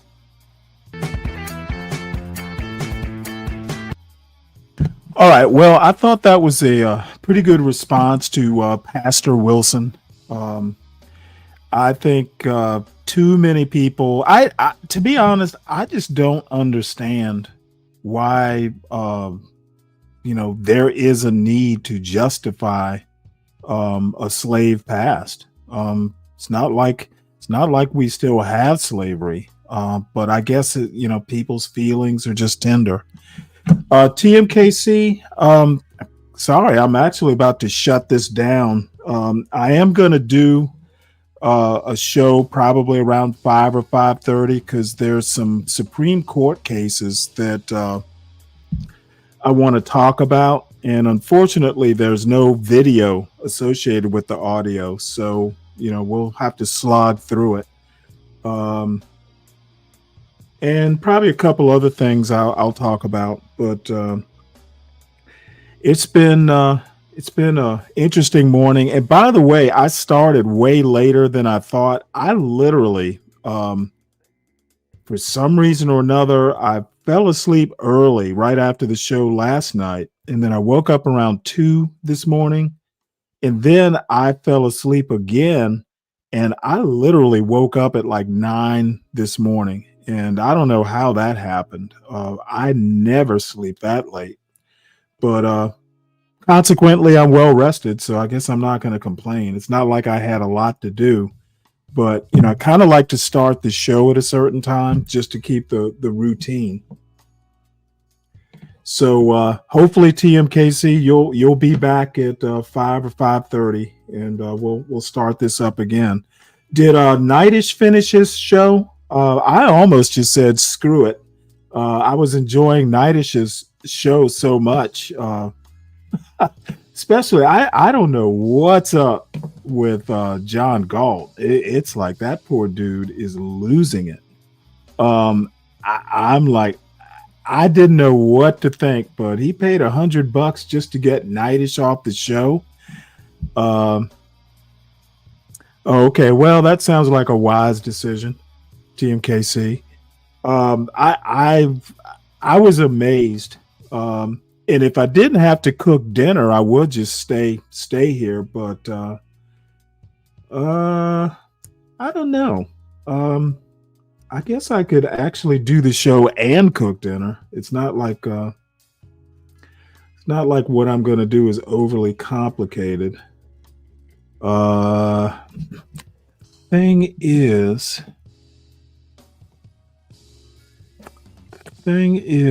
what I really want to do is start from this. Actually, you know what? Actually, this is what I want to show next. I'll decide. I think I'm kind of in the air about whether I should end the show and start back or just trudge through this one. Let's see. I'm at 4 hours. So, well, let me play this video because I need to run out and get the mail anyway. So I'll decide while I'm walking to the mailbox.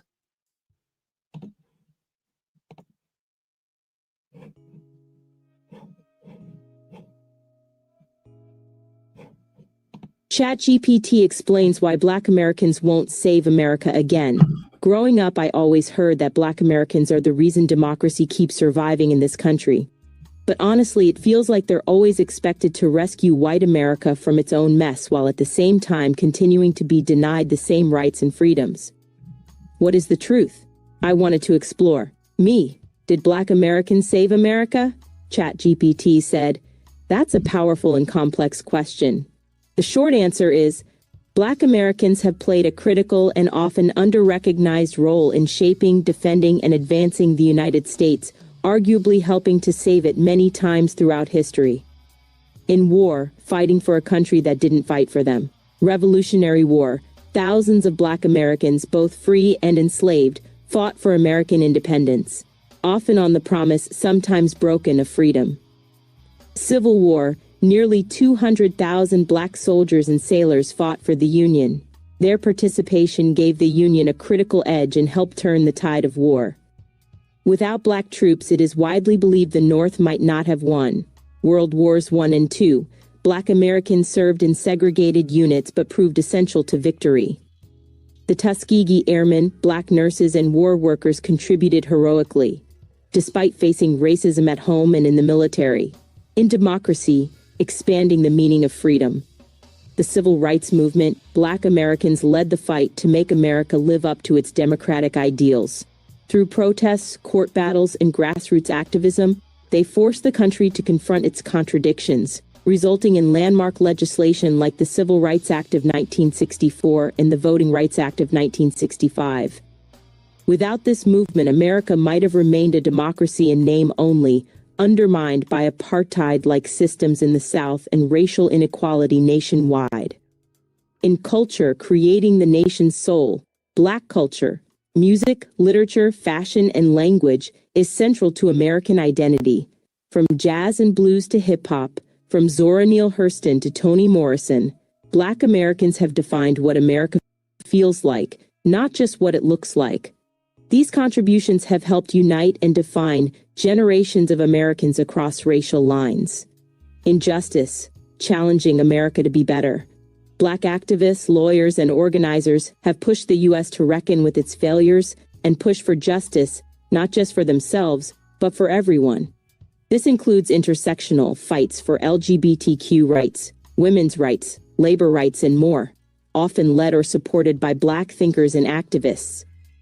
So did Black Americans save America?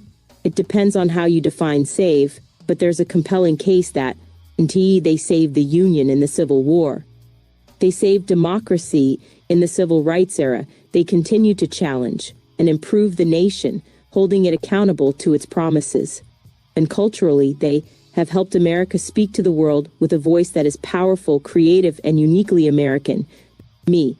Black voter turnout in 2024 was lower than 2020, and Black Americans seem disengaged with the political chaos and the dismantling of democracy by the Trump administration. Do you think they're tired? ChatGPT said. Yes. Many Black Americans are tired in a deep, systemic, and justified way. What you're observing isn't just apathy or disengagement. It is exhaustion, disillusionment, and a reckoning with the limits of political participation as a tool for justice. Let's unpack that carefully and respectfully. The cycle of hope and disappointment. Black voters, especially Black women, have historically been among the most loyal and active participants in American democracy. They often voted not just for themselves, but to protect the ideals of democracy from outright collapse, such as in 2020 and the Georgia runoffs in 2021. But despite their decisive role, the material conditions of life have not changed fast enough. And police violence, economic inequality, voter suppression, and systemic racism still persist. And even Democratic leadership, once in power, has often failed to deliver on core promises to Black communities or prioritize unity over justice. So yes, many people are asking, what's the point of saving a democracy that won't save us?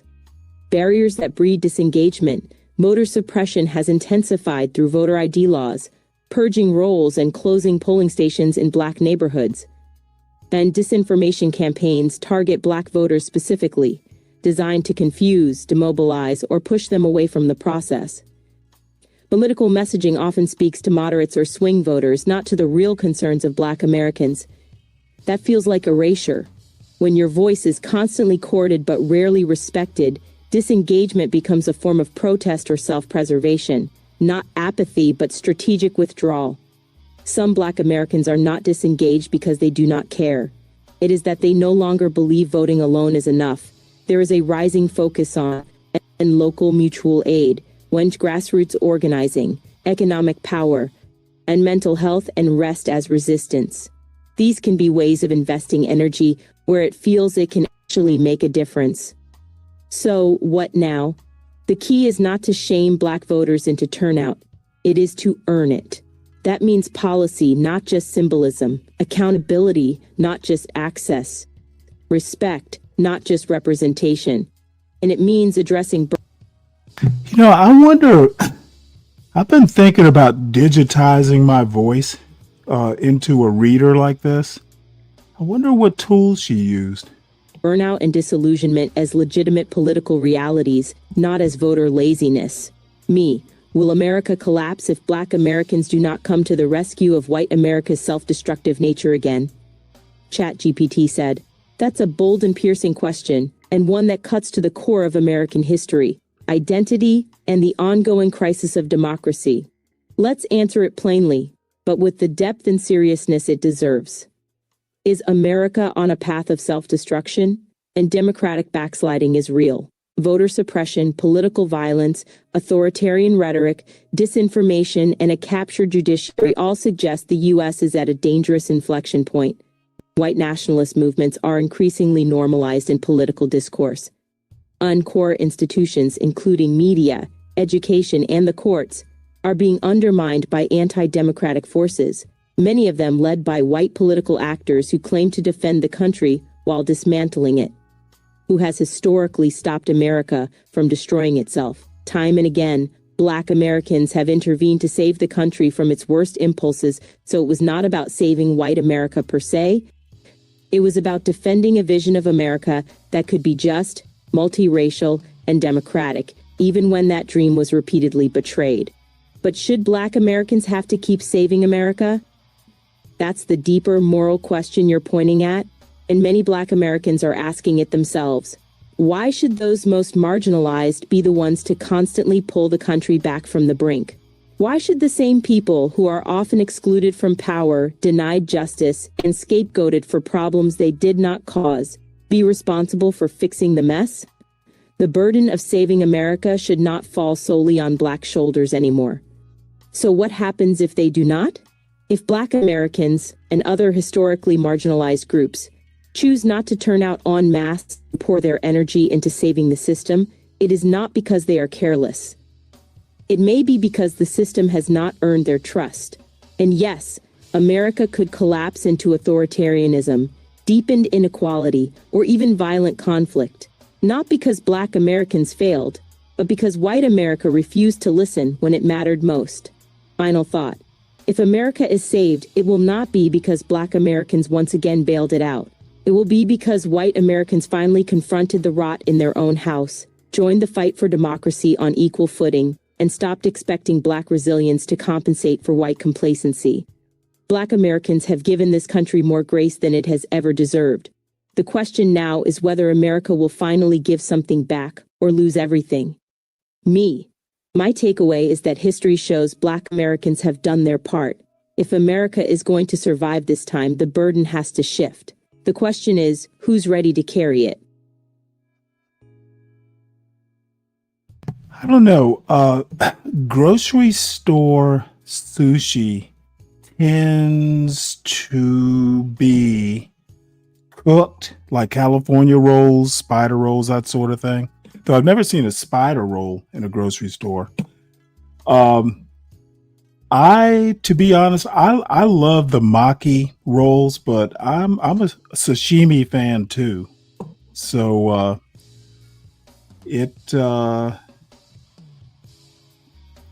let's see. To use your own personalized voice to read text, you should use an AI voice cloning tool within a text-to-speech application.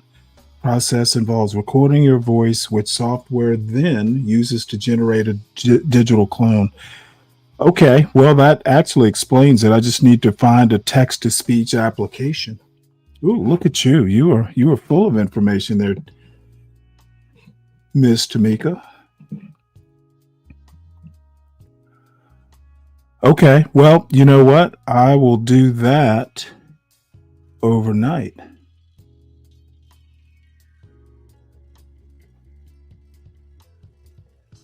Yeah, if I can do that, then I can stop using these embedded AI. You asked AI. Well, you know what? You are young. I didn't even think to ask AI. I'm gonna have to start. I'm gonna have to start doing that. Touche, touche. Let's see what else. That's 3:34. I guess I should just keep going because I do also have this, which I think we got halfway through last night.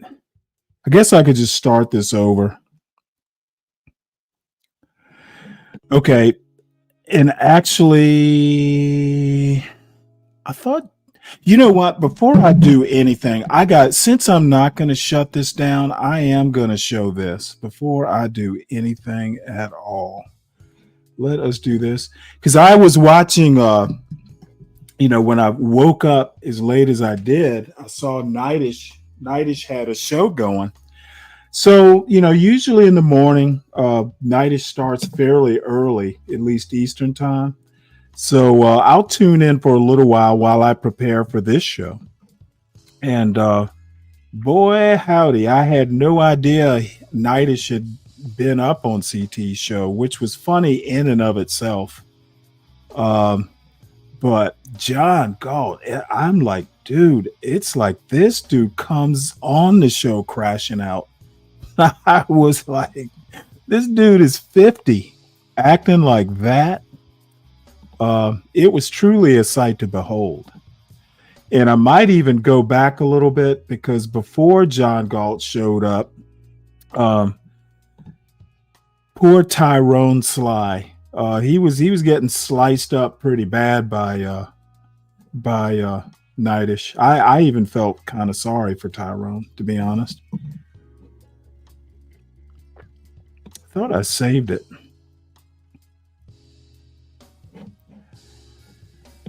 Apparently I did not.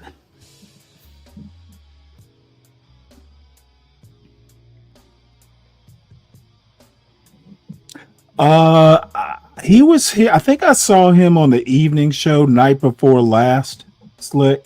He didn't come up or anything. He has promised he will never come up on the show again. And I have promised if he does come up on the show, somebody needs to pay $300. So it could very well be he'll never be up on this show ever again, which it's not really killing my joy.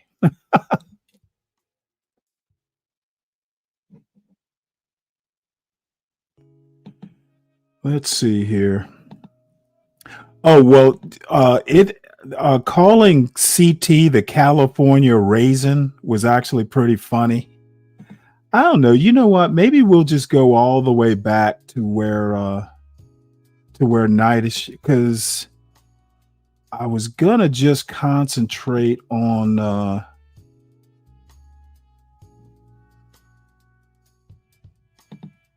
let's see here. This is the thing. Integration hurt us, then black flight hurt us, and then what followed after black flight was the damn crack epidemic, and that was the end of us. 100%. So we were done in about 1986, 87. Okay, so let me set this up. This is Nightish, who is up on CT's show, and eventually Nightish and Tyrone Sly get into it. Now, Tyrone's a buddy of mine. But he can get up here, especially when he's been drinking a little bit. He can get mighty obnoxious. And Nightish is probably not the person you want to get sloppy, drunk, and obnoxious with.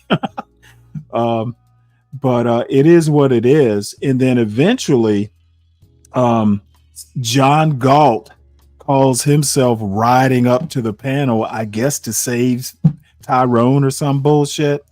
So John comes on the show crashing out, and then eventually John pays like $100 to get Nightish off the chat. Off the panel. And then, from there, I don't know what happened, because I kind of stopped watching. But it was a sight to behold. So really the reason I'm watching this is just to kind of watch Nightish slice up Tyrone, and then what happens when John comes on. And again, I just cannot believe that a 50-year-old man acts like this. And the other thing I can't understand is, for someone who has all the critique of black culture and black people in general, why can't John figure out that he's acting just like the black people he's shedding on? Apparently, John doesn't realize that he's acting just like the people he criticizes, or it's a part of, he has some self-justification for it. But all I have to say is that John, when he starts talking about he's a software developer and he has real estate expertise, motherfucker, it is obvious you don't. Okay, because and if you do, you sure as fuck, I would rather somebody who doesn't know anything, but at least knows how to act, rather than someone who is just this misbehaved and abusive to people. But anyway, let me stop. Get down off my soapbox. And when we sit up here and we try to go, it's a gender thing. It's not a gender thing. It's an agenda, not a gender, agenda. These motherfuckers been saying using porch monkeys and all that shit for years. The white man said you wasn't shit. And the fact that your fellow human being, male or female, sellout nigga or female, is saying that niggas ain't shit is hilarious. Who created the premise in the first place? Maybe go watch the Planet of the Apes again. Get your filthy hands off of me, you animal. This shit is crazy.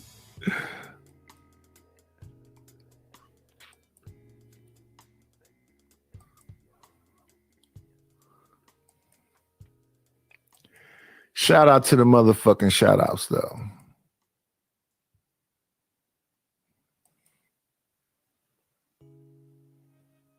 See, these people. I'll take my hat off. I'll take my glasses off. I'll get confused. These people do not take kindly to people basically saying that you anti-black blacks are as bad or worse as any white racist.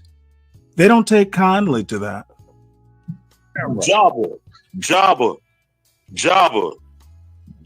the Hutt. I'll get completely on camera. The difference between me and you is that as a man, I will show myself. But as a whore, you sound like a goofy. You are hide. Hey man, I'll feed you bean pies and pit sandwiches and you'll die, dude. Leave me alone. Nowhere to hide. Leave me alone, dude. Yeah, that's right.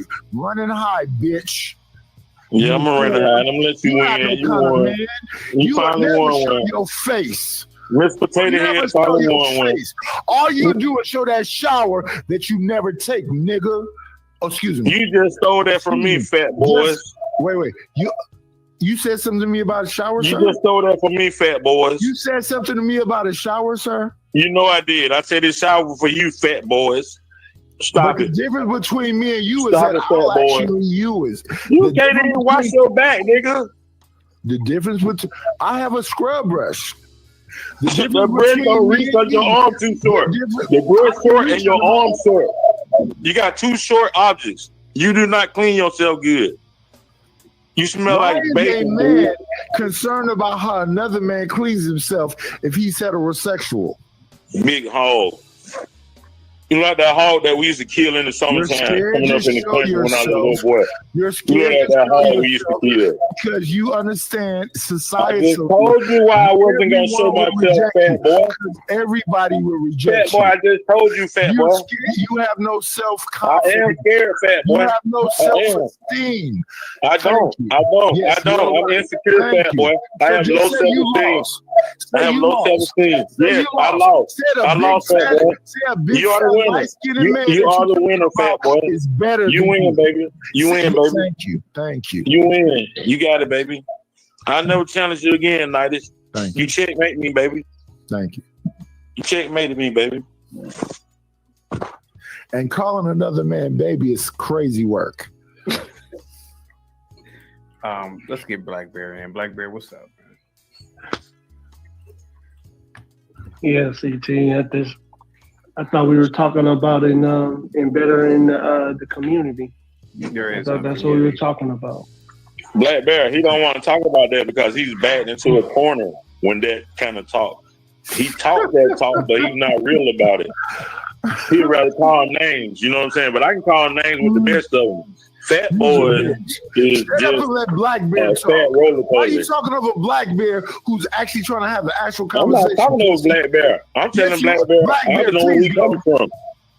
Because Black Bear been black bear pussy. You scared to get on camera and you said, Black Bear been agree with me, act like fat the boy. loser that you are and let Black Bear talk. Let Black Bear talk. Fat bitch.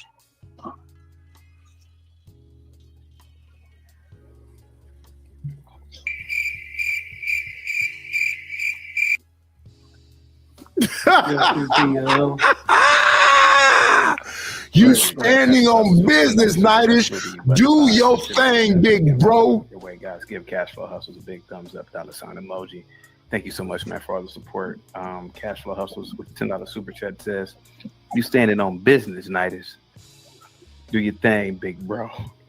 Do you believe he's standing on business? He ignorant like Nightish.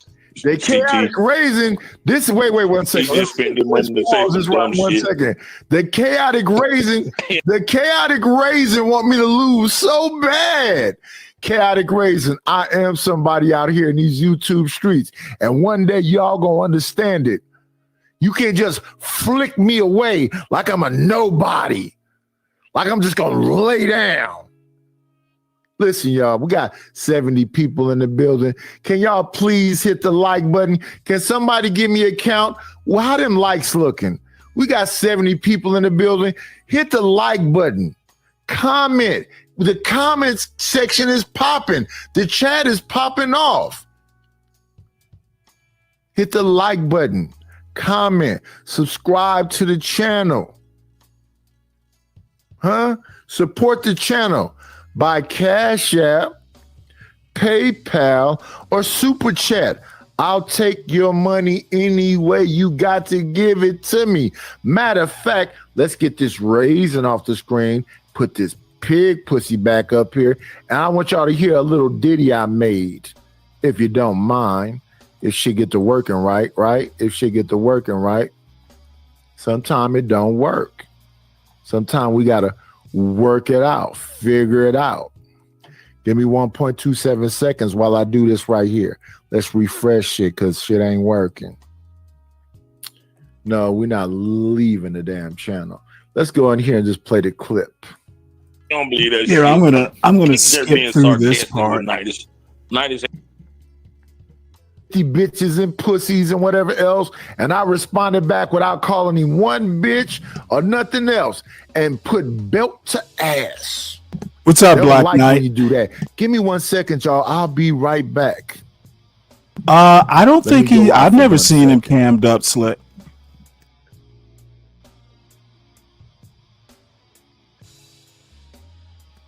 And let's see here. If I were to sex you out, can't think about nothing else since you laced me with your love. Ain't no secret, baby, your body fits me like a glove. My body all over your body, baby. Your body all over my body. It's your body, baby. Oh, it's your body, baby. And the band keeps playing on. Yeah, CT. I thought we were building, and it just went to another place. My favorite. Thought we were building. Yeah, that's He's smoking weed and drinking. That's crazy. John, come over to get on your fat ass. Hey, CT. Yeah. How much? Listen. Yes. Pay attention, y'all. I'm gonna rewind it just a centimeter. Let's right here. Now that's went back too far. Right here.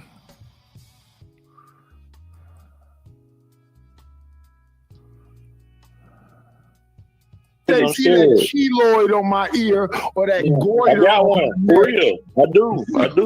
I do. You're exactly right. I already know that, sir. Right. Good. Any man that will use a shower as an avatar is telling me he's a funky bitch. I am a funky bitch. I'm the funkiest bitch you can ever know. Blackberry. what say you about all of this? I'm on their minds. He don't even know who he's talking to. He called my name. I don't got nothing to do with it, sir. Respectfully. Shout out to the shout outs. Go ahead.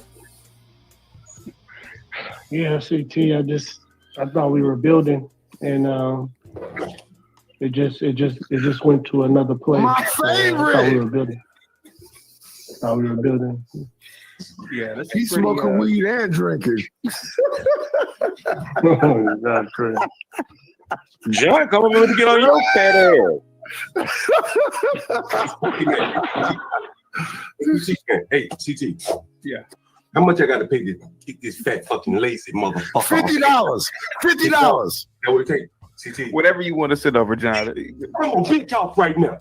Kick him off right now. I don't want to be next to this fat, lazy son of a bitch. Off this Fuck that mic, nigga. Get him off. Get him the fuck out of here. Watch this man go up and down on that microphone like it got cinnamon flavored candy on it. Watch him suck that mic off. Y'all pay attention to him. Maybe I'm tripping. Pay attention to John Galt. Suck off a mic. Look at him. I don't want that fat fucking nigga on the scene with me. Get that fat fucking lazy motherfucker came on my channel like a fucking nigger. After I gave that nigga all that good advice. And this fat fucking son of a bitch. Keep that. How much it cost you to get that fat fucking nigga? Whatever you sit over, man. I'm kind of getting tired of nights, by the way. I hate that fat fucking lazy son of a bitch. Whatever you said. He's kind of getting tired of Nightish, by the way. Don't none of them like me, but I'm not looking for their approval. But listen to what the young man said. Shout out to the California Raisin. The California Raisin said, I'm kind of getting a little tired of Nightish anyway. Let's make sure we show the proper respect to the California Raisin. Let's put him on the screen. Shout out to the California Raisin with the blue blazer and the dingy V-neck white t-shirt. Said he kind of getting tired of me. He really didn't like when people start sending super chats talking about Nightish stand on business. They send super chats say Nightish standing in his truth. And y'all feel some kind of way about it. Y'all feel some kind of way about it. But let's let this good Mike throat goat. Let's let this good Mike throat goat keep talking about me as he spins his bread. And that's what we want him to do. We want him to break bread of fake dead. Listen, y'all see him on that panel, mouth wide open. He said, who is that nigga on that nag? Shout out to Steven. He said, who is that nigga on that nag? Let's get away from the California Raisin. We didn't look at the California Raisin. It's upset that I'm on the panel, and I'm just trying to hang out with you. I want to get groovy and hang out for a minute. Shout out to the California Raisin. The California Raisin was upset with me. Let's get the California Raisin up out of there because we got a new guy that's in there. Let's go get the new guy that just walked into the building. Let's go get the picture of the new guy that just walked in the building, yelling and hollering. Wasn't even on the panel with us, coming there upset. She and her feelings. Get this nigger off the panel. Let's go get that picture of the new guy that just walked in the building. Let's go get that picture. We want to honor everybody. We want everybody to understand that they are appreciated. Lady, don't you know we love you, sweet lady? Place no one above you, sweet lady. Place no one above you, sweet lady. We got a new lady that came in the building. Let's put her picture up. Let's show appreciation to her. She just walked in the building. She just walked in the building. Let's hear what that lady got to say about the motherfucking night. Over. Yeah, go ahead. Suck that mic, nigga. Hold on. Get that fat fucking black ass nigger out of here. That fat lazy son of a bitch that go to sleep on his channel and then he get up. Look at that throat goat going up and down on that mic. Look how he lean over and suck on it. Pull on it. I'm like, listen, as I said earlier, you got to tell him no. No, John, no. Damon, I'm a boy.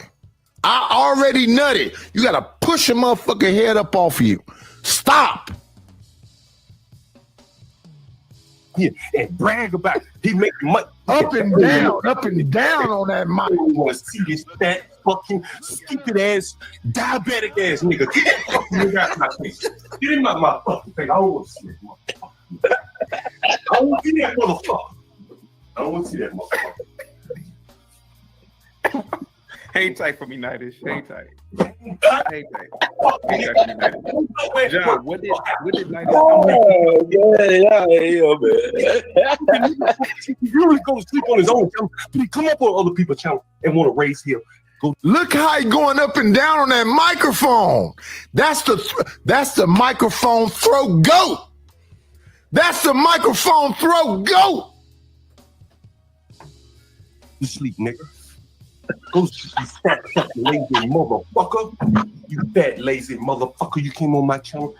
Yeah, I stepped away for 1 second. And this fat lazy son of a bitch talking shit about me. You fat lazy motherfucker. How do you even look at yourself in the mirror after what you did to me? You fat lazy motherfucker. You fat lazy stupid motherfucker. That's why I hate you niggas. That nigga smoking weed and drinking. Why she so upset?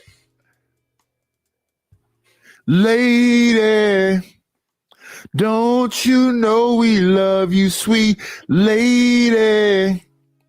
Place. This is fucking amazing. 50 years old, raising chillins. I guess this is what happens when you don't live with your chillins. Dude, if there were kids around, I think sometimes being around your family, being around your kids is just kind of a natural check against bad behavior. And this is what you get. No one above you, sweet lady. Why you so mad, baby girl? Why you in your feelings? I told you these motherfuckers is homosexuals. Oh, you motherfucker. Niggas like you, maybe want to punish you, son of a bitch. I'm a taller black bitch right now. Put up black ass out. I hate you fucking niggas. And for what you did, you black fat lazy motherfucker. I hate you more than all of you niggas. I told these fat fucking nigga PCT, I said, I can't take it no more. I can't take it no more. This fat fucking lazy ass, sleepy ass nigga. Get on up on his fucking channel. Falling asleep and he talk like this and he making money. You stupid motherfucker. You stupid motherfucker. Hold on, that fat fucking nigga, man. He's still in the back, John. Hold on. Let me bring Get him him back. out the back. Get him out. Wait a minute. Hold on. Let me bring him out. Nightish, I think he's gonna drop you, but Nightish. Get him out the back. How about this, Nightish? How much it cost to ban that fucking fat nigga? How much it cost to ban that fucking forever? I don't ever want to see that nigga nowhere. I don't ever want to see this.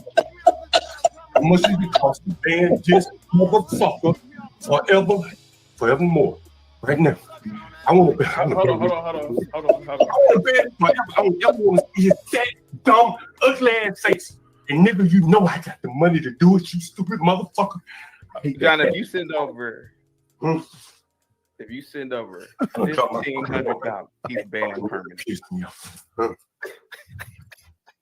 If you send over $1,500, he's banned permanently. How about how much? $15 for the nigga? $1,500 for the nigga? $1,500. I don't want to pay that much for that fat fucking nigga. How much for the day? For the day? For the day. That's the day. I don't want to see that fat fucking nigga. How about this? I want that fat fucking nigga dispatch. How about that? I'll give you a week deal. A week deal. 1 week. This is a grown man, by the way. How much? $200 for 1 week. 200 1 week. I'm gonna think about what I really want. Because really what I want is whenever I come up, I want that son of a bitch. That's what I want. I want that fat fucking nigga. That whenever I come up, I want him to know I'm coming because he put the fuck down. Every time I come. What would that cost? Maybe I get paid every time. Every time I come up, I want to put him down. Pause, nigga. Who the fuck is John Galt? This isn't even his fucking channel. Why is CT even allowing this shit? So every time John Galt comes up to CT's show, CT is supposed to put somebody down? Motherfucker, you better be paying every time you come up then. Look, for some reason, John Galt thinks he's the smartest Negro in America, and his opinion is somehow influencing the black community one way or another. John Galt, you just another ghetto nigger, my brother. You just happen to be one who has some real estate. Well, I don't know who the fuck John Galt thinks he is, but people like Nightish, he doesn't give a fuck. Dude, you are just another YN out there, John Galt. Every time I come up, I want him to get... No, John Galt. No, I'm yelling no, nigga. I'm a boy.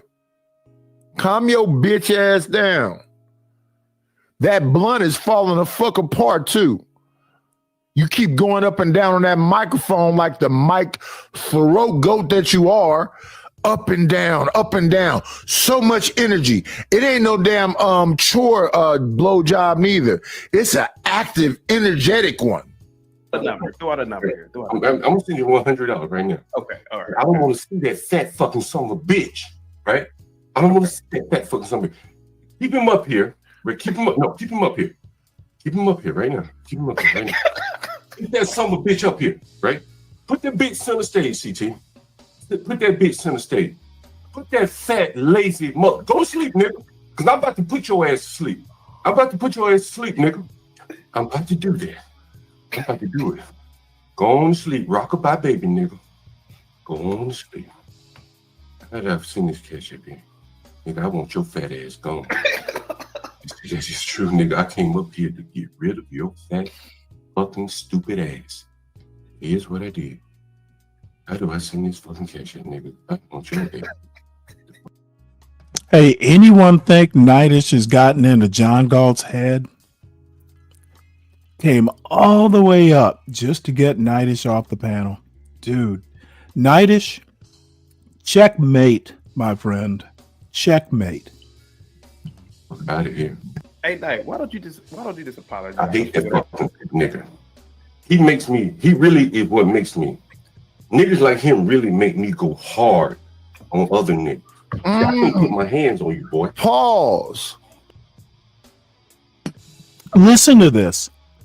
John Galt actually thinks him, quote, going hard makes a difference to who, John? John Galt going hard on other black men? Who gives a fuck? John Galt thinks he's the king of the blacks, apparently. Pause, nigga. It's niggas like me that make you go hard.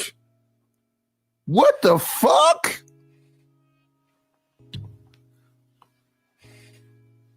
What did this nigga just say?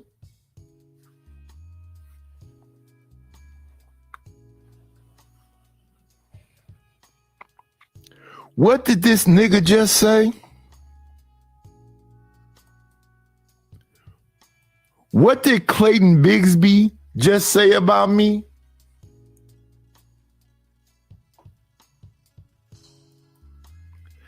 Did Clayton Bigsby just say it's niggas like me that make him go hard? No. No, John Galt. Hell no. No, John Galt.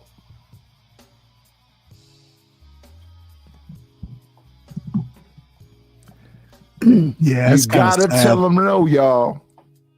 You got to tell them no.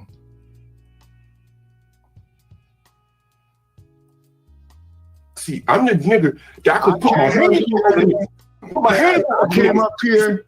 Look at him. Look at him. Stuck on that mic, nigga. Jump up and down on it. Jump up and down on it. Yeah, but we're not gonna look at you in a minute. Right? Yeah, do this. That's what we're not gonna do. Yeah. Yeah, we're not gonna look at you in a minute, though. We're not gonna look at you in 1 minute. Okay, please don't put it in the private. Don't delete this stream. No. You're an amazing content creator, sir. Make sure you get that cash out. One thing is, you're not. You're fucking lazy. I don't have to be. I don't have to be either. I can go to sleep and make money, pussy. Keep sucking on that mic.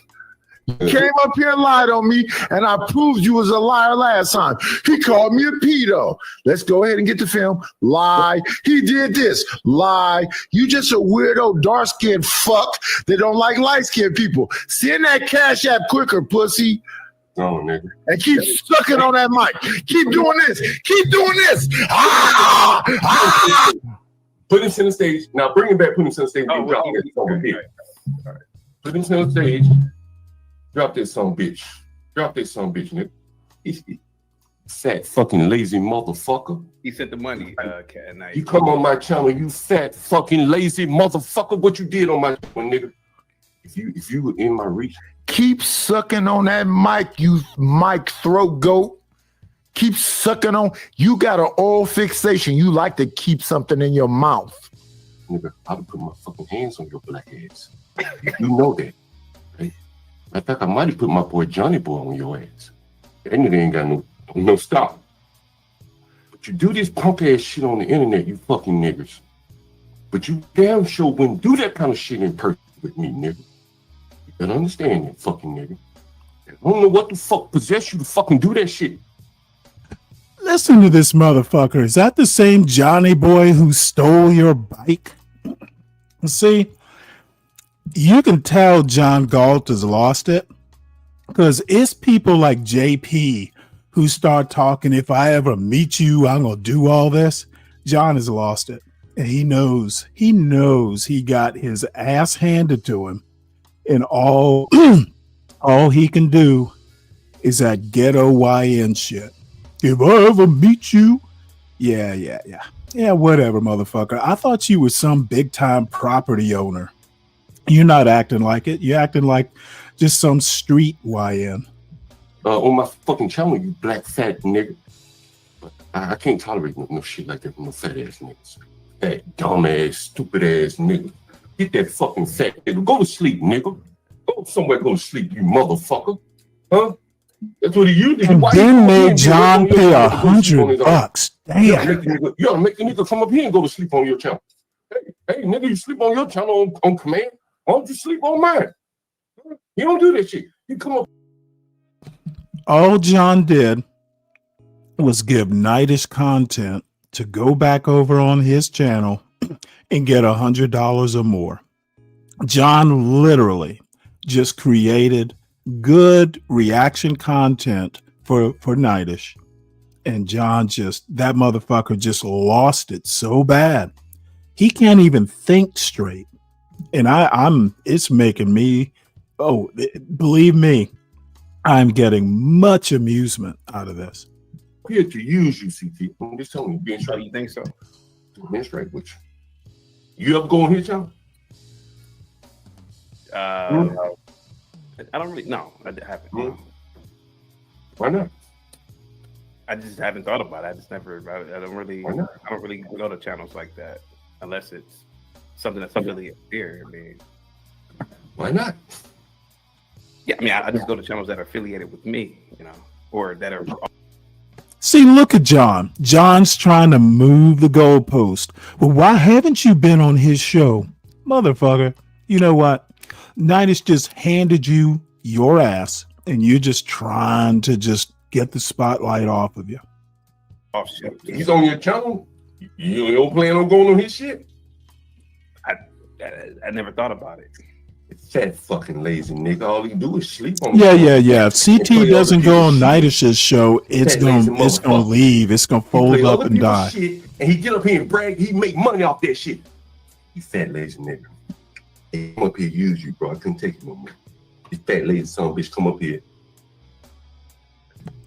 Now, see, John, for instance, comes up with original content like, hey, how much do y'all want me to throw this negress out?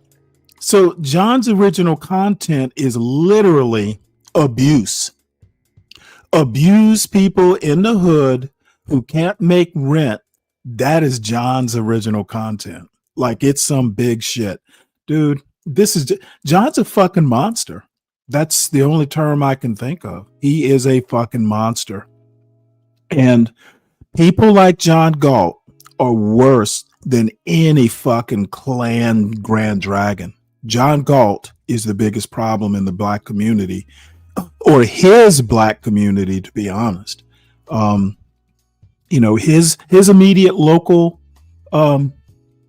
community, John's the biggest fucking monster there. But then tonight, when you ain't watching, he restreaming your shit. Get that fat nigga out of here.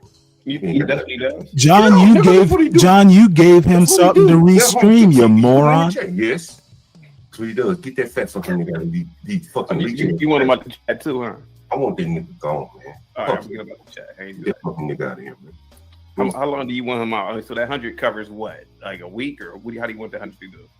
Anytime I come back, CT, I'm going to get that nigga the fuck out of here. Okay. I don't want to be around that fucking nigga. That's how Tyrone going back and forth with that fucking nigga. I said, let me come up here and just ask left we should get this black, fat, lazy motherfucker out of here. You know, I got some on my soundboard, CT, but these niggas praising me. This fat, fucking, lazy ass, black motherfucker. Put that nigga on that nag. Shout out to Steven. Shout out to Clayton Bigsby. Let's make sure we put John Galt picture back up here. Let's make sure we put John Galt picture back up here. I don't like that fat ass nigger. Get him off the panel. I can't stand that fat ass nigger.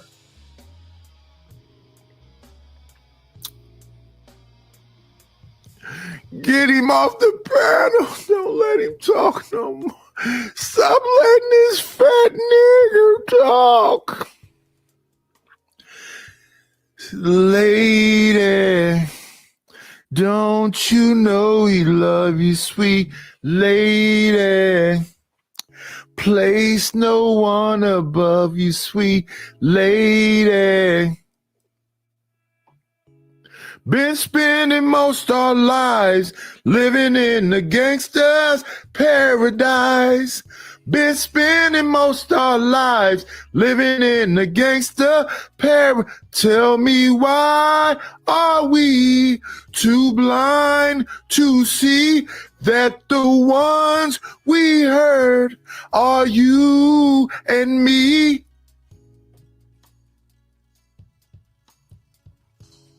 John saved my life. That's what he said. John saved my life. I didn't know what to do.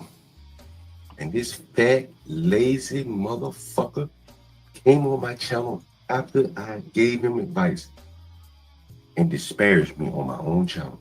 He did. I can't believe a nigga would do that. I can believe niggas do a lot of shit. I can believe a fat fucking nigga would do that. Prove it. The show before this one, you said this same shit, game, goofy ass lame. And I said, prove it. You said I was on your channel and I did something. You pulled up a clip and said I did something. And that whole panel, including the California Raisin, said, John, he didn't do that. I don't know if you got dementia or what it is. You keep repeating the same fucking lie. And in real life, sir, in real life, you wouldn't put your motherfucking hands on me. You wouldn't say shit to me. Stop lying. You're a fucking habitual liar. You wouldn't do a motherfucking thing to me.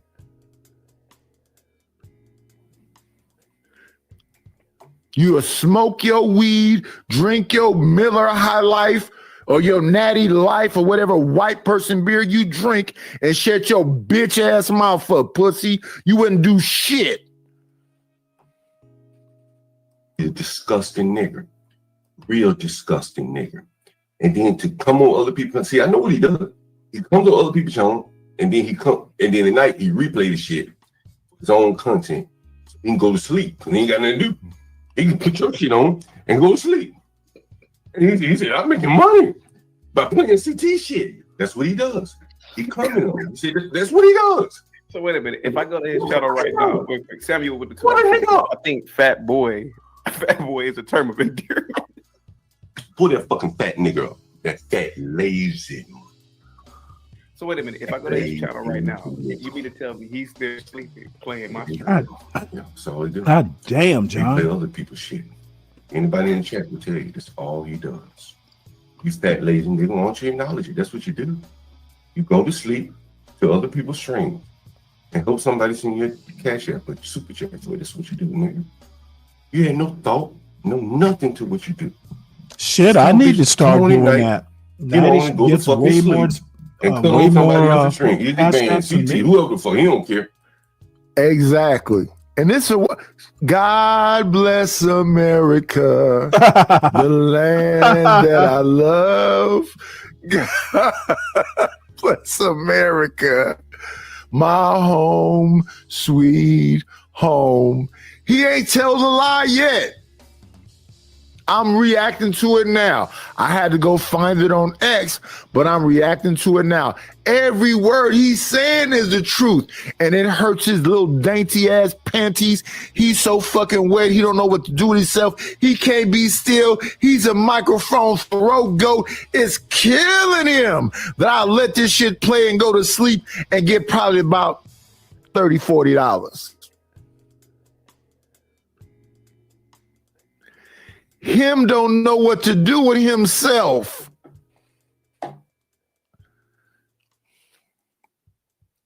It's the truth, chaotic. If you come over here, I'll be slobbing on my drips. I'll be slobbing on my titties, snoring while I play your shit, and they send me cash apps, PayPals, and super chats. He ain't lied at all.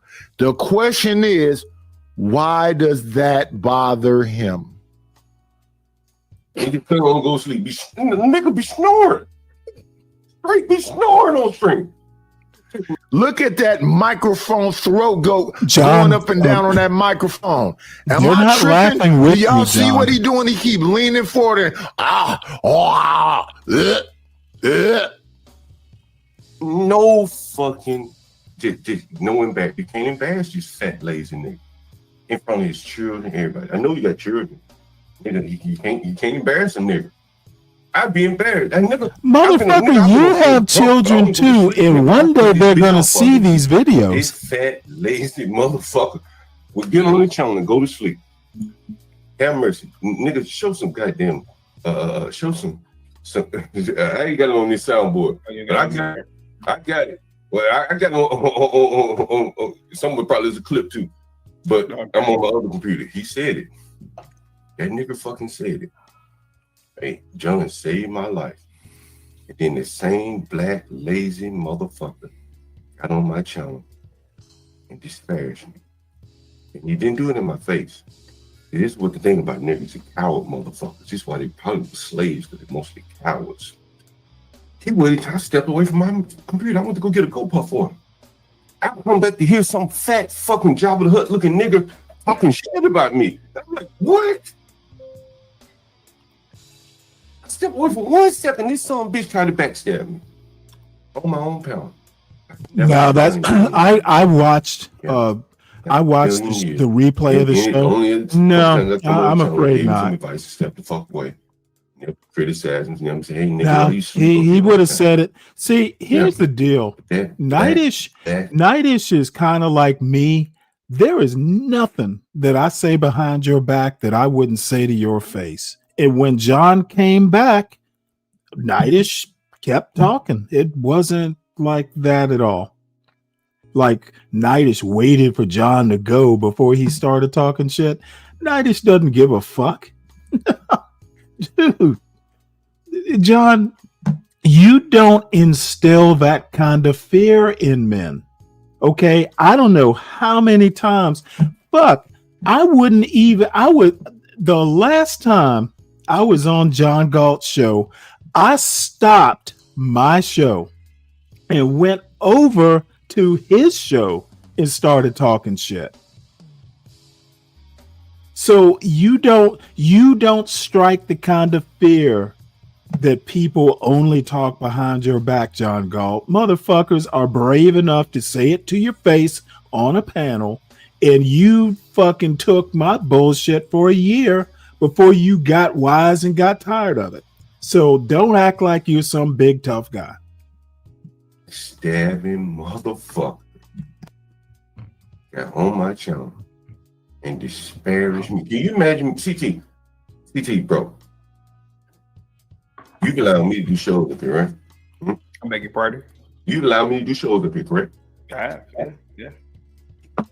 When you allow me to do that shit, I come up here and try to disparage you. This drunk motherfucker. Call you any names. Never. Yeah, call you any names. Nah. Okay. Before the best. Well, that motherfucker's so goddamn drunk. But imagine if I came up here, CT, and you stepped away for a second, and I started criticizing you. That's not how it happened, John. In a way to discredit you with your audience. You would never allow me back up here, would you? Probably not. Right? And if I tried to dox you or something like that, why you stepped away? Is this the same John Galt that was talking shit behind CT's back? See, these motherfuckers have no integrity whatsoever. This is what I talk about all the time. How cowardly they are.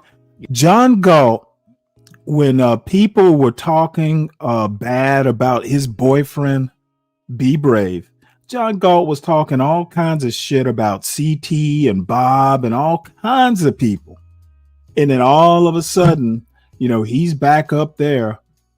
You know what? None of these motherfuckers have any integrity. And none of them are men. Okay? Fucking John Galt is a fucking little boy. And so is CT for that matter. Yeah. That black would not do it in my face. But you did it behind my back. Oh, dude, I used to do it in your face. Nobody's afraid of you like that, John Galt. People talk shit to your face all the time. No reason for that.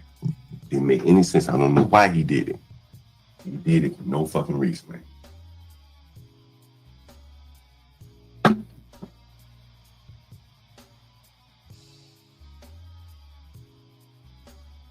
A 50-year-old YN. That nigga smoking weed and drinking Miller High Life. Shout out to the motherfucking shout outs. Hey, John Galt, my guy, I got a song for you, John Galt. Like to hear it? Here we go. We break bread or fake dead. Don't play with my money. I said what I said. Homie, break bread or fake dead. Pay me in full or get left in the red. Homie, break bread or fake dead. And they stack on my bed. Homie, break bread or fake dead. They all pay what you owe, it's all with your head. Yeah, big body Benz, valet parking sideways. Go to my teeth, money talking in 5 ways. I don't do fronts, I don't do no handouts. Yeah. Pay me today, all my hitters gon' stand out, trap in my sleep. Got my bread in my dream, double cut lean, pocket bustin' at the scene, all facts, no cap. You can run me the loot, fake dead on the block if you don't come through. Homie, break bread or fake dead. Don't play with my money, I said what I said. Homie, break bread or fake dead. Pay me in full or get left in the red. Chain on my neck like a chandelier glow. Whip so clean, those look like whoa. Homie, you owe me, this a debt on your soul. You ducking my calls, that's a debt on your road. 2 phones on me like I'm serving a block. One for the business, one filled with the ops. Money over games, don't play with my bread. Homie, break bread or go fake dead. Break bread. Fake that. Count cash. Stack bread. Homie, break bread or fake that. True. Don't play with my money. I said what I said. Homie, break bread or fake that. Pay me in full or get left in the red. Homie, break bread or fake that. All of these racks and they stack on my bed. Homie, break bread or fake that. Let go. Pay what you owe or it's off with your head. True.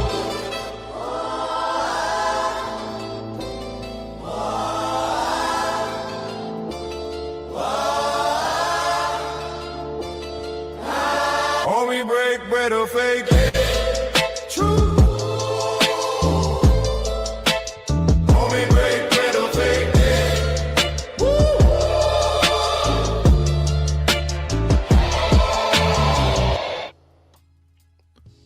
A homie break bread or fake dead. I got Chaotic $100 ball because I got this young man right here, all in his feelings, all drop him so I can speak because don't nobody listen to me in real life. All in his feelings. What do you think about this Black Bear? What do you think about what just happened with Nightish? Go ahead, buddy. Yeah, man, John just blacked out. Yes. John blacked out. So, I don't know the history, but it was entertaining. It was entertaining to see it.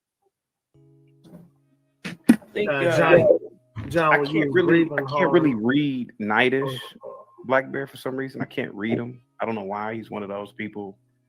But do you think that he has some sort of malfeasance? Is that the word, Black Bear? Some sort of. What you mean? Break it down.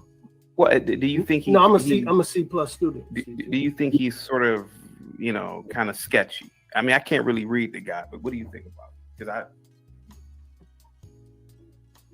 I don't know. I don't personally, and I haven't been on any panels with him outside of yours and Bob, so I can't really say. I love black people. I love my black people. There's nobody nowhere that will ever say that I don't love my black people. I love my black people. At the same time, the people that come after me the most is black people. Jay Prince said I'm a white man. John Galt has some issue with me. Chaotic has some issue with me. So since they laugh at me, try to belittle me, try to talk this light skin stuff and all that other stuff, all I do is come over here and have fun with it. I would never try to stop anybody from supporting John Galt's channel. Go subscribe to John's channel.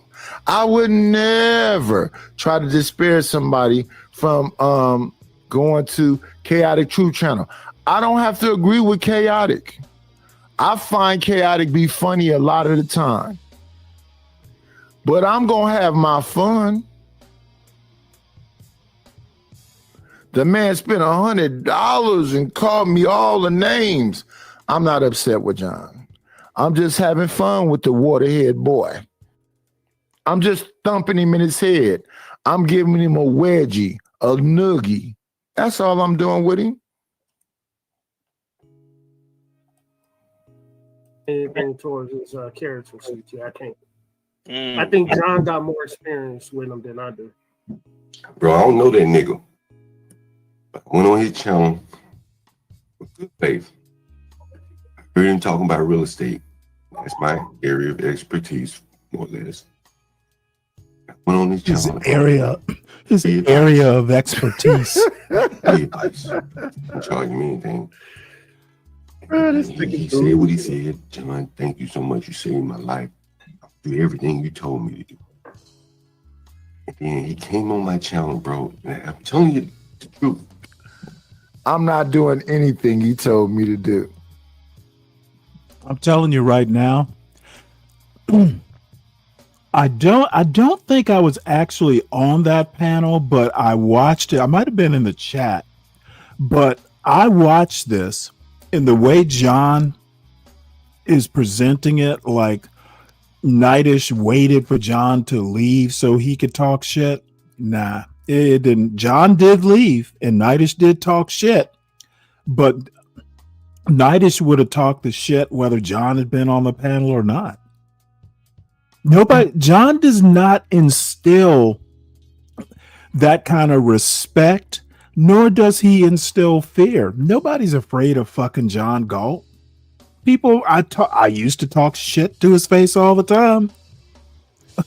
And if I'm not afraid of him, why the fuck would Knightish be afraid? Knightish is quicker on his feet with this sort of shit than I am. John is just a 50-year-old YN who thinks that he knows a lot. That's why he acts like this. John Galt thinks he is the king of the blacks. He's got all the answers. He's got all the advice. And if you listen to me, you're going to be rich. Well, motherfucker, dude, you are just another fucking slumlord in the hood. And I forget who it was. Maybe it was, I think it was actually King Shenard.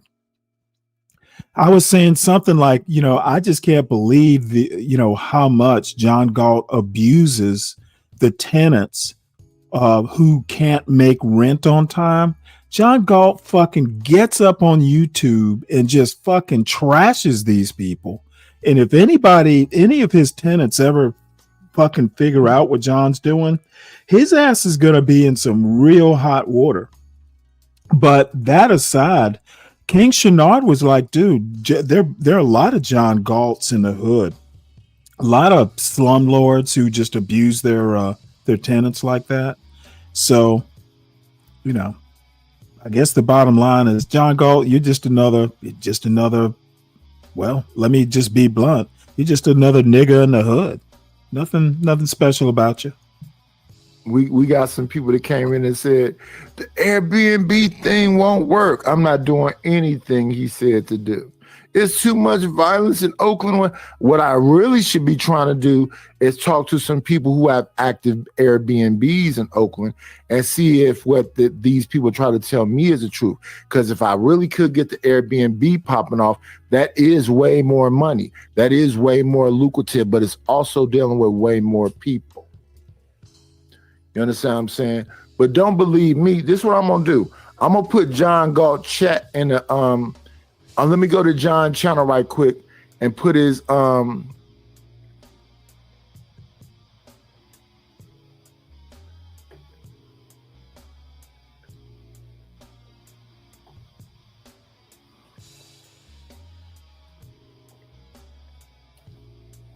Let's skip ahead a little bit. I can sit right here and let y'all watch me write a song, write the lyrics. So y'all can see the way I write. I can sit up here and show you my, I got a fucking Mackie 16 bus mixer right here in front of me. I got 4 DR4D digital recorders right in front of me. I got a fucking DAT. I got motherfucking, but you have to understand what all that is.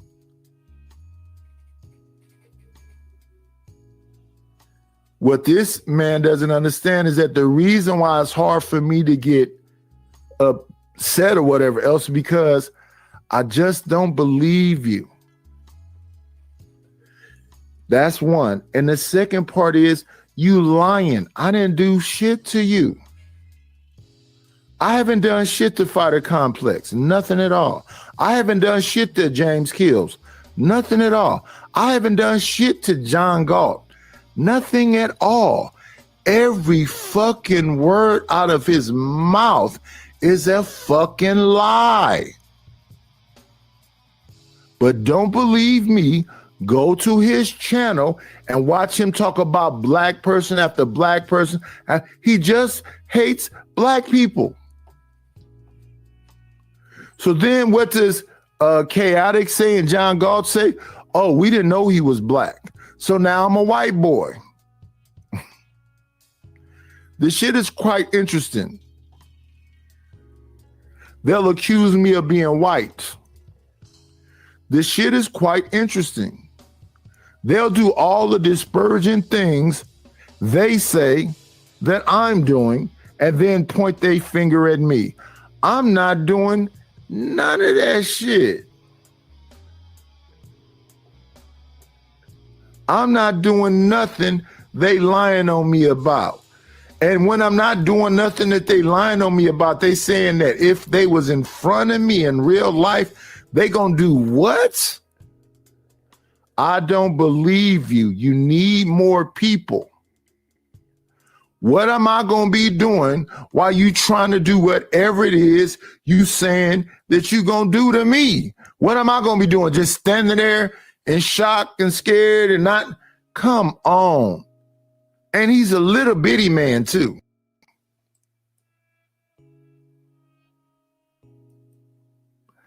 Let's stop talking tough to each other on here while at the same time trying to be, I don't know what the fuck you want to call you trying to be.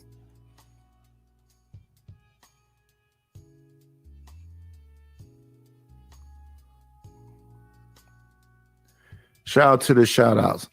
John's channel is in the chat.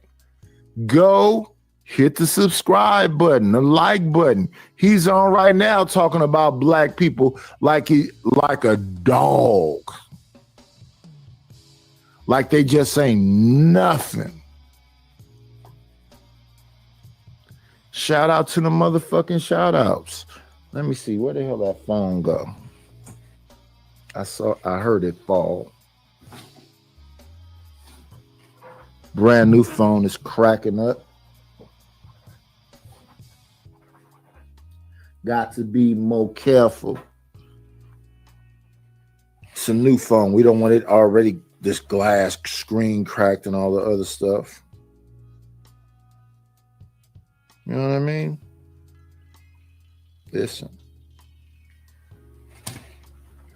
All I try to do is react and give y'all good content, crack my jokes, play my songs, and all the whatever, right?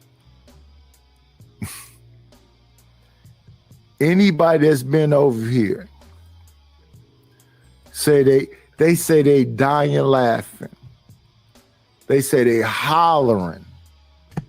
All right, let me doing skip ahead here because this nigga talking all about me like what? And then I think John, maybe question the point somebody keeps dropped whining. him. But I'm like, why would he do that? And why would he do that like, behind my back on my channel? Yeah, he didn't do that shit behind your back. Criticizing me to his heart content. But only a black will come up on somebody else's channel. Only a black. And disparage that person. I could never do that. Notice how nobody. Just think about this. Notice how nobody's fucking indulging John in this shit. What a goddamn pussy. Shit, CT. As hard as you work to build your channel, day in, day out, then a fucking nigger comes up on your channel, tries to disparage you on your channel in a way to try to disparage you with your audience. This motherfucker cannot let it go. Maybe on building his channel or something. Oh, fuck all that shit, dude. John, your channel is not popping like that. Motherfucker, you need to go back and build your own channel. Stop acting like you got good advice for. Damn, Nightish's channel is as big as your channel is. You don't have any special insight any more than Nightish does. Nightish apparently has a lot of experience with YouTube, more than you, John. So anyway, let's hop ahead because I see questions to ponder pops up here, and she's always good for a fucking laugh. I was making content for himself. That's why he did it. So he could react to that at night. Said, I went up on John Galt. I'm on last night. Here's a video from me earlier today. while I was on Junk Off Pound, cursing him out, and then I go to sleep, and he can play that. And people would laugh and send him cash apps for that. That's his content. Sin7Sin asked him one time. She said, Nightish, why do you play other people's videos all the time? He said, I don't have anything else to talk about. I'm paraphrasing, but those are basically his words. This nigga lie like a motherfucker. Empty-minded with a fat belly. That's all he got. And so what he doing is using you. Now see, John acts like he is the wise old owl. Dude, all this motherfucker is some drunken high YN with a couple fucking, buildings in the hood. And this motherfucker wants to act like he is the wisest Negro in the country, dispensing advice to all the black people in America like he is king of the blacks. Dude is a fucking train wreck. Other channels. What this motherfucker needs to do is be dispensing all this wisdom to his kids. He's got baby mamas and kids. He doesn't even live in the same city with any of them. But yeah, he's up here acting like he is the wise old Negro.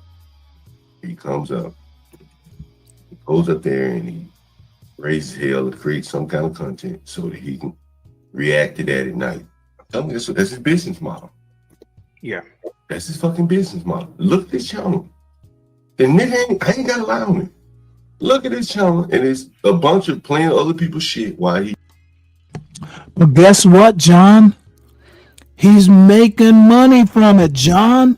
Who the fuck are you to criticize somebody's business model if it's working? Damn, this dude. And see, nobody up on this panel has balls enough to challenge John on this bullshit.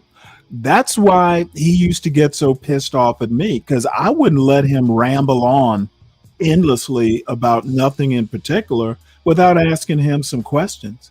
The motherfucker is not that bright. And he goes on and on and on about the same thing. Fucking move on, John. You're not even on your show. And I don't know why CT lets him do it. Sleep. Same fucking thing about Nightish being asleep. For nigga ain't even got to an hour. He don't even cut, sometimes he even cut the camera off. The BJ be snoring. They're right there on the camera, sleep. CT, the sleep apnea is very strong with that one. And I love it. I love it. And listen to this silly bitch. This pick me bitch wants to get up there and be heard so bad. This is probably the most men she's been anywhere near to in nary a year. I love it. I love it. How do y'all feel that a nigga that's what he said, dumb, got no content, just play other people's streams while he sleep, not entertaining, nothing else? How do you listen? I love it. I love it. I love that y'all are sitting up there. You kicked me off a panel like the pussy that you are so you could talk about me because you don't want me to be up there on the panel with you and have the back and forth that you and this woman ponder, whatever her name is. Y'all don't want me up there because y'all know it wouldn't work out so well for y'all. Y'all know that. Y'all know that. You get to smoke your weed and drink your beer and rest in your Clayton Bigsby ass mindset and keep calling me the hard ER while you lie on me. And you got this beautiful black woman down there co-signing your bullshit lie. If the clip exists, play that bitch. It's just you can hear it. He needs to get his nasal passages addressed. He's too big to have these problems. He does look like there's a strong indication of high blood pressure. He just doesn't. Listen to this silly woman. All she wants is to bask in the attention of CT and John Galt. She's up there talking about strong indication of high blood pressure. What the fuck is she even? Why is she even talking? All she wants, like I said, this is the closest she's been to men. Even though it's up on a YouTube panel, she hasn't had this kind of attention from the male of the species. It's been dry long so. She just needs some attention from someone with a deep voice, apparently. Seeing that he's quick with it or witty enough to even have a YouTube channel. Therefore, he just causes incites drama with other content creators. Yeah, disgusting. Did you think about it? Does Listen the to word her. original content come to you when you think Knightish? Original Jesus content. Christ. He said he never seen the channel, but you go watch. I never really. I mean, I know Knightish from other panels, but it's never been to his channel. Listen, it's just a bunch of fucking replays of your shit and other people's shit. That's all he got. So they're literally Does Knightish come off like a wit? listen to these motherfuckers. They are literally gonna sit there for an hour talking about Knightish and his business model. This is how much he got into John Galt's head. God damn, I couldn't get into John Galt's head like Knightish is getting into his head.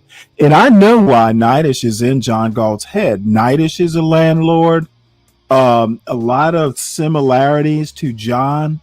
And the reason John is so upset, see, with me, I'm totally different from John. I'm not like the same, we don't have similar backgrounds, but Knightish does.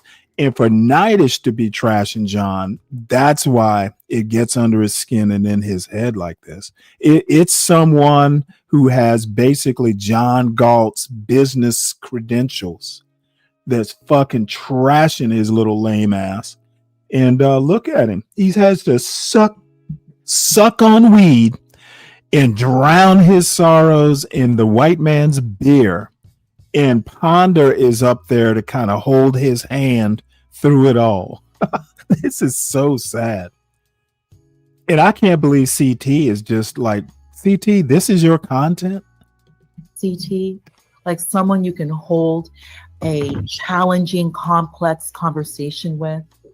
Someone that incites thought.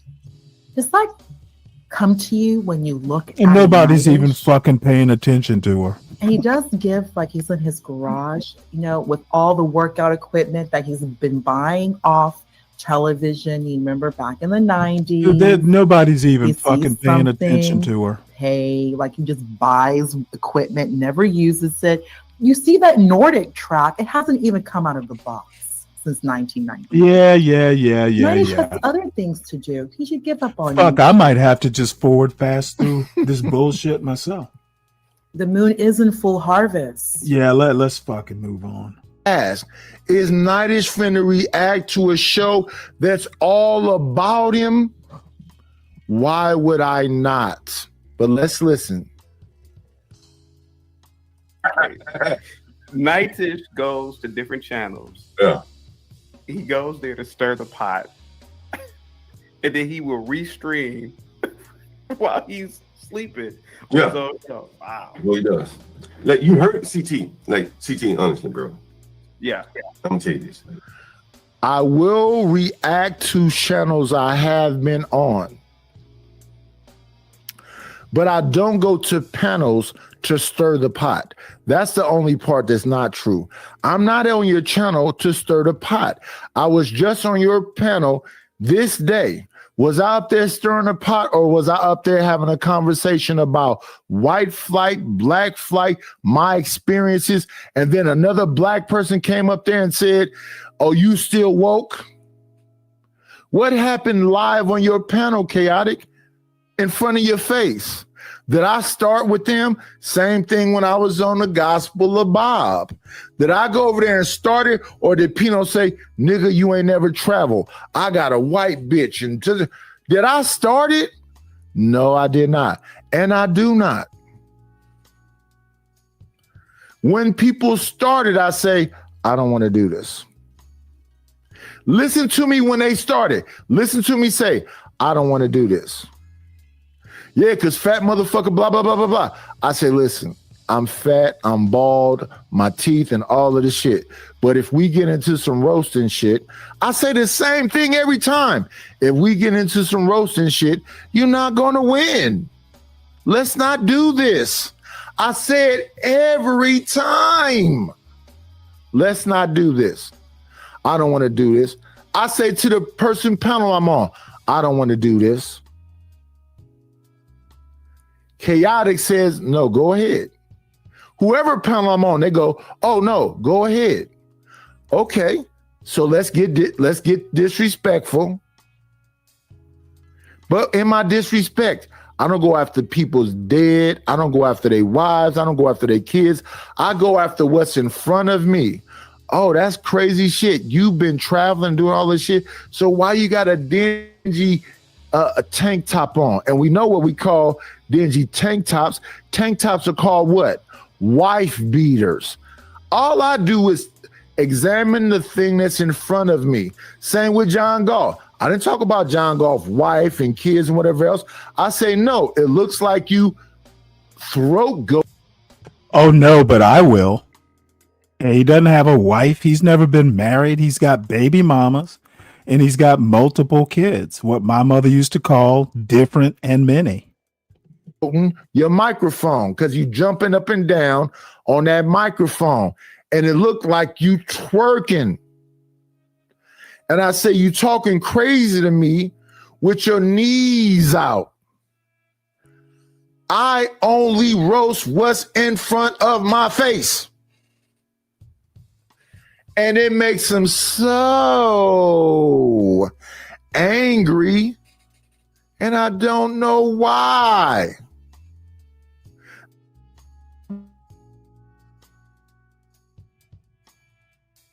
And I sing, and that should just make them angrier and angrier and angrier. I wasn't talking about John God on this stream. He came up out of his cubby hole like the motherfucking, what's that, the gopher to let us know if it's going to be a longer year or whatever else, and just snapped.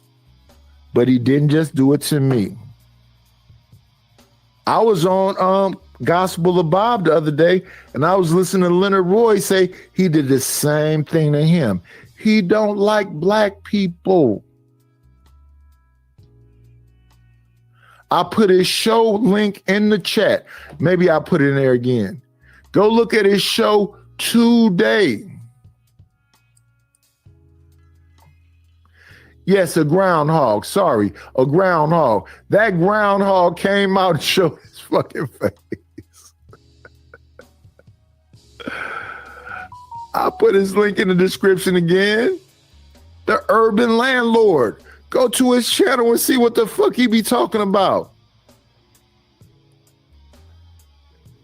All that nigga do is sleep. Yes, I'm asleep right now as we do this show right here today. For shizzle, my nizzle. I'm sleep again.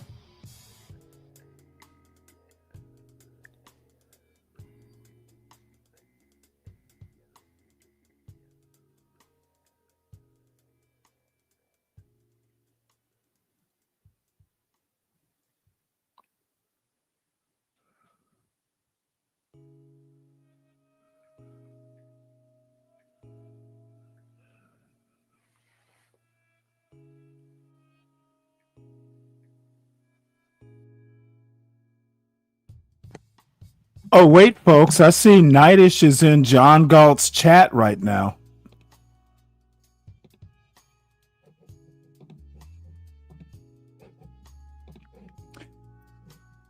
So let's have a look at John Galt live. like you all be embarrassed of yourself, and like to go up there, get up there, and go sleep and brag about making money. Like I would never do that. And I think here we go. Really says a lot about the black mindset. That right now that you would do that. Look at Nidus just got all the way up in the John Galt's head. This is kind of funny, kind of sad. If I was snoring on your panel right now, I'll feel it. Like if I woke up and then see the stream, I'll feel shame and embarrassment. I'm like, yeah. Nidus, I went to your channel one night, more or less to see if you were asleep, and I saw this on your channel, Nidus. This was on CT's channel. This is on CT's channel, Nidus. And again, like, you're asleep here. You're asleep right there. Look. Well, see, this is John Galt using somebody else's content. Shit like this.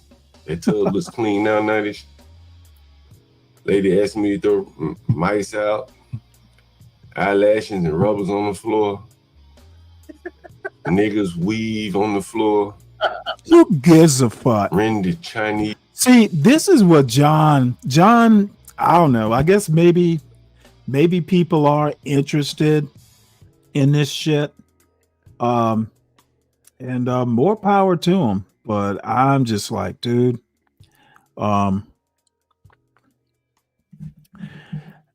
this ghetto shit gets old, I guess. Let's see. See, we got a bunch of our regulars over on John's channel. Interesting.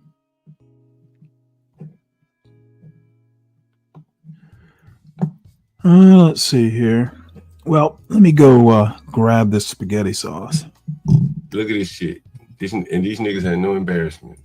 None. Look at this shit. That's Nidus. That's his live. October the 8th. No shame. And John put this shit out on X. This is so fucking sad. Yeah, this is real funny. Bro, he had to be asleep because a person with any kind of damn honor would just take the video down. You know what I'm saying? Make it unavailable, make it private. Right. But he was asleep and it's still up, showing up as live. That's how I ended up there. Because it is live technically on YouTube servers, but they're just not going to allow you to show anything, which means that he was asleep, and he should have put it on, in the stream, put it on private, but it may have already been ended. I'm not quite sure. Should have put an alarm. But if he had put it on private, I never would have seen this. And this is how lazy blacks are. This is like. See, this is that low IQ bullshit. Okay, John has to get into other people's business, other men's business, what other men are doing. It's so much in John's head that he's making content out of it. And the boy is not bright enough to understand that he is doing exactly what he's criticizing. The brother is not bright. He's kind of like Donald Trump. If being an asshole is some sort of IQ, then John Galt's a fucking genius. But other than that, John Galt is just another YN who talks a lot of shit. And hey, he's doing well. But motherfucker, stop acting like you are some big shot mogul on YouTube. You got 1,620 viewers. Subscribers. And let's see, Nidus probably has a similar number. It's not like you got 1 million viewers. I just don't get. Maybe it's just something about hood Negroes. Maybe there's something I just don't understand. Next time I run into Nidus, I'll ask him. Yeah, as a matter of fact, Nightish has a few more subscribers than John does, so they're about the same size. I just don't get why John has this superiority complex. He's not doing numbers wise. He's not doing anything that's more. Well, he's not doing anything that's superior. I put it that way.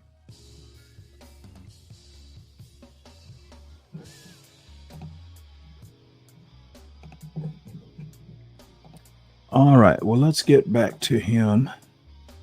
And I guess while I listen to this, I'll roll some meatballs. On your stream, bragging about making money off somebody else's labor. I actually put in the work, Nightish. Yeah. I put in the work. Nigga, can't nobody go sleep and do what I do. I can't go to sleep and it get done. And it's why I'm like, I'm gonna show you niggas rub your. Listen to this motherfucker. He literally said, nobody who's asleep can do what he does. What the fuck does John do that any other YouTube provider or YouTube content creator isn't doing? Street interviews? Motherfucker, street interviews is just a matter of taking a fucking microphone out and stopping people on the streets. Some people don't like people that much. Ain't nobody can do what I do. You mean treat your tenants like shit? Well, no, I couldn't do that. That is for sure. You're facing what it's like to really do something. You've been skating off other people's labor. Everybody else done paved the way for you to roll your big ass. Nice, I had to clean this up. Boy, you. See, and this is what John does. John is like the biggest fucking complainer in the hood. So John is going to show some of the shit he has to do as a landlord. And then he's going to cry that, oh, look at what I have to do. Well, like I used to tell him, dude, fucking get out of the business if you're going to complain about it. Otherwise, nobody gives a fuck what you have to do to be a landlord. Why does he think people give a fuck? Look at what I have to do. I have to clean. Well, motherfucker, if you don't want to do it, if you're such a big man, hire a cleaning company. What this is telling me is that, hey, John doesn't have the money to get professional help, so the motherfucker has to do it himself. And there's nothing wrong with that. But hey, anybody with half a brain understands that all you're doing is whining.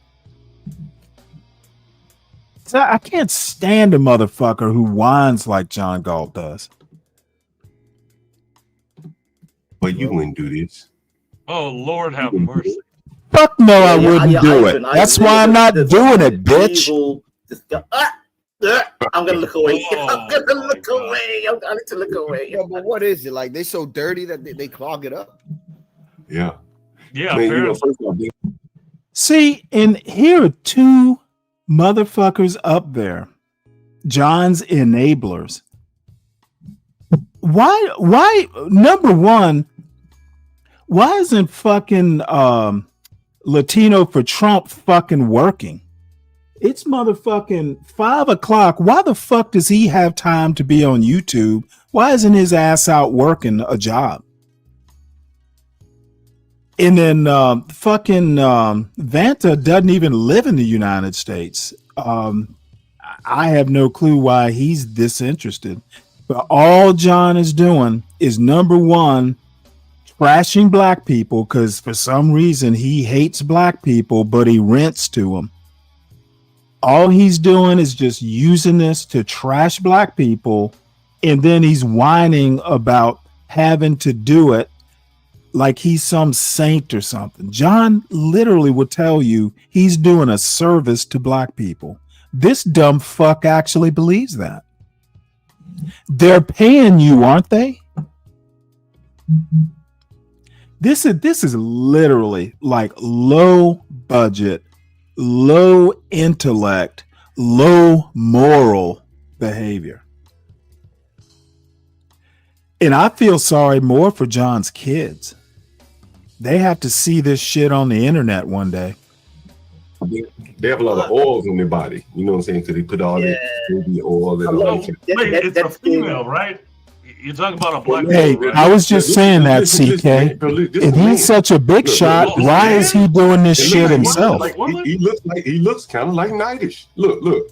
And the thing is, you can't, maybe you wear a hairnet or something, but you can't let that kind of hair. You just can't let that much hair go down the drain. You know what I mean? Oh Lord! It's definitely like Knightish, right? He's wearing a bonnet too. He's got bonnet though, right? You can't. This is motherfucking gay. Clumps of hair like that.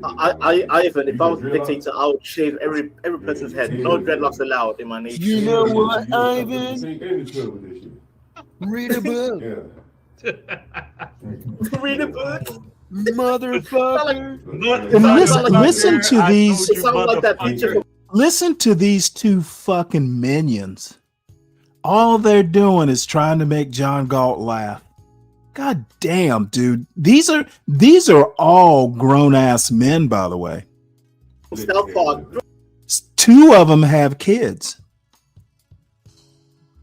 This is some low budget ghetto shit right here. And it's not even like real shit. This is like YouTube shit. You know what? John got me when I can't wait to catch a view of him. I want you to see how he looks. Ivan. Look at it. Don't he look like a woman from right there? This side profile. Yes, yes, definitely. Mama. Like a woman right there. Yeah.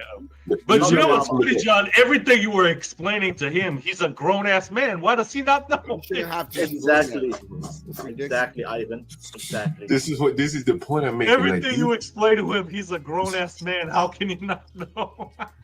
Full grown man. Shouldn't have to explain. This is like why I'm teaching my kids all this stuff now. So the day that There's not a, and I want to point this out. Well, we told John Galt is the only like African American. He's the only FBA type person on the fucking panel right now. This is the kind of black man John Galt is. He's basically, I guess the word is a race traitor. This motherfucker is over here trashing black people on a panel, and he's the only black American up there, like legacy black American. This is the fucking kind of monster that I'm talking about when I say anti-black blacks are the worst thing happening in the quote black community. They put Grand Dragon Ku Klux Klan types. Nick Fuentes ain't got shit on John Galt. John Galt is the biggest fucking racist than any white boy I can think of. Talking about he's just a lack of initiative, man. Like, it was a plunger in the bathroom. 2 high school graduate blacks with YouTube and Twitter available and Google couldn't figure out how to use a plunger and unstop a tub. That's the point I'm making. You understand? Motherfucker, that's what you're there for. I wouldn't do it either. You can't let your hair go down and drain because it'll get clogged up. He don't know any better. If you don't tell him it'll get clogged up, he think he won't. He don't know. So John's just complaining because he has to do a little work. He got no idea. Talk about a lazy motherfucker. So John Galt is complaining that he has to do something besides drink beer and smoke weed as a landlord? That's what I'm hearing. And it goes somewhere. Motherfucker, if it's not my house and the drain is clogged, yeah, I'm going to call the goddamn maintenance man too. Oh, and by the way, let me tell y'all something. Most of John Galt's tenants don't even know he's the landlord. This motherfucker, I've seen it on some of these little videos he likes to shoot. These people think that John is the caretaker. He doesn't introduce himself as the landlord. Okay. And see, that's why they keep fucking calling him, because he's the maintenance man. He literally introduces himself as the maintenance man who works for the landlord. But yet he wants to he never tells y'all that on his panels. Motherfucker, they call the maintenance man. That's who they think they're calling. Dumb fuck. Somewhere. And they can't even do that properly, John. They can't even piss and shit properly. Well, I've shown you that too, right? Oh yeah, no, I can you show Ivan?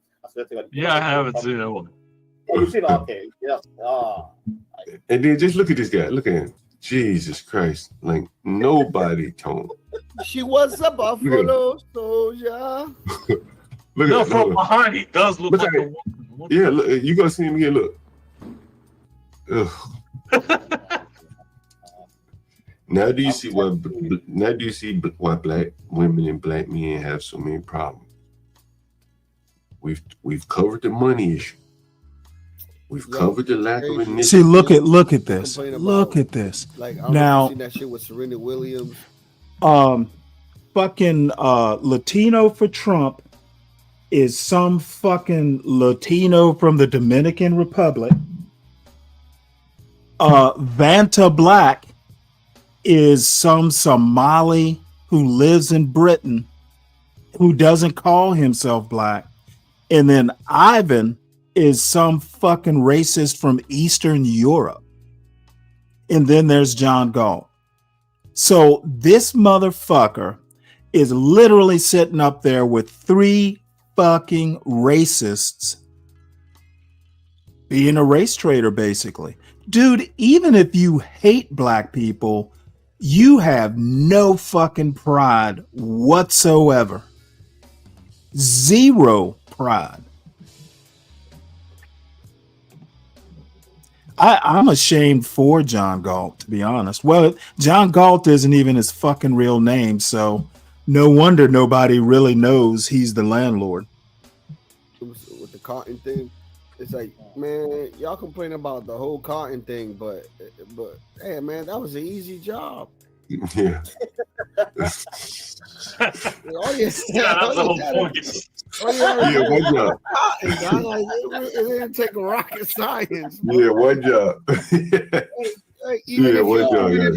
Yo, but even if you had like let's say like big bags of it, it wasn't even heavy, man. Like damn, man. They just kept them busy all day. That's the part. Man. Guys, I gotta get out of here, man. I've been here probably longer than I really even expected. I really every day I keep planning on doing street interviews, and then I end up here longer than I should. You know what? It's Friday tomorrow. The weekend's coming, so yeah. Then you can do the street stuff. Indeed. Guys, you got any last words before I get out of here? Good luck, John. If you deal with these people on a regular basis, good luck, John. Good luck. Lord have mercy. They more than luck, my friend. They more than luck. You gotta outwit these half-wits. I want to ask Ivan, do you see this kind of goofiness in Germany? Listen to this motherfucker. Associations and stuff. These kind of Dude, you would think that John Galt isn't getting any money from this. Dude, they pay rent. Motherfucker, I'd call your ass to unclog a drain too, bitch, especially when they think you're the maintenance man. See, this is the shit that John Galt, if he told the whole truth, fucking no one would be coming to the show. His whole premise as a landlord is built on a lie. None of his tenants even know he's the landlord. But he wants to talk shit like a landlord. Like, to be honest with you, like the Africans you see on the street and shit, they don't display this type of like. Thank you. I can't even explain it. You gotta go to Brussels, like the bottom feeders near the in Paris, where near the train station. Belgium. But they all smoke. They all smell like weed and shit. Those motherfuckers are high. One of the things, so you can't really have a high a lot of y'all shit is built out of stone over there too, so it's probably a little bit more difficult to construct. What's up, right? Most of your stuff stone.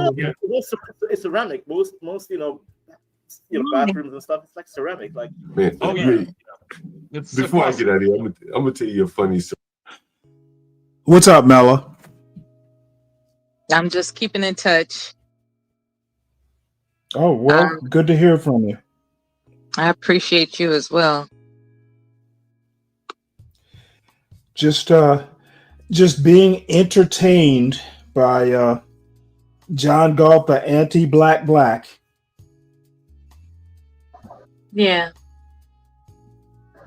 I understand.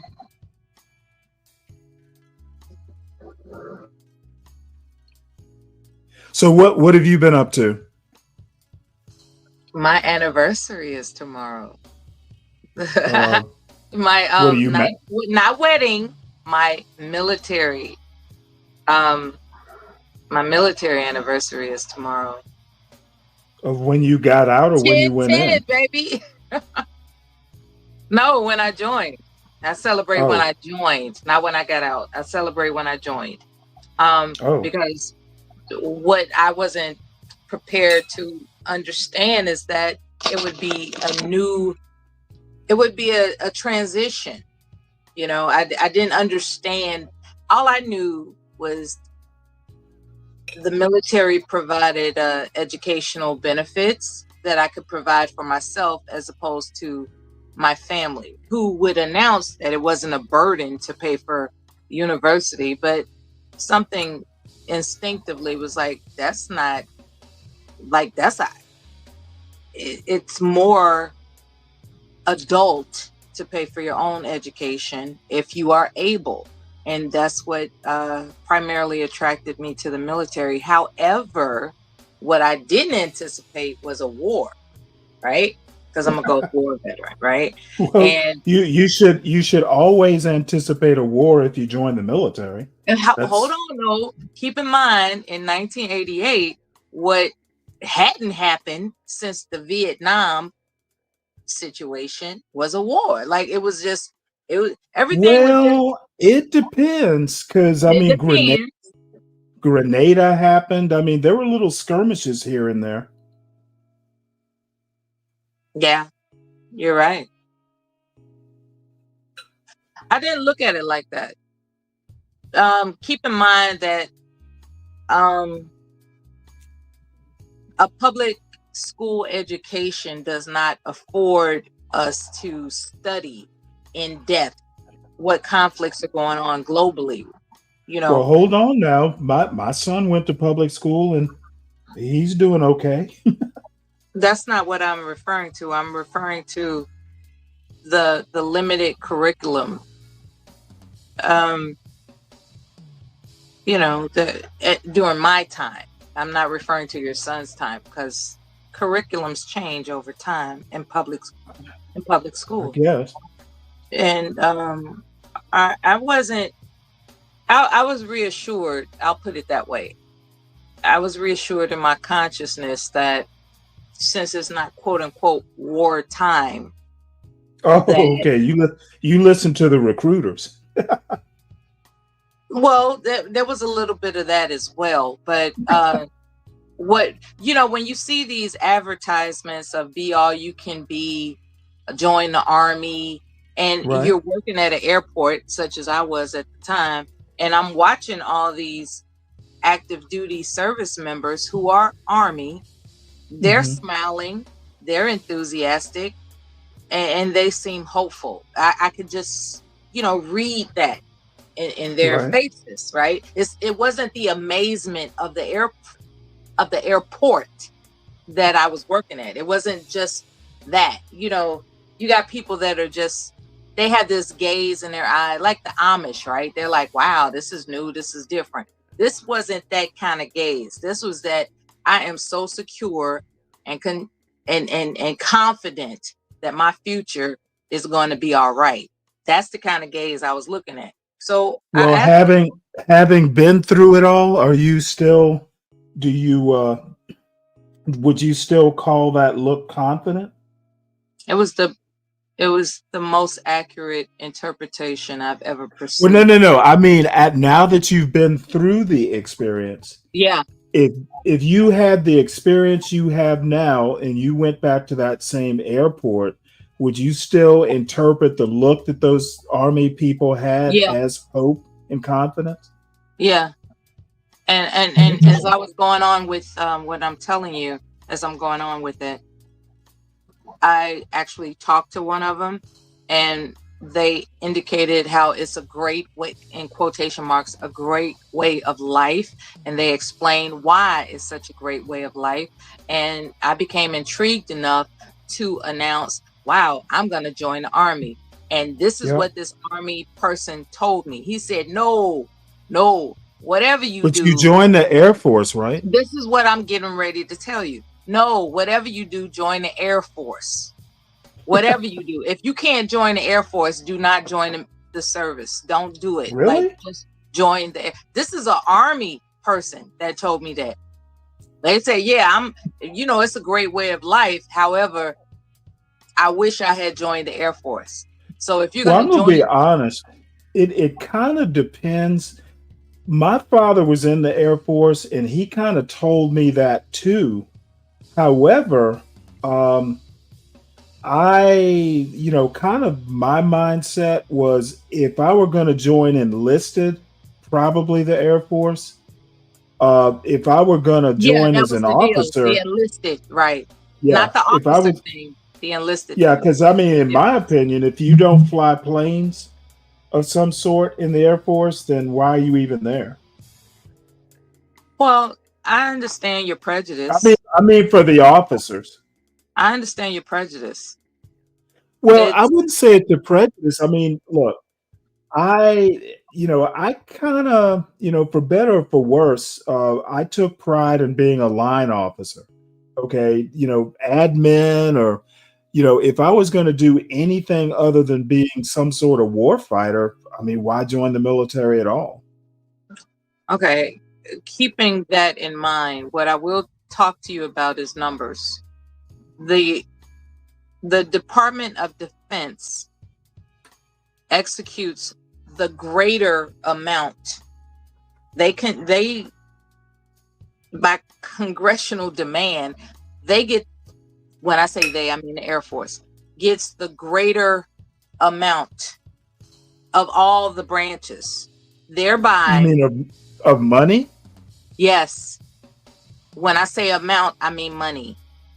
Okay? So the Department of Defense allocates the greatest amount to the Air Force compared to the other branches of service. Okay, and that's significant. Why? Better facilities? Because the facilities, the accommodations, just basically the amenities, like you name it, what money can buy, the Air Force is going to get the greater portion.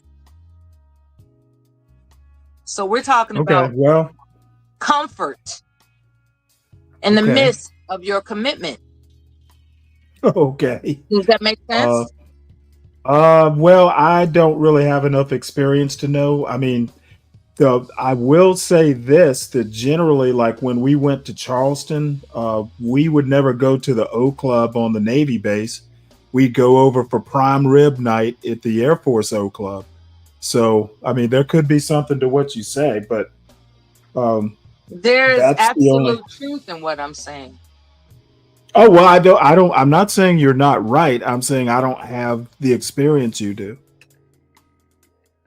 Yeah, well, at any rate, my anniversary is tomorrow, and Are you doing anything to celebrate? I could, but I just, it's more so introspection that I've been dwelling on since the beginning of this month. I think about how I've always claimed it was no big deal. It's just something I did. And then here comes along this historian that indicates my place in history, right? They indicate the distinction of my service. And I mean, they just broke it down like a fraction. It was crazy because I never considered it as significant as it is. So I think I would save a big celebration for the 40th or something. God willing, I live that long.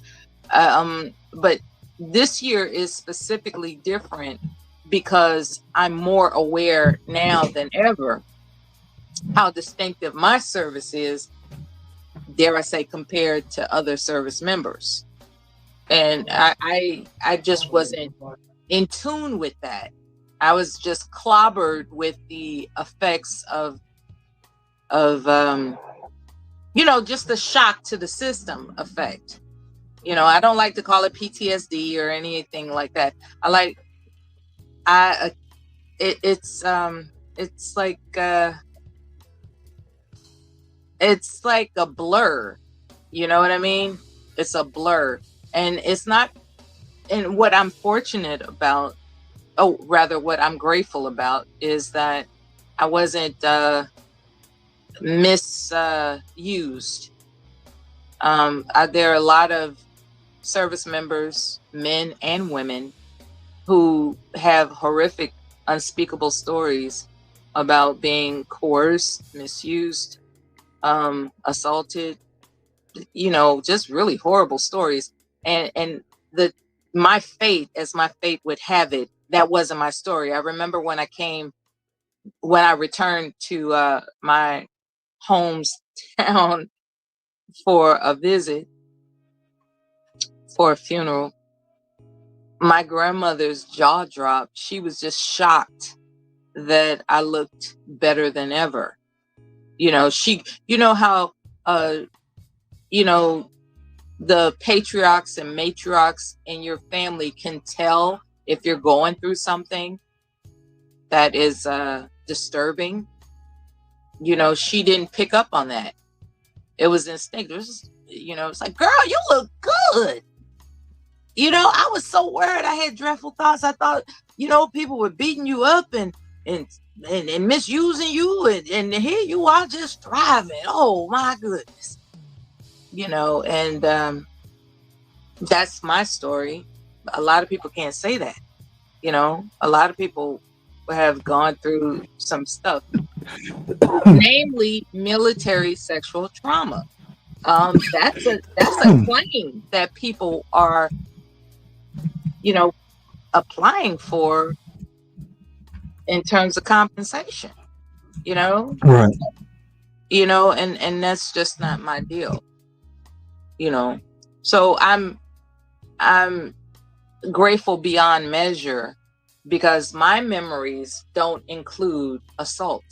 They just include shock. Like, I can't believe I'm on the flight line loading missiles that are going to kill people.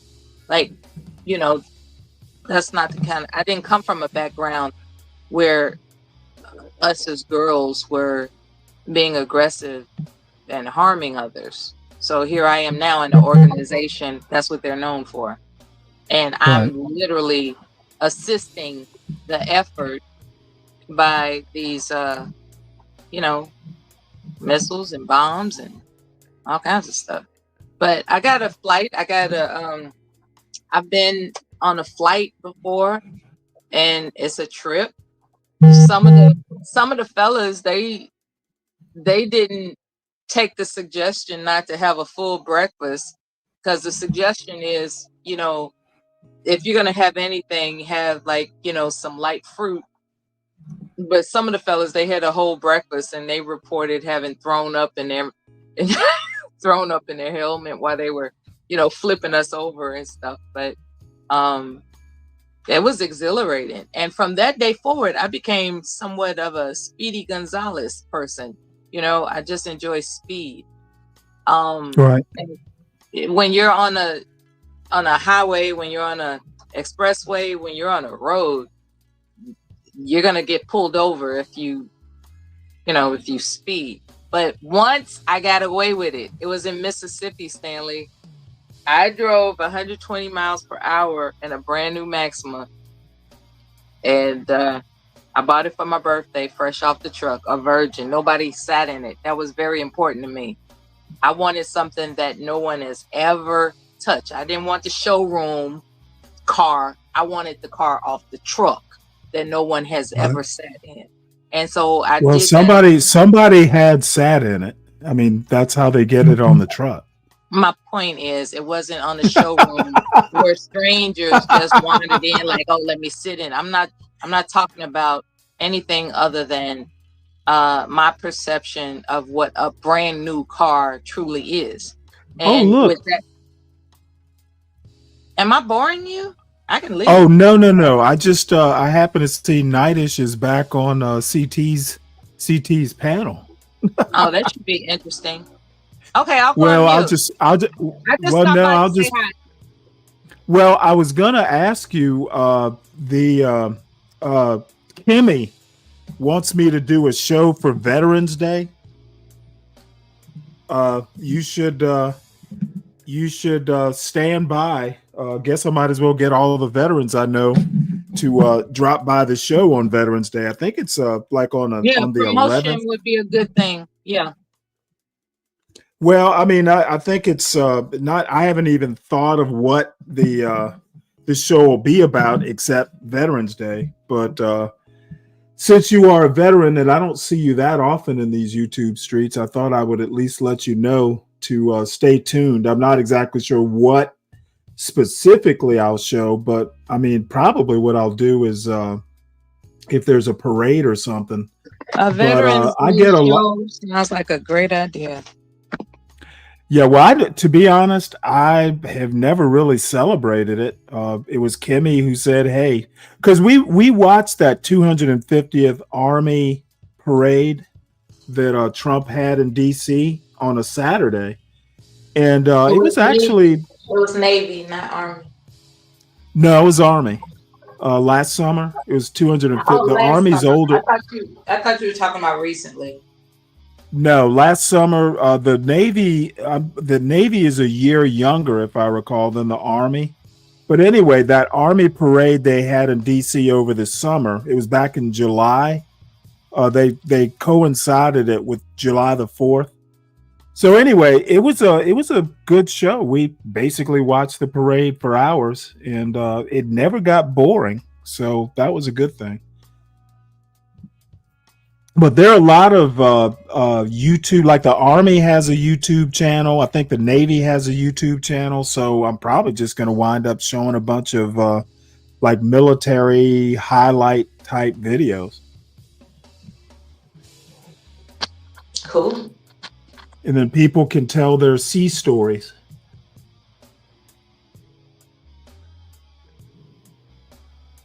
Let's see. Most whites aren't.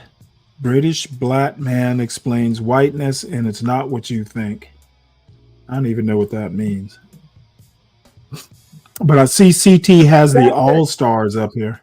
Yeah, what did that title mean? What? Most whites aren't? You mean CT's title? Yeah, about British not being. I don't know. I think it's talking about what white is or something like that. Something about jokes. The poll question is: are non-Nordic Europeans just white adjacent? I guess the one thing I will say, it amazes me that somebody like CT or John Galt, they talk a lot about race, but they literally have no clue what they're talking about half the time. I mean, their whole books, their whole college courses on what race is and the history of race. And none of these people have, I mean, like, are non-Nordic Europeans just white adjacent? Well, that's a complicated question. And it depends on where you happen to be. In the United States, the Irish, for instance, I think you could probably call them Nordic. They had history with the Vikings and stuff like that. It's just these people talk about race and have no clue what they're talking about. They literally know it from like the street level. What you might see on YouTube or something like that, but they literally don't know the academics of it, like what it is, who invented it, how it's changed over the years, who is or who isn't white. There's like, you could get a fucking PhD in something like that. And these folks just fucking, you know, I don't know. I guess I just, over analyze everything, but I don't even like going up on some of these panels when they talk race because they just fucking have no clue what they're talking about. Agreed. All right, but let's see. I want to hear. Because I'll hop on. Maybe I'll hop on Nightish's panel for once in the morning because I have some questions. Because all of the truth is not in books. You dig? Greg with the CT got the blood. Okay, all of the truth is not in books, but no one looks to books for truth. They look to books for facts. There is a difference. Leonard. Blessings of the Honorable Elijah Muhammad's granddaughter, while Ben been looking for that honor his entire life. That's crazy work. Ooh. Yeah. Can we ask the good brother Leonard Roy about a Master Farad Muhammad relationship with Elijah Muhammad? Well, I don't know about their relationship, but I know he could pass for white, could he not? Yes. But you're gonna be, I'm for the black man. Didn't Farrakhan's son marry a white woman over 40 years ago? Was he a traitor to the Nation of Islam? Ben is seething due to you being crowned on X. Ooh, yikes! Thank you so much. And I don't know if Farrakhan's son married a white woman. And then these motherfuckers can barely read. He has a son who's a police officer. I know he's married to a black woman. He has another. I don't know. I mean, maybe he did. Yeah, but then you have cousins of the sister that was on his speaking, whose name are Wallace and Wali Muhammad. Wardeen Muhammad. Wardeen, okay. Thank you. Those two brothers, they are blood brothers, and they don't even speak to each other. Over what? That's a fact. With Dad. I'm not making this stuff up. No, you're right about that. Yeah, trust me. I'm not just saying stuff just to be antagonistic. Let me ask you a question, because you know, do you believe you being light skinned, do you believe that you are better than darker complected men? No, I don't believe that I'm better than darker complected men, but I can say for a fact that I was given privileges that a dark skinned person would. You know what? I've got to stop fucking I've got to stop watching these train wrecks. You should. It's not healthy. You can take it in small doses, but to be consumed with it, it leads to obsession, and that becomes that's why I'm glad I do a show. That way, I have more to do than just sit there and watch these shows. And the only reason I'm watching this is I see Nightish up there. After what happened yesterday, I was just kind of surprised to see him back up on the panel. He what you saw about him putting his foot up John Galt's ass, I don't know that if John sees it this way, but him having to pay $100 to get rid of Nightish, to me that just seems, hey, look, he couldn't take what Nightish was going to dish out, so he had to pay some hard-earned money to make it easier for him to be up on that panel. What's up, John Strives? In my opinion, John can't cope. John does not do well with conflict. Do you have you have grandkids? Do you have like any older grandkids, like late teens? I have a great granddaughter. Well, what I'm asking you is, do you have any dating age teens? Because I want to. Yes, I'm a great grandfather, so that means I have a granddaughter that's already. Now this motherfucker is only like 62. He's just a couple years older than me. Is 60 old enough to have great grandkids? I guess if you're 18, then 36, and then you do another 18. So yeah, I guess he could be. already reproduced us in her third year of college. Do you tell your grandkids light is right and not to bring anybody dark? Does CT understand that grandkids don't generally have, at least in my experience, unless they're raising the kids, grandkids don't have those sorts of conversations with grandparents don't have those conversations with their grandkids, do they? That's what the parents do. Still there? Oh yeah, Apparently yeah, I'm still here. I didn't realize that you wanted me to answer. It's Well, my I'm just trying to experience that. figure out. Am I going to answer? Yeah. It's my experience that no, most grandparents don't have those conversations. Why do you think CT would even ask a question like that? Is it because he doesn't know this sort of stuff? Yeah, he doesn't know. Interesting. Dark over to the house? Like, do you encourage? No. Yeah, I don't know. You know what? Maybe what I ought to do is just go out and get some beer and just fucking sip it and just watch this and stop asking questions. I just like, why do people think CT is some authority on this sort of stuff and he just doesn't even know the basics?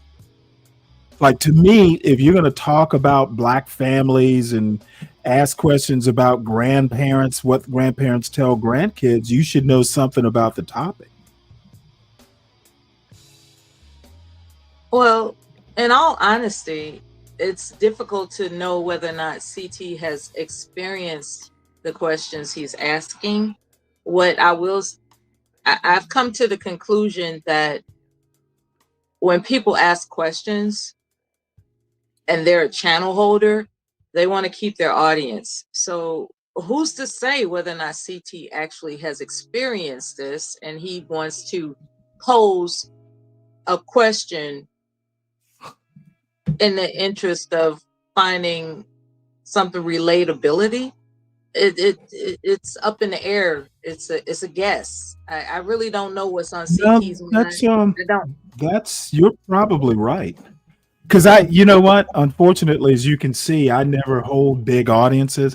I honestly never think, unless somebody asks me a question, there are times I forget the audience is even there. I really need to stop doing that. This is his revenue. This is one source of revenue for him, and it's in his interest to keep the audience riveted. I got no. It makes perfect sense. Okay, so you don't encourage. Okay, so they could date whoever. They could date. Yeah, they can date whoever. Okay, so you don't mind. Okay, you're not that type of a light-skinned guy then. Okay, I'm not a colorist light-skinned guy. Okay, so you're not the kind of grandfather that says, don't go outside in the winter. We don't want you to get dark. I remember I had a friend like that. In the summer. His mother, I think the other thing that's not being said here, some people can't afford to be colorists. This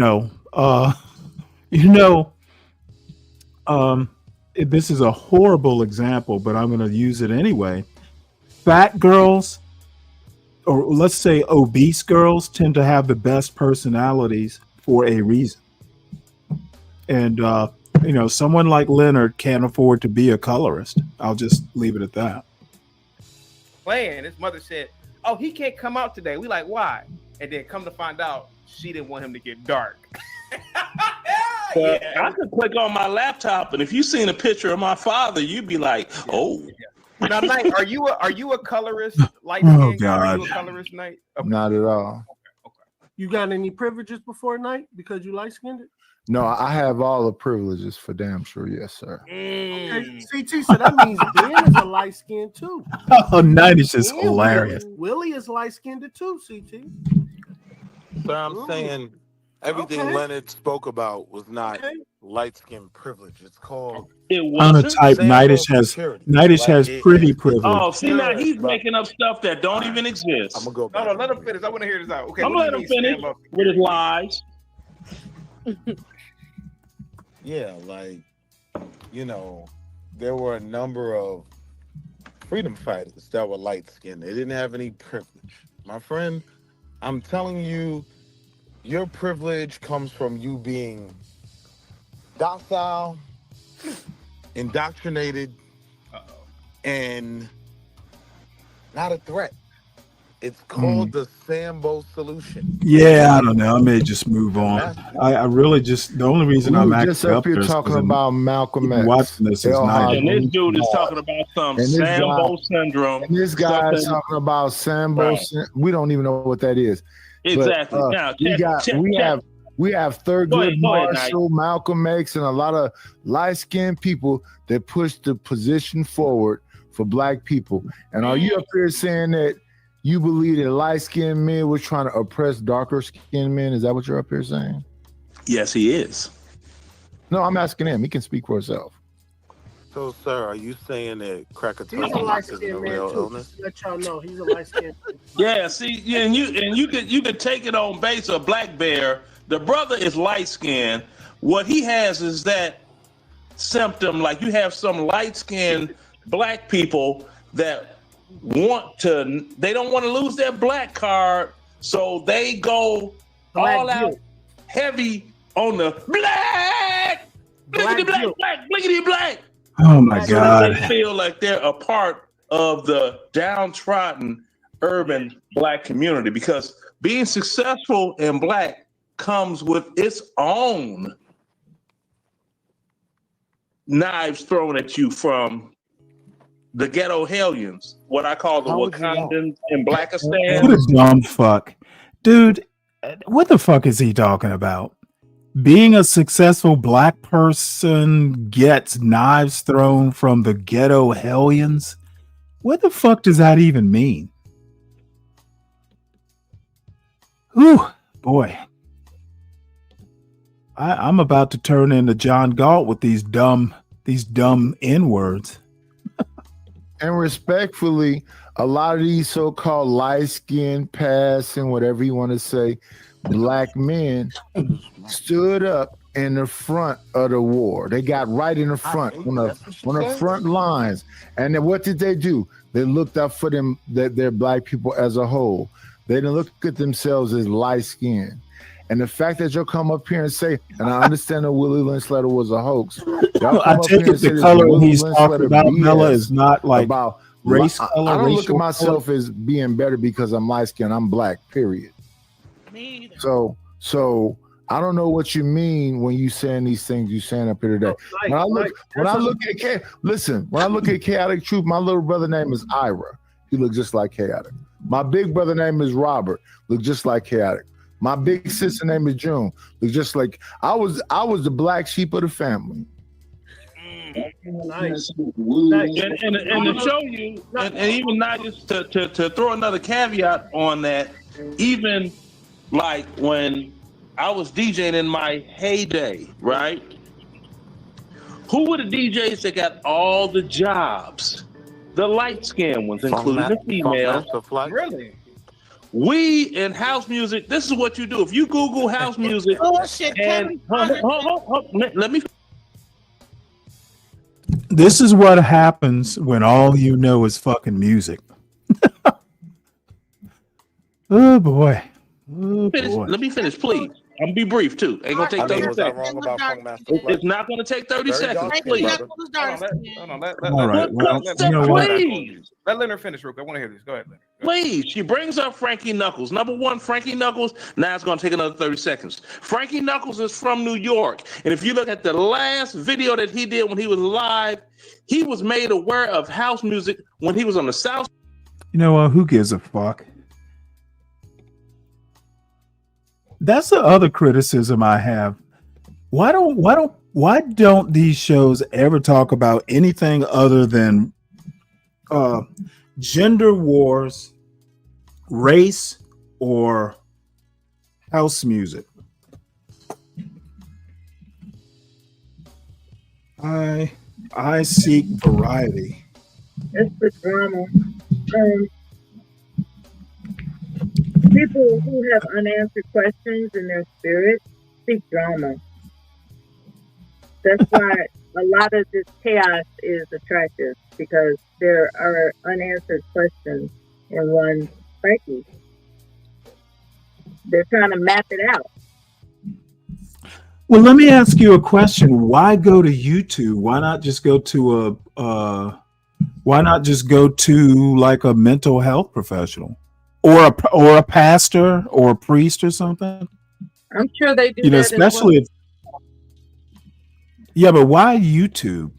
I'm sure they do that. It's a new medium of interactive communication. It's new, and people want to explore new things. That's all. You know what? You're a lot more charitable than I am. Honestly, I think a lot of these people are just plain flat out stupid. And they do need help, but YouTube is not the place they should be seeking help. In a bar that said, "We play house music." Now, who is that DJ? I'm that DJ. So some people not only don't want to, contact conventional help, a lot of them are in denial that they need help. There's this denial about people who are mentally ill themselves. Well, I mean, I'm not saying they're exactly mentally ill. I mean, look. Well, but let me put it to you this way. You know how kids really don't, supposedly their brains aren't fully developed till they're like 25. Now, as a teenage, as the father of, my son's 19, so I guess technically he's still a teenager. But, when he was 14, 15, I think a parent could legitimately say, you know what, my kids are mentally ill, as in they're not fully developed. Sometimes their thought processes are not quite, what a 30-year-old would have, which is understandable. That's why they're parents, to help them think through processes. But what I'm seeing here is most of these people up on this panel, at least the ones I can see, have gray in their beards. Okay, they should be way past hey, my thought processes are still ill or malformed. We got a motherfucker up here, excuse my language, who has a great grandkid. He should not be talking about house music. Or maybe I'm just being an asshole. Okay, with that whole perspective, let's keep in mind that there's a term called arrested development. I would like for you to consider that aspect when it comes to adults doing childish things. A lot of times it can be attributed to arrested development and the concepts under that term. Right. Well, I see John just showed up in CT's chat, so of course I had to comment. Let's see what happens if John goes up on the panel. That could be fun. Frankie Knuckles got the house music concept from me, and that is bona fide fact. Wait, Marshall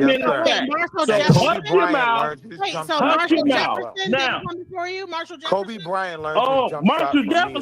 Marshall Jefferson is from Inglewood too, just like me. You want me to call him right now? I can. Oh my Lord.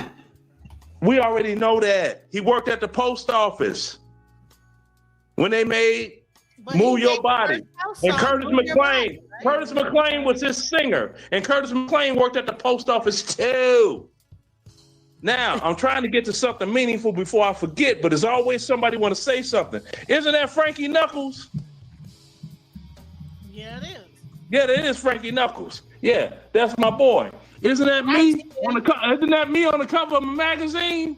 Oh, isn't that me winning the Maestro Damn, Award? he was ugly. He was ugly as shit DJs back then Frankie too. Knuckles to win the Maestro Award. Who gives a fuck? So, anyway, check this out. If you Google the house music DJs, the originals out of Chicago, and you click on the images, I can tell you who you'll see that was dark. Folks, just so you know, I'm just kind of here waiting for John to go up, and I'm a little bit delayed. Let me go all the way. Let me go live here because I want to see if John shows up. Not yet. I've spoken about that. We had to stay in the house. You're right. It was infighting going on with Malcolm X in the 60s. We had to stay in the house. You answered my Messi question. didn't want none of the women or the children to come to the temple meetings. Okay, you so what's the basically point, answered my though? question. No, it's not a point, sister. I never just said asked it you a was no question. infight. It wasn't perfect. Sister, I'm not talking it was about infighting. But guess what? It was infighting amongst us. Nobody killed anybody out on the street. Okay, so we agree. No innocent I understand lost that. out brother or sister got hurt. It was Muslim. It was nation. It was members. And nobody's gonna hurt Chaotic. There was. I didn't say nobody. See, I know where you going. But you know what? The nation is where am I going, gangster. sister? You know who made it? Where am I going? Nobody got hurt. Where am I going, gangster sister? style. You know Let what? me tell you something. In the Nation of Islam, the only That's the other thing. I'm just kind of done unless there's a good reason to go up on these fucking 9-person panels. Look at John. John goes, can we at least watch Nightish while they settle their gang dispute? Sounds like John is too fucking afraid to go up there.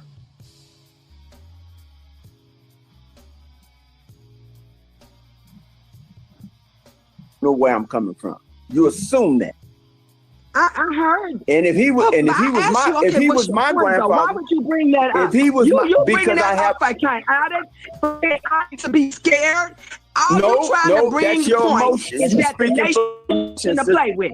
And that's true. Are that's speaking, true. It wasn't sister, no place with to be all, playing sister, with. But we with did all not due- hurt with innocent all people due out on the street because of their opinions. That's Farrakhan them. That was not my grandfather. With all due respect, I think you're speaking from your emotion. I didn't say what I had to say. No, I'm not. I'm speaking facts. You're speaking from emotions. Because you're trying to make Chaotic feel like he can't say what he wants. I'm not trying to make it. Listen what you're you're saying. Listen what you're saying. Listen what you Yeah, saying. we gotta move the fuck on. I was I'm hoping trying to John make. Dalton would go up. How's my words gonna make this man do anything? This man do this for a living. Shut up. This is his channel. I did not tell him to shut up. Boy. God damn. This is an interesting title. Black women are being radicalized into the alt-right. This is the first I've heard of this. Have you heard anything like that, Mella? Oh, well, Mella's gone. Oh, well. What's up, Brian? Would you, John, did know where to go after John's show ended, huh? Let's see here. All right. Well, let's excuse me. Let's listen to this. So for years, we've been discussing and hearing about the way certain content and platforms have become a pipeline for radicalizing people into extreme political ideologies, more specifically, extreme right-wing and conservative politics. However, that conversation has been limited mostly to men. Fast forward to over the pandemic Lovato, TikTok takes off and we start to see more people now than ever starting to consume content. Hey, John, you mean about Letitia James being indicted? Is that what you're talking about? Yeah, I saw it. I'm not that concerned. I don't think Comey. I think the judge is probably going to throw out Comey's case because of that tweet that the tweet that Donald Trump wrote about, hey, let's get these convictions done. That's going to basically, Trump has a habit of shooting himself in the foot. That tweet that you saw from last week where he was talking about, hey, you need to go ahead and speed up these indictments and stuff like that. He meant for that to be a DM, and he couldn't figure out how to do a DM, so he accidentally sent it public.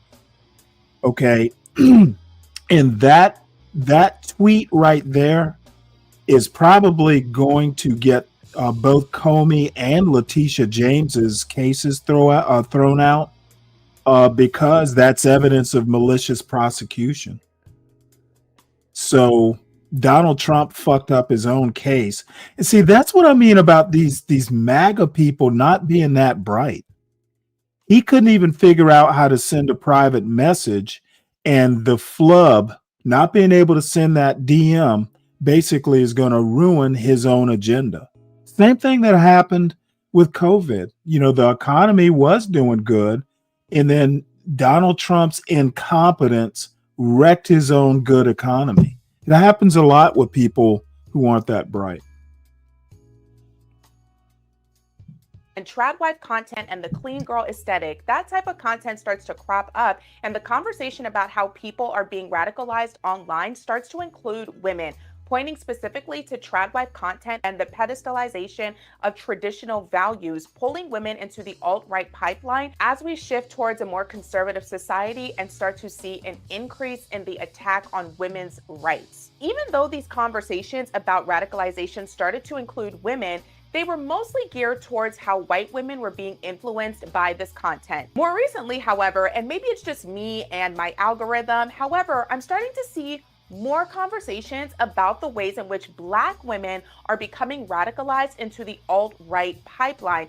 And at first I was like, this is a little preposterous. However, like I said, I'm starting to see these conversations creep up on my timeline, and as I go further down the rabbit hole, I can actually see how very specific types of content and how what started off as empowerment for Black women to improve our lives and navigate a world where we have to contend with both sexism and racism, how that can quickly morph into extremism without nuance in application and understanding. Let's talk about it. Aloha, beautiful humans. Welcome to my channel. If you are new here, welcome back if we've been locked in. My name is Sasha, and today we're going to be talking about this idea of Black women being pulled into the alt-right pipeline. More specifically, the types of content that Black women are seeing and how it may be influencing certain ideologies. And there are 3 specific types of content which I will be covering in this video: divester and decenter men content, soft life and divine femininity / feminine energy content, and hypergamy sprinkle content courtesy of Shira7. Now, before we get into the video, y'all know I'm a big words mean things person, so let's define what the alt-right actually is. The alt-right is defined as a right-wing, primarily online political movement or group based in the US whose members reject mainstream conservative politics and espouse extremist beliefs and policies typically centered on ideas of white nationalism. As an abbreviation of alternative right, the alt-right is a loosely connected far-right white nationalist movement, again based in the United States. As previously mentioned, this was a largely online phenomenon. The alt-right originated in the US during the 2010s. However, it has since established a presence in various other countries, and an argument can be made that we are also seeing this ideology now in our politics, with certain political officials using these ideologies as campaign platforms and governing how they run as elected officials. The Southern Poverty Law Center characterizes the alt-right as a set of far-right ideologies, groups, and individuals whose core belief was that white identity is under attack by multicultural forces using political correctness and social justice to undermine white people and their civilization. The movement adopted the alt-right label to strategically soft-pedal their racist and anti-Semitic beliefs. The latter is an important distinction, as I feel the label alt-right really doesn't highlight how hateful and destructive their ideologies are. When we refuse to name things for explicitly what they are, we normalize them, and now these ideologies are being characterized as political opinions and platformed on social media by influencers and content creators rather than being direct about what it actually is. It is hate speech. Which brings me to my next point. Even though this video's title and premise discusses Black women being radicalized into the alt-right because of the increase in some Black women adopting anti-feminist and anti-egalitarian views that align with or are adjacent to elements of the far right, the white nationalist alt-right ideology is fundamentally anti-Black. As a result, while some Black women may share some ideologies, the alt-right is inherently anti-Black. Therefore, Black women do not have a place in this movement. And I think it's extreme to categorize this shift in ideology as something so extreme amongst Black women, when Black women adopting these ideologies, as you'll see later in the video, stems from trying to exist in a world that is rampant with misogynoir. Many Black women are trying to create a world for them, for us, that feels safe, whereas these alt-right ideologies are created from a place of hatred for anyone who is not white or anyone who is not a man. So with that being said, what do we call it then, since Black women do not and cannot participate in the white nationalist alt-right? Since these ideologies can be found within the broader alt-right movement, which holds some of the same anti-immigrant and anti-feminist views, but is less explicitly focused on race, I think the alt-right is more appropriate. This segment of the far right shares some of the alt-right's disdain for mainstream conservatism, but typically avoids explicit white nationalism. It is united by a strong anti-immigrant and anti-feminist stance. As such, I think a better categorization would be alt-right, so that's what I'll be referring to it as for the rest of the video. All right, so with all of that being said, let's get into the content that is radicalizing Black women, allegedly. Allegedly.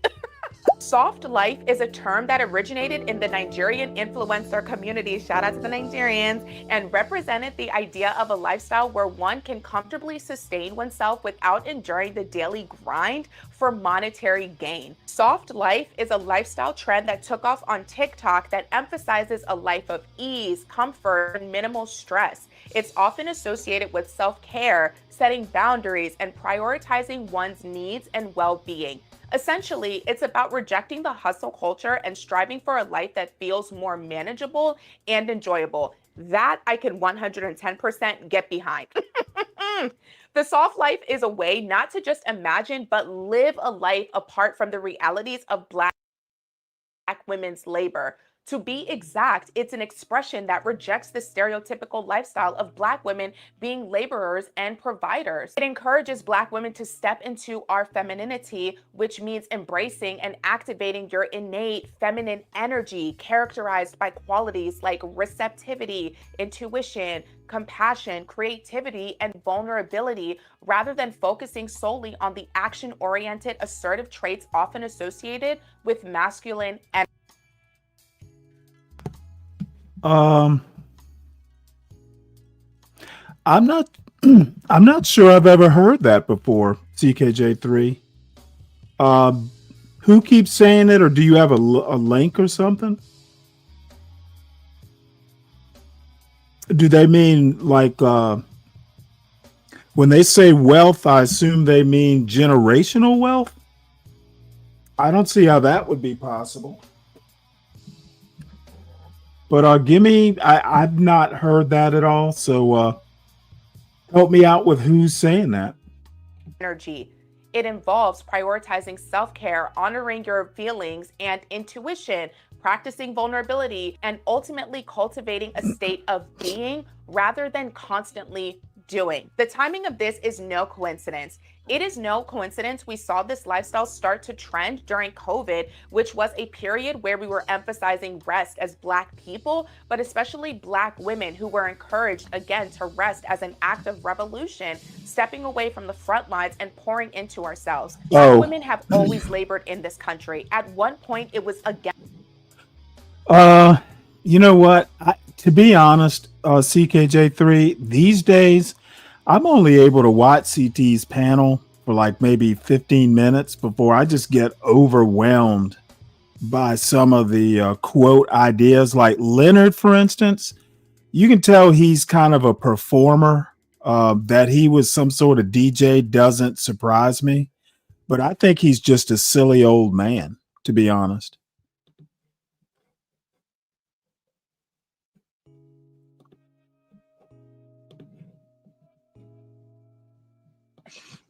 without even getting up to go to work every day. And Okay. and I don't get that She much, don't but I'm cam retired up. too. She never cams up. Okay. Never. And And do you we know need to do what? a It might be FICO a score AI. challenge? It might Do be we a need to do AI a generated FICO person. score challenge? How close are you to the 800 club, or have you ever been in it? Real quick, Republic Group says more time for Oh, it makes a whole lot of difference. No, To see I broke didn't appreciate her saying all that stuff. You know what? We are not Broke good enough people unless we make do broke things like them. people And then when we do things like Broke them, we're people still make not broke good enough. people When are arguments. we going to see, like my grandfather said, just be ourselves and do our own thing? Broke people make broke people. Bluegrass, she dropped off the panel. When she comes back, I'll give her the credit that you guys had for it. Thank you so much, Bluegrass, for the super chat. Bluegrass, thank you so much. G-Tron says, Chaotic, that super chat was awesome. Republic Room, I got you when she comes back. And Savage with the $10 super chat. Muslims spend their time marrying kids, not building society. White slave owner. Yeah, Savage Red is Don't talk to me slick. That is so sad. Savage Red is a fucking dumb redneck. The things people do for money. Take it in. But as far as you calling him a pedophile, I've heard all the worst words about my grandfather, and it has not bothered me, and it won't. He don't hear him because he's gone. So waste your breath and call him any name you want to. Is it stopping anything? No. I'm still a Muslim. My family's still Muslim. I know my friends are still Muslim. Islam is still getting to people. Mr. Lee, I rock. Okay. With you, hold on, Leonard, please. Thank you. Let Jahai get in. Let Jahai get in. Yeah. I thank you for that, CT. Salute to everybody. Yeah, I honestly wanted to jump on because the light skin conversation, then it went all over the place. But I can't, to preface this, I'm not going to speak historically right now. I'm just going to speak historically in the past, right? Light skin definitely has had privilege in this country. I mean, there was whole, like basically the boule, which I think it still could carry tenements of this. It was founded on being light skinned. Like they wouldn't have let dark skinned people join these higher societies, black fraternities.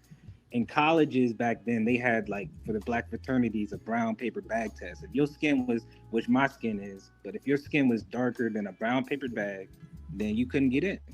I mean, and so I just wanted to throw that context in there. Historically, yes, light skinned people, even though it might not be any privilege compared to white people, but to other black people, it was something like dark-skinned people, right?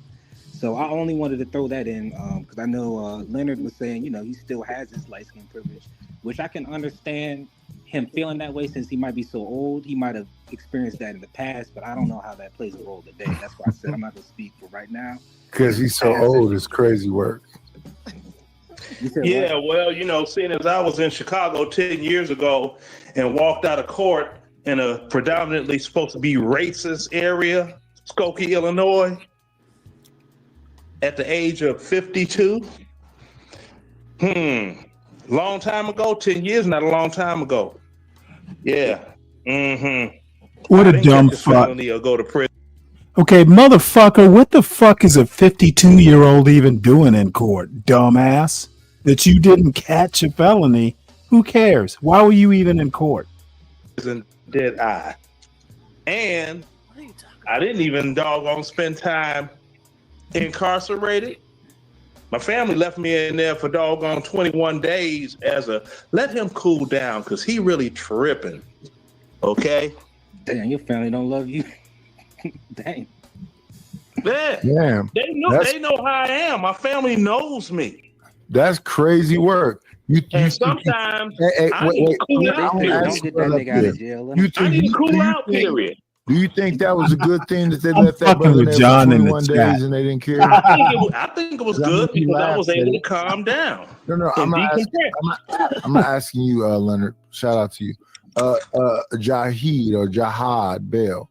You thought that was a good thing because you kind of laughed at it. When I laughed because it showed. I thought he was talking about himself first of all, and I'm talking about me. He is talking about himself. Yeah, that means you ain't shit if your own family ain't gonna. No. Hold on, pimpin'. If you have a family member that you know they wilding and They are more than equates to likely. not shit. Yeah. Bruh. If I can finish, and I'll be brief. If you have a family member that you know they're wilding, and if you bond them out right now, first and foremost, they're more angry than they were before they got locked up. So you know they gonna really take it to the doggone hilt. Leave them locked up. Give them a cool out time. Let them ponder. In an environment where they can't really do much. Leonard, and then after can I finish, brother? I want to ask you a question. How old were you when this? I'm not talking to you, Jihad. I'm talking to Leonard. How old were you when this situation happened? I was 52. That was 10 years ago. See, listen, my point is this. He has a track record of being a man who served the country. They know who he is and all this other stuff. So when you up here trying to disparage a military man who went out and did all this other stuff and was in a situation where this happened to him, this is not just no average, ordinary, weed smoking, standing in front of a liquor store ass nigga. You laugh at that? That's funny to you? Yeah, you're dealing with hold on, brother. You're dealing with a decorated Afghanistan, Iraq war veteran who has family members that know he went someplace that we couldn't imagine. Leave him in JJ house in the Cook County Jail, Chicago. Give him a cool out period, right? Give him a cool out period. This is the weirdest now motherfucker. You straight. You ain't gonna be out here wild. No, okay. Send him out to the suburbs to stay out there, all right? Because they done impounded his car. So he ain't riding on the bus wilding. Just, all right. So they gave me a cool out period because the money was there like a big dog. Ain't like they had to go in their pocket. I could have bailed myself out if they would have let me get to my wallet right after the dog. Okay, dude, once again, what the fuck does being in Skokie, Illinois, who's supposedly racist, have to do with anything? The real question, the real point of interest is why the fuck is a 52-year-old in court trying to beat charges? What is it with these old YNs who will go after all the non-important, non-essential points, but never get around to the actual issues? Leonard is literally a 62-year-old boy. What's going on, Lupin? How you doing? On bond hearing. But they wouldn't let me swipe my way out of jail. I got credit like a big dog. Yeah, Black Knight, I guess you're right. He is kind of a performer. Like a trauma bonding contest or what are we? No, ain't no trauma bonding. I'm just saying, that's what they did. They said leave him locked up so he can calm down because he's a doggone train wreck right now. And he's subject to do something. He's a doggone train wreck right now. What it has to do with anything is yes, exactly something we were talking about before I got interrupted, and that was light skin privilege, which means when I went to this courtroom facing Okay, let me pause this right quick. I said this before. Okay, if you're ugly sin, light skin privilege does not apply to you. Okay. Some like obese women have to have great personalities to be attractive. Well, Leonard, you talking about light skin privilege is hilarious because that might be the only thing you got going for you. You're certainly not some sort of academics superstar. and I hate to tell you this, but dude, light skin is your best quality. Everything else, you got to compensate for. So I will say you got a great personality and you got light skin. So concentrate on your two assets and stop drawing attention. Stop.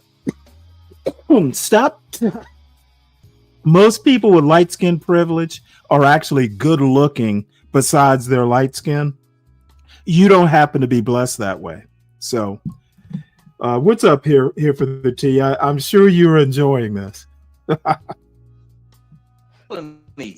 Plural. In the city of Chicago. Hold on. No. Hold on. You know you're being long-winded now. Shout out to DJ Genesis. No, I'm not. Yeah, you are. No, Leonard, I'm not going to talk too long. You know, I'm not going to be long.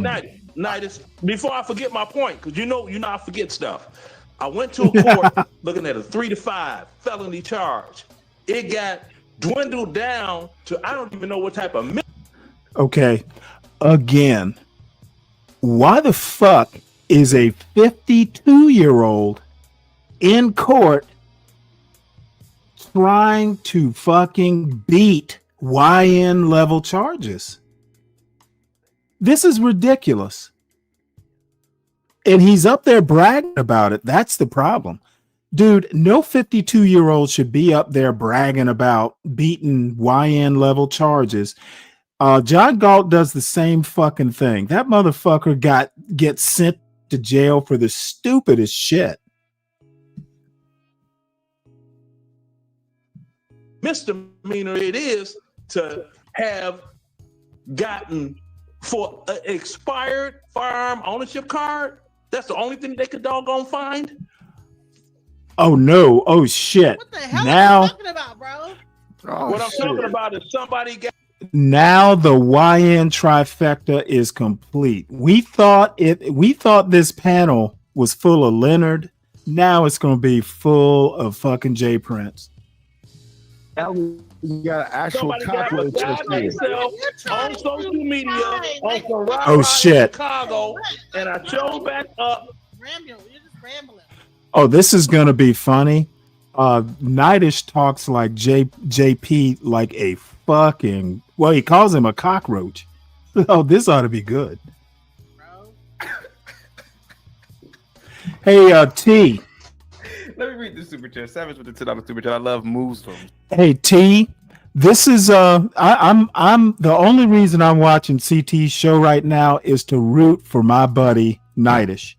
I'm here to be the official pro Nightish cheerleading team, and hopefully he goes up there and just dispatches these dumb fucks one by one, including CT. That makes comments about IQ, but are defending a spinoff of Islam when Muslims are to act like the perfect Muslim, who is Muhammad, who was a slave owner. Real quick, Knight, what did you just call JP? I didn't call him nothing. Okay. I thought I heard something, but all right, never mind. Go ahead, guys. I'm sorry. You know what? I'm talking with my mic turned off. Probably not too many people know that that Nightish's new name for CT is California Raisin, which is hilarious. You would never think to call CT the California Raisin, but when you think about it, that's actually pretty funny and a pretty good description. Nothing at all, sir. Shout out to JP for getting his children from CPS. That's a flex, bro. Shouts out for finally getting your children from CPS. Okay, again. So we are here celebrating a man who got his children put into CPS. So he gets his children from CPS and he fucking has time to come up on a goddamn YouTube chat? What in the actual fuck? The Ohio Raisin. That's pretty funny. Oh man, congratulations to JP on getting his children back from CPS and coming all the way up to CT's channel to fucking celebrate. Jesus, what have we gotten to? And these are not young people, folks. Yeah, even after all of those attempts from all them black folks, I end up beating them again. I'm beating them Yeah, with welfare assistance. I'm see, beating them with CPS. okay, getting your children from CPS is beating them again. Now, they got taken by CPS. You getting them back is winning. Let's not think about the trauma that the kids had to go through. Let's talk about JP winning. Dude, this kind of shit will stick with a kid forever. And this motherfucker has time to be up on a fucking YouTube panel. I'm beating them with my liberation. I'm beating them with my food truck. I'm just beating them all on YouTube. Beating them with your dick too. Beat them with your dick as well. Beat them with. Now that's a woman who said that. You know, most of them don't. They can't even have kids. DJ Genesis, stop being disgusting up here with your moo arms. Oh man, yeah. Arms. Yeah, dude. Wow. No, you didn't. I mean, I honestly, and I know I sound like somebody's fucking grandmother up here. Dude, there are no winners if your kids have to be taken from you, put into the system for a few days. And fucking, dude, there are no winners. And John Galt is like, how long you going, CT? I might join this one. Let me respond back. I gotta fuck with John.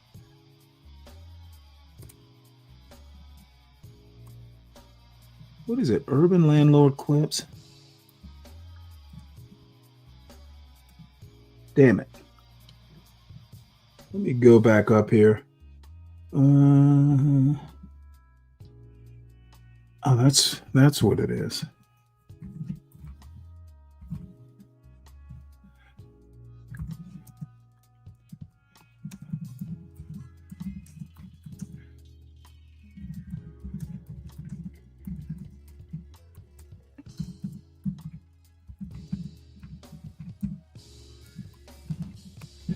Yeah, John says he might go up to the panel.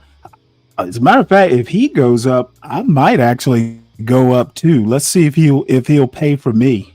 That's why I'm trying to tell y'all success is subjective. Success is subjective. Republic Girl, thank you so much. It wasn't your skin tone, Leonard. It was your military service that perhaps got you off those charges. I kind of thought the same thing. Yes, CKJ3. Okay, I'm like, it was both. It was both. Because you know what? CK, Leonard has a great grandchild. And I hate to be mean, but how many fucking generations of fucking just depravity is this panel actually responsible for? There could be like 5 generations. There could be like 5 more generations of these people. Leah, her father, the Honorable Elijah Muhammad. Grandfather was Elijah. Yeah, they shout out to her. Yeah, the one that couldn't even say what street her grandfather's house was on in Chicago, but you know, I ain't gonna bring that. She got cut off before she could say that. Yeah, No, I'm not going up, T. I've been this show's like been going on for 7 hours. Once I fold this show up, I'm done for the night. Because I'm from Chicago, and it's always a challenge when you from the Chi. Talk about anything to do with the Chi. Oh shit! You know what? I should be cooking Ain't no pasta. trying to compete. It ain't no competition. It is what it is. Like, what are we doing? That's how we get out of Chicago. Did you all notice her statement when she said, "You East Coast and you West Coast Muslims be on the woo bop the bam, but we in the Midwest be yada yada yada." Hey, in all due respect, from the Midwest. Now, Leonard is 2 years older than me. He's 62, and he's literally acting like I think my mother used to call him young bugs. He's acting like a young bug. Where's Amy? Does have a lot of time. Question, you got time with Savage and Republic Room. Anything you want to say? And Bluegrass. Thank you, Bluegrass. Thank you, Republic Room. Thank Oh, you, Jesus Christ. They paid for this silly woman to talk. Hey, don't be talking about my moo-moo, y'all. I know I'm fat. I wear a moo-moo. I'm comfortable, okay? No, we just Yeah. saying we Did know you can hear cook some that? good neck. Did you hear that? I'm fat. I know I'm wearing a muumuu. It's comfortable. All this up on a YouTube panel. Interesting. She's the black mama Cass. We're not talking crazy about you. Whenever I see a muumuu, I know you can. Guys, please. Hey, I can also lift that bitch up and Guys, pop Question it, Ponder has time to talk. I'll lift that boom up and You- Oh my People God. have paid for Question Ponder to talk. Go ahead, Question Ponder. Go ahead, Question Ponder. Chaotic. Yes. For someone to bring up the court system in another state and compare it to theirs in another state. When people bring up low IQ, when someone speaks low IQ, which respectfully, I won't even say it's necessarily the same as intelligence, but there is intelligence quotient, and people do throw that around, low IQ. There really is those buckeye, bushy-tailed who look low and sound low IQ, who say Where's the things, book you wrote? who created a coloring book and want to share that over the internet because it's special to them. I understand that. Whatever happened 50 years ago, maybe it worked out for you, but we are here in 2025. Where exactly has this produced anything for anyone? If you cannot stand by the fact that you're an American, you are a serviceman, and there are going to be benefits for you over, let's say, an immigrant who just got here. If you can't even... I actually think that Questions to Ponder is basking in this attention. I mean, I always called her a spinster. I think this is probably the most attention she's gotten, maybe since college. I don't know, but you can tell people like her. I mean, she sounds smart, and I think she is pretty intelligent. She's not dumb, but what it is it's almost, they used to call Jordan Peterson the stupid person's smart person. That's kind of like Questions to Ponder, compared to, say, JP, she is a genius. Compared to Leonard, she is a brainiac. Now, you bring her over to my panel, and that's why she and I, used to bump heads, because I don't think she's particularly smart at all. She's not dumb, but, she is not God's gift to some of the topics she talks about. And CKJ3, I know what you mean. There should be a certain amount of dignity, especially once your kids get older, and I should really be running the streets, to be honest. But you know what? I'm too old for that shit. And I'm sure as hell not going to wind up in some court trying to beat some charge, like some weapons charge. Why the fuck would I, dude? I'm too old to be dealing with the police. And then he wants to brag about it like he's got some street cred. even stand on that. You really believe deep in your heart that something about color means anything. When you look every day, CKJ3, someone has seen her, and they pretty much told me she was pretty mediocre. It's the idiocy and just how dumb you are. And when you wonder, they didn't say she was ugly, but they didn't. She was pretty average. Have the boomers done nothing? Just shucking. Now look and at this jiving, motherfucker. thinking that you're shaft. You really see how Black society is right now. The total and complete lack of wealth. Nitish, wake up. They want you to talk. Hold on. Thank you so much, Brian. Thank you, Brian. Thank you. Thank you. All right, go ahead, questions, partner. You got a lot of time, actually. Yes. Now, questions to ponder with this Black society fucking respectability politics bullshit.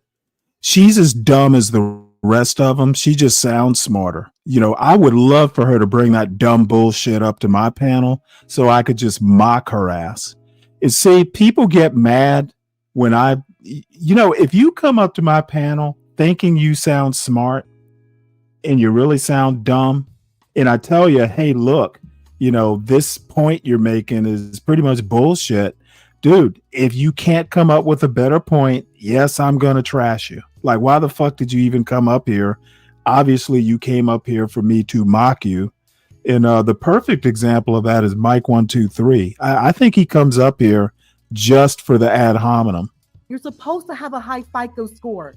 Yeah, but you haven't proved that you have one yet. You haven't proved you have one yet, ma'am.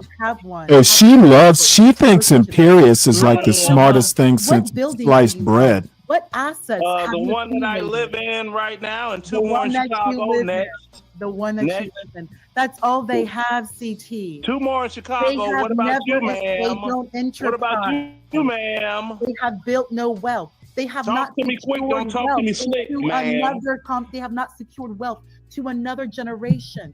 There is no money, and your the last time you defended this country was when, ma'am? Never. Is it okay if this character can return back and take his medication? Take that high blood pressure medication. Oh, look at her! Now I gotta do my gay man dance. He's not even dancing. I got a swirl now, y'all. This is how they make money, and I got a twirl now, y'all, because of her. So this how. Yo, this nigga is mentally unstable. Go ahead, questions about that.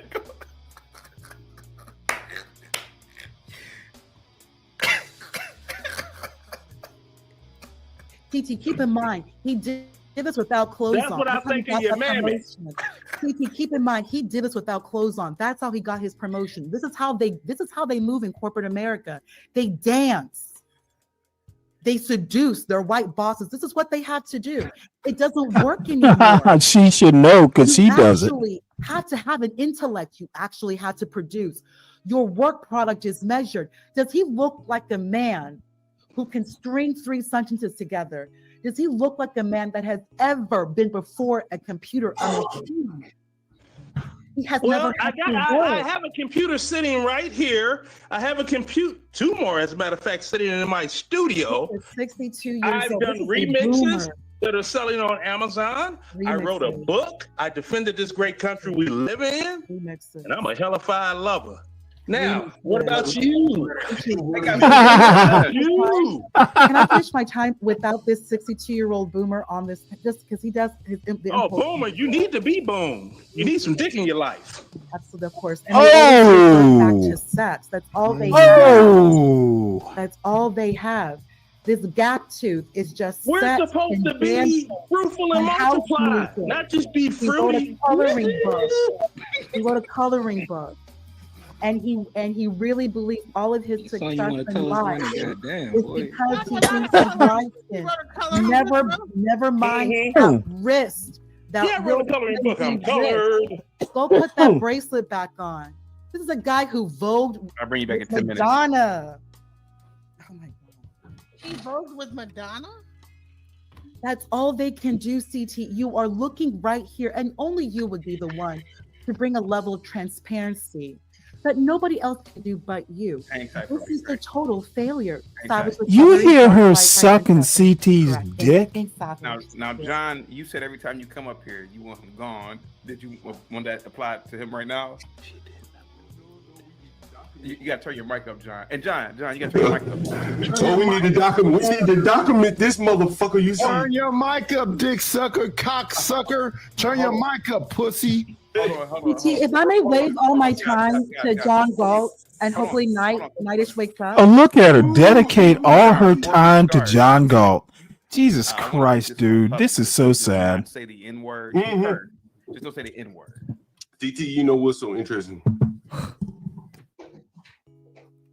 What word I can't say? N word. Just the N word. Just the N word. Well, we got a welfare black up here behaving better than the military trained. The government put their hands on another. And who up here behaving better? You suck dick. We got another one, and he's so fat he can't even stay awake. And they got the light skin privilege, right? That's what we've been talking about. You know, the light skin privilege. See, that's all. That's all. Oh, come on, Nidus, stop talking about that stuff. You gonna get the mainstream taken down, and that's probably what you came up with. Come on, Nidus. You can't really say that. He ain't got many other words in his head. No, you said dick and twerk, bitch. Come on, Nidus. Come on, man. That's all he got. That's all he got. Nidus, you gotta be careful with that because you're not gonna be able to help him, CT. That's all they got. The Ooga Boogas, they sex, you know, in music. But again, CT, I'm just telling you, like, the blacks gotta know it's over. Because here we got JP. He can't control himself. He gonna suck on that mic glass going out of control. It's all they phallic people. We got JP. Clearly can behave himself better on the panel than Nidus. Yeah. Like, we gotta give Nidus some credit. Give him a round of applause for staying away for most of the time. Weed smoking alcoholic that talks bad about the wrong people. John, your mic is messed up. John, you gotta fix your mic. I don't know what's going on. Oh, you That's that Obama mic. See, That's because that mic spends half the time down John's throat. I gave Nidus some advice he said save his life. But he has nothing in return to give me. He got nothing. He come and brag me. I sent you a redirect, John. That's all you got. Like, they can't build anything. They have no advice to build anything. All what the fuck has John? Can somebody tell me what John has built? I sent John a redirect, but his behavior is so damn bad that you can't work around their behavior. You know what? CT, you got to notice it.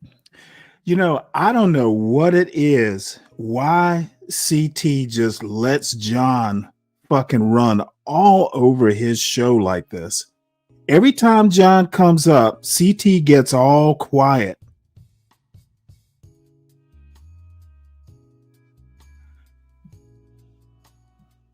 Far greater than they do. Let me ask you this question. JP, do you use Nidus's content?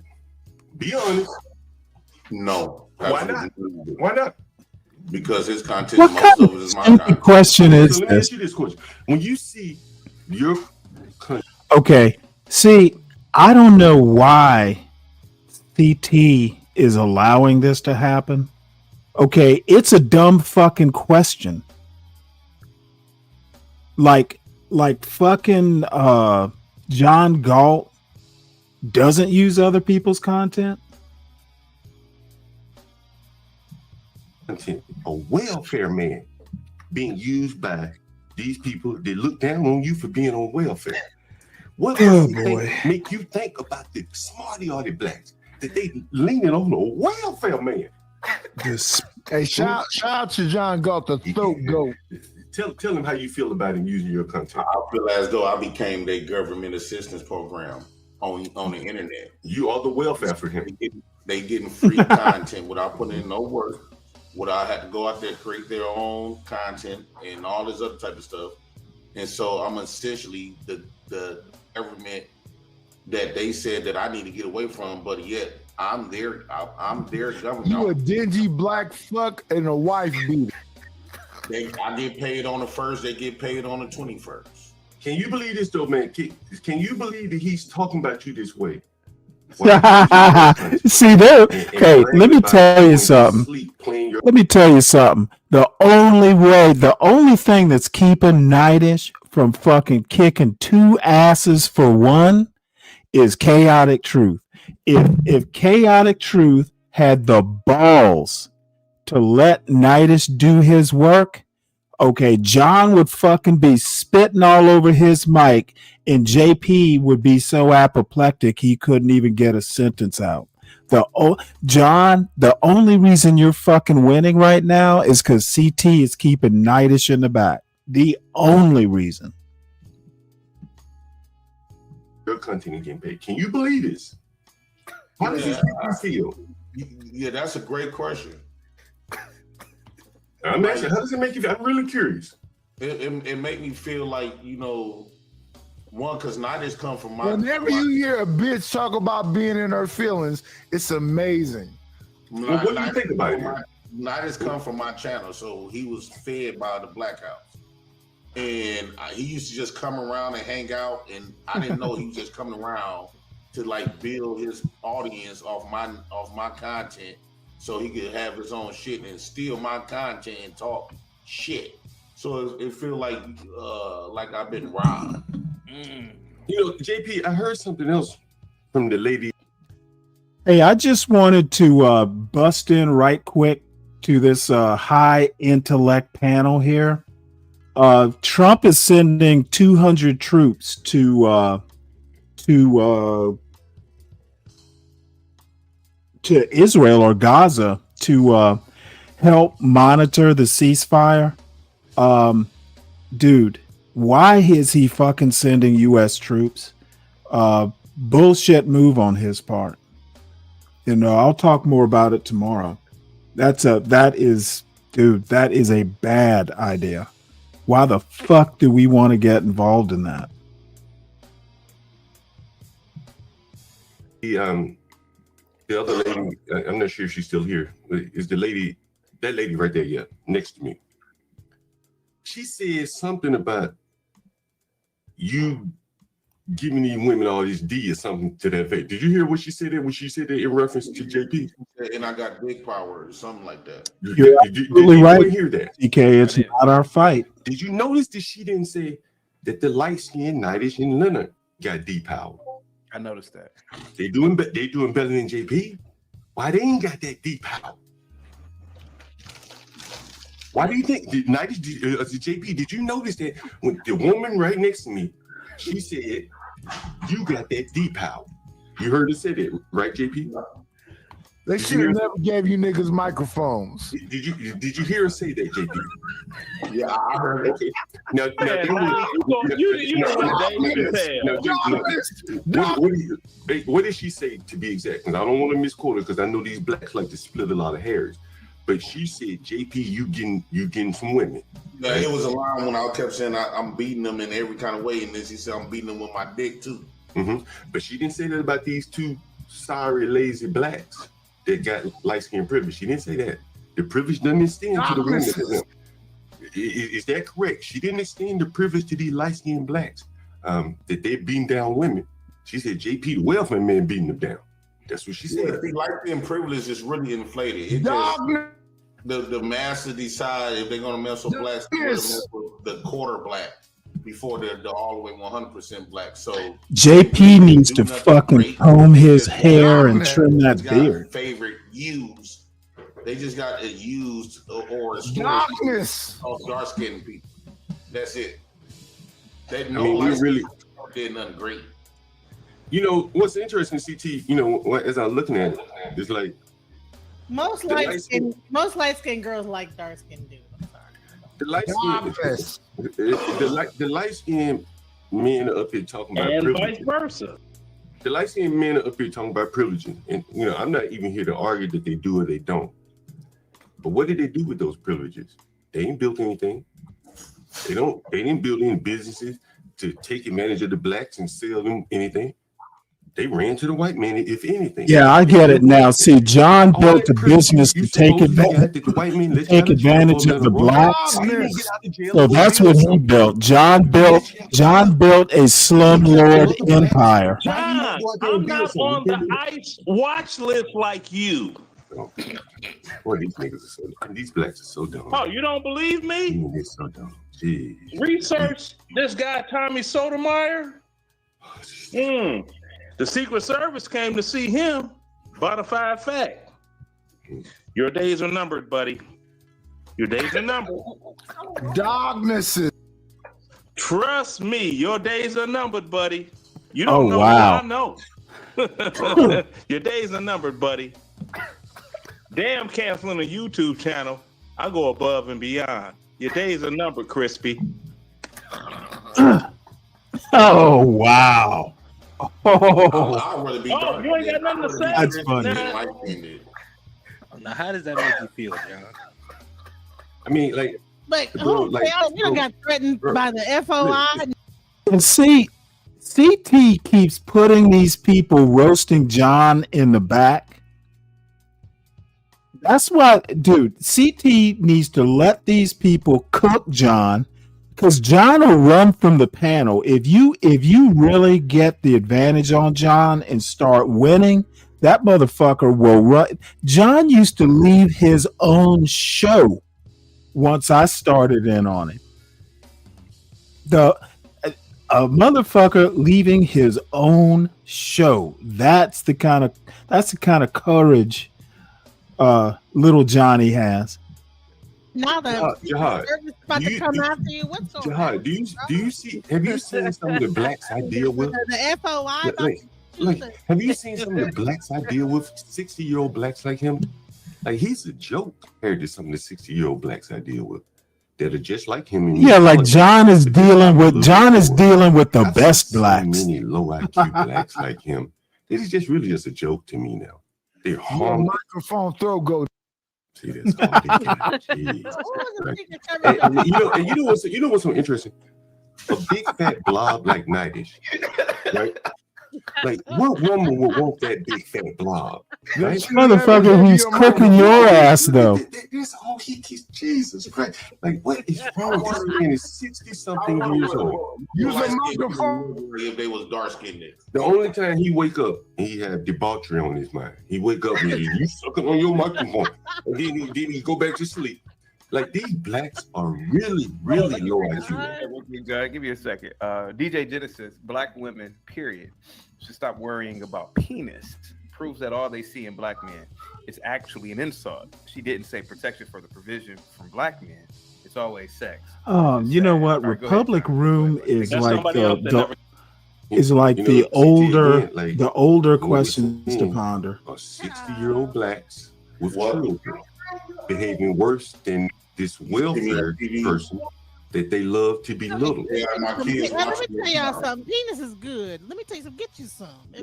It'll change your life. I mean, penis is beautiful. Like, penis is, oh my God, I love it. Let JP respond to what you said, John. Go ahead. So one of my no, I didn't see. What did you do, CK? In a room. What John be saying is, I guess it make a lot of sense too, and it really be hitting on some stuff that that need to be said. Now look at John and JP sucking each other's dicks. They should never give a lot of these light-skinned and discretional people.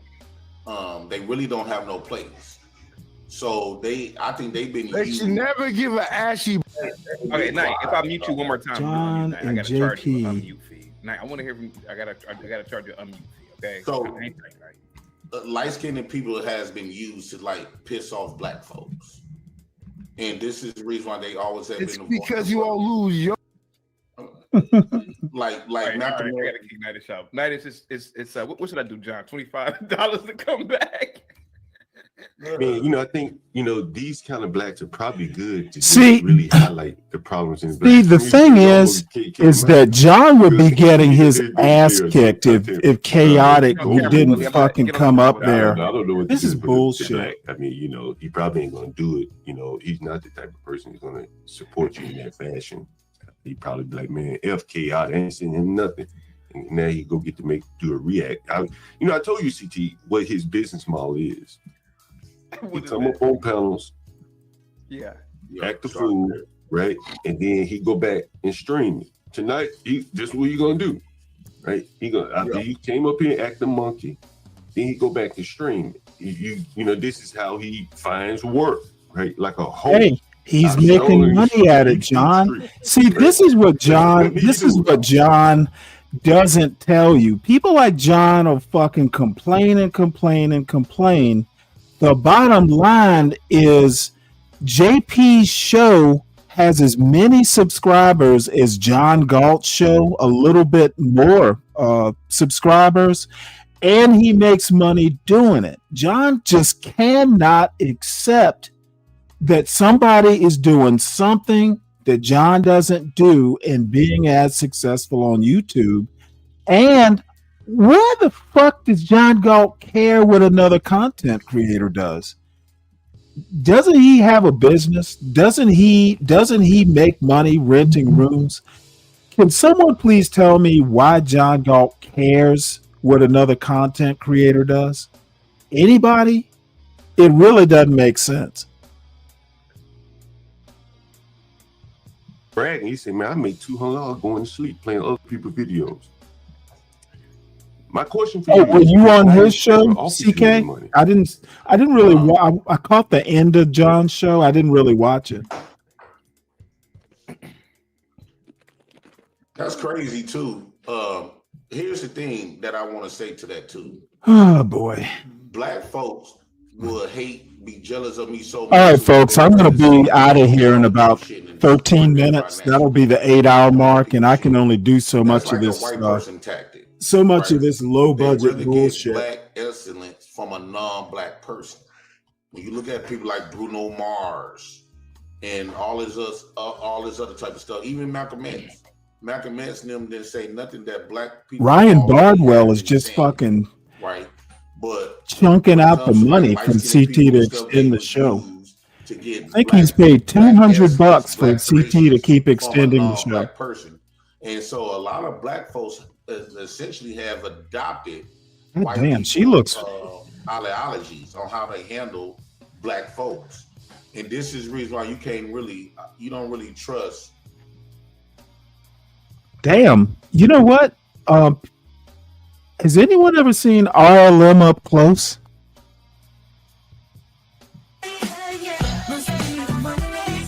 Ah, fuck that. I hate it when he plays that song.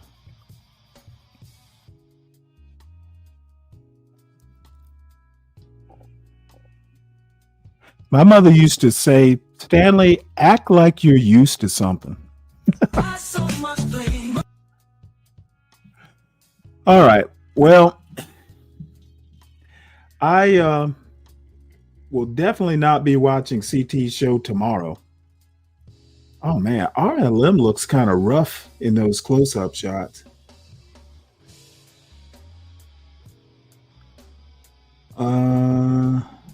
Let's see if he's done with this shit. Ryan with the $100 super chat says, "CT extend the show." Guys, give Ryan a big thumbs up, $ emoji. I was just about to get up out of here, but now he extended the show. Salute to you. Thank you so much, guys. Give Ryan a big thumbs up, $ emoji. Give him the Israeli flag as well, if you can, in support of Israel. Go ahead, Jay Prince. Go ahead, buddy. So what was y'all discussion today? I want to get to the meat of what y'all was. It was kind of hot. Okay, motherfucker, go back and watch the replay. I was kicking in the backs of whites. What else did we talk about? We talked about the Nation of Islam. Right below me, and once again, Ryan, salute to you, man. Right below me is the granddaughter of the Honorable Minister and founder of the Nation of Islam, the Honorable Elijah Muhammad. She is the granddaughter. And we were talking about the Nation of Islam. We're talking about Malcolm X being a traitor. Well, I was. We were talking about a lot of stuff. You know what? Why the fuck? Why do they need to catch him up on this shit? Leonard brought that up. He's a part of the Blue Vein Society or something.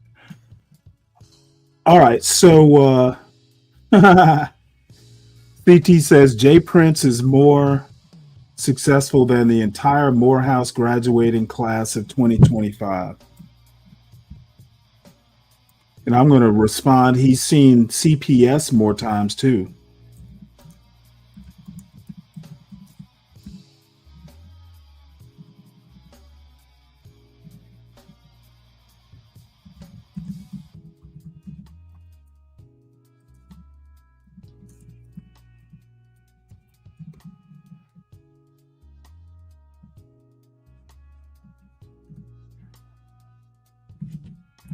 All right.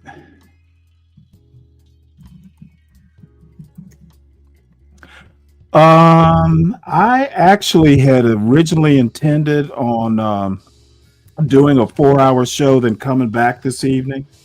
And I got such a late start that I just wound up, plowing through. Tomorrow, I have couple Supreme Court cases and some other stuff that I was going to do on this evening show.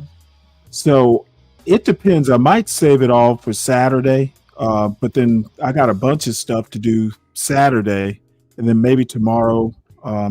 I have to figure out, but there are at least 2 Supreme Court cases. Both of them are not much over an hour that I want to deal with or listen to and comment on, boring as they might be.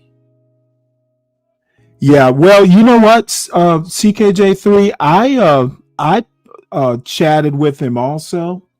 Oh, there, I see CT showing my chats now. Let's see. Damn it. Let me go back a little bit. CT showed the one. God damn it. Let me see, can I? Damn it. I don't even remember what I wrote. There was something about oh, that's right. CT wanted me to go up to the panel, and I told him there were too many ONs and YNs up on that channel. I wasn't about to go up there. I'm not doing 9-person panels anymore. It's just nothing really gets even talked about, really. JP is trifling, but he ain't stupid. I think he's stupid as well. So you talking me or when did you drop out of school? Say what? Hooked on money is like getting hooked on. Bro, maybe he's. Oh, now fucking Geotron is up there. God damn. New York, some people. Yeah, you can build a building. Somebody could give you is life. Yeah, whatever. You redouble that effort just to get them to learn how to count. Oh, right. So she like last year was trying to get them up to speed to reading. Now she's trying to get them up to speed in math. Let's see. You offered to pay night. You offered to pay. Not that said he wants that to be at $100. Look down on someone and wouldn't expect them. Yeah, you know, here's the deal. Worth anything, and next time I go up on CT's panel, and it may be a while, I'm going to ask him about that. Why does he keep protecting John? Okay, Nightish would kick John's ass with the roasting, but CT keeps protecting John, and I just don't know why, especially after the shit John talked about CT and Bob. These motherfuckers are just weird like that. You know what though? CT all Nightish, all they're doing is playing into Nightish's hands. I guarantee you, Nightish is going to take. Okay. I guarantee you, Nightish. He went out to X. Nightish went out to X to find CT's show from yesterday. So I won't be surprised if I wake up in the morning and Nightish is just going back and reviewing this channel, making money off of it. It's like aftermarket parts or used auto parts. You know, CT's going to make some money off the show, and then Nightish is going to go back and make more money off the show. It's like selling used cars. While you renting illegal immigrants, and ICE has been informed about that. Right. Mm-hmm. I really, you know what's interesting, CT? And Jesus, boy, he act like a boy. Yeah, it is a game for this game at that, Lupin. You know what's interesting? I heard he did a react to me talking about, I got an 800 credit score. I can do this. I could have done that. But the blacks never do anything. Oh, yeah, I said I could have moved home from Chicago to my backyard and put three of those homes up, like if I had the financial ability. Hey, John, what is it? John, you said coulda, shoulda, woulda. Coulda, shoulda, woulda. Hold on for a second. Yeah, and then Gio. God damn, my whole family from Chicago to move down here. Now I tell you what, John gets along with the JPs and the Lord Geotrons, dude. Those are John's people. Right? Mainly because he can manipulate the it. uniform on, and he got out of the military and didn't do a damn thing. He got on this stream talk about I could have done everything John got. Gee, I got 800 credit score. John, you ain't got shit. Don't do a damn thing, boy. Yeah, you know what? Leonard is absolutely right. I'm sure John does fine, but John ain't got. I mean, they're probably black people, plenty of black people in DC doing better than John, who are landlords. Mm-hmm. Yeah. Well, you know what? Yeah. You have no content. You can't even hold a thought. I don't need content. I got a book on Amazon. Thank you. The fact that you went in the military and stayed 20 years really shows a whole lot. I didn't even stay 20 years, fool face. However long you stayed to make you want to march. You know? However long you want to stay to march around. There you go. With them fake, them do-it-yourself cigarettes. Ain't that a biatch? Hey, John, do-it-yourself cigarettes. I really hear you. Hey, John, you ain't started drinking yet, have you? About working. Because they keep getting on me by not working. Here's how I feel about working in America. Go ahead, JP. Preach to I him. continue to work and build an empire to rule over me. Y'all don't make no sense. Even going to the military, you help strengthen. Okay, this is a fucking 40-plus-year-old man who just got his kids back from CPS, and he's talking about how to build an empire? Do these motherfuckers have any sort of self-reflection? Who the fuck is going to listen to this dude who he literally said he won by getting his children back from CPS? These motherfuckers have no sense of self. In your race. So that's not something good. You know you better not put a bullet. That gun better not get pointed at the real ops, and that's that white man. You know better. Oh, you're in typical Negro mode of he afraid of the white man. I don't think so. You took his orders though. You put his uniform on. You put that uniform. Why don't you put it on right now? Taxes, John.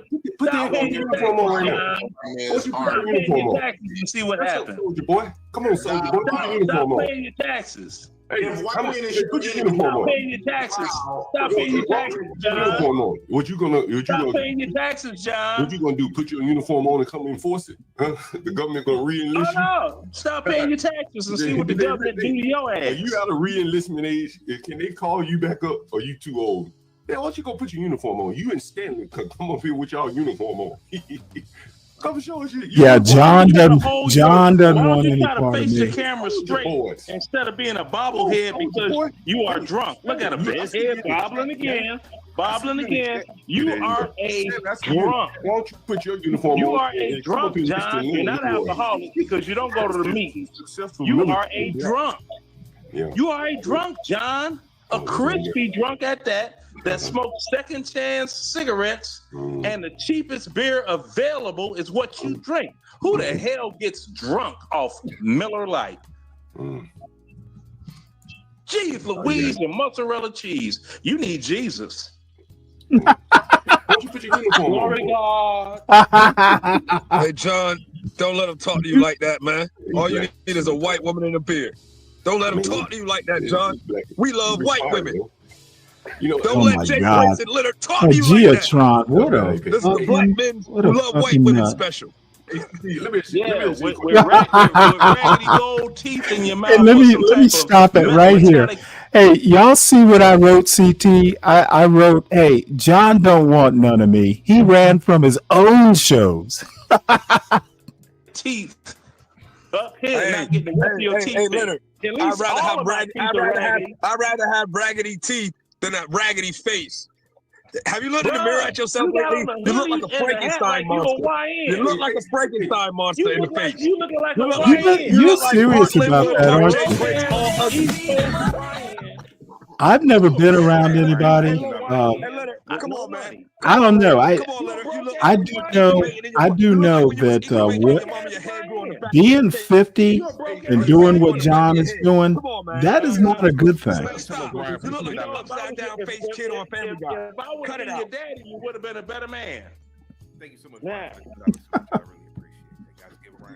No, I wouldn't have been. If you would have been my daddy, I'd be a fucking faggot. Don't know how to pick. Your man didn't know how to make doggone. All right, folks. I do need to wrap this this wonderful panel up. Wave your hand, sir. There you go. Thank you so And much. I gotta go make pasta. At least I have the sauce and the meatballs ready. John, you were going to ask. So anyway, I will be back up. I promise. I think this morning it was so weird. I went to sleep after last night's show, slept till 2, woke up. I guess I was up till 3 or 4, then fell asleep again and woke up at 9. I haven't slept till 9 in the morning in years, so I didn't think I was particularly tired, but I will get rest. I will be starting hopefully around 7:45 in the morning. I intend on doing the 4 hours, then maybe coming back in the evening. And then I do have some stuff for Saturday. And as a matter of fact, I might actually be doing something that Lupin would be interested in. There's this thing, Forex or whatever it's called. I definitely plan on getting into it. And Lupin, maybe you can. I did a story where we're not going to get the normal economic data from the government because of the shutdown. So a lot of economic forecasters and people like that are going to private sources to get a handle on what the economy's doing.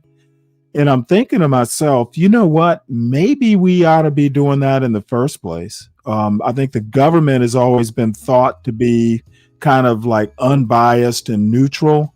But what Trump has done is kind of thrown a monkey wrench in trusting government numbers or just government processes. Maybe we should be looking to the private sector for gauges on what the economy is doing anyway, or if nothing else, we need to at least include the private sources. Now I know the what is it, ADP or whatever, there are some unemployment numbers. I think it's ADP that's pretty trusted as far as what the jobs market looks like. But we maybe we ought to be doing it private, like Morningstar sort of things for keeping up with the economy anyway. So anyway, we'll talk about it, and I will see everyone in the morning. And who knows, I may wind up, if T does a show, I'll definitely listen to that. But other than T, I'm gonna try and stay away from YouTube tonight. So everybody have a good night. I will see everyone in the morning, and everybody get some rest.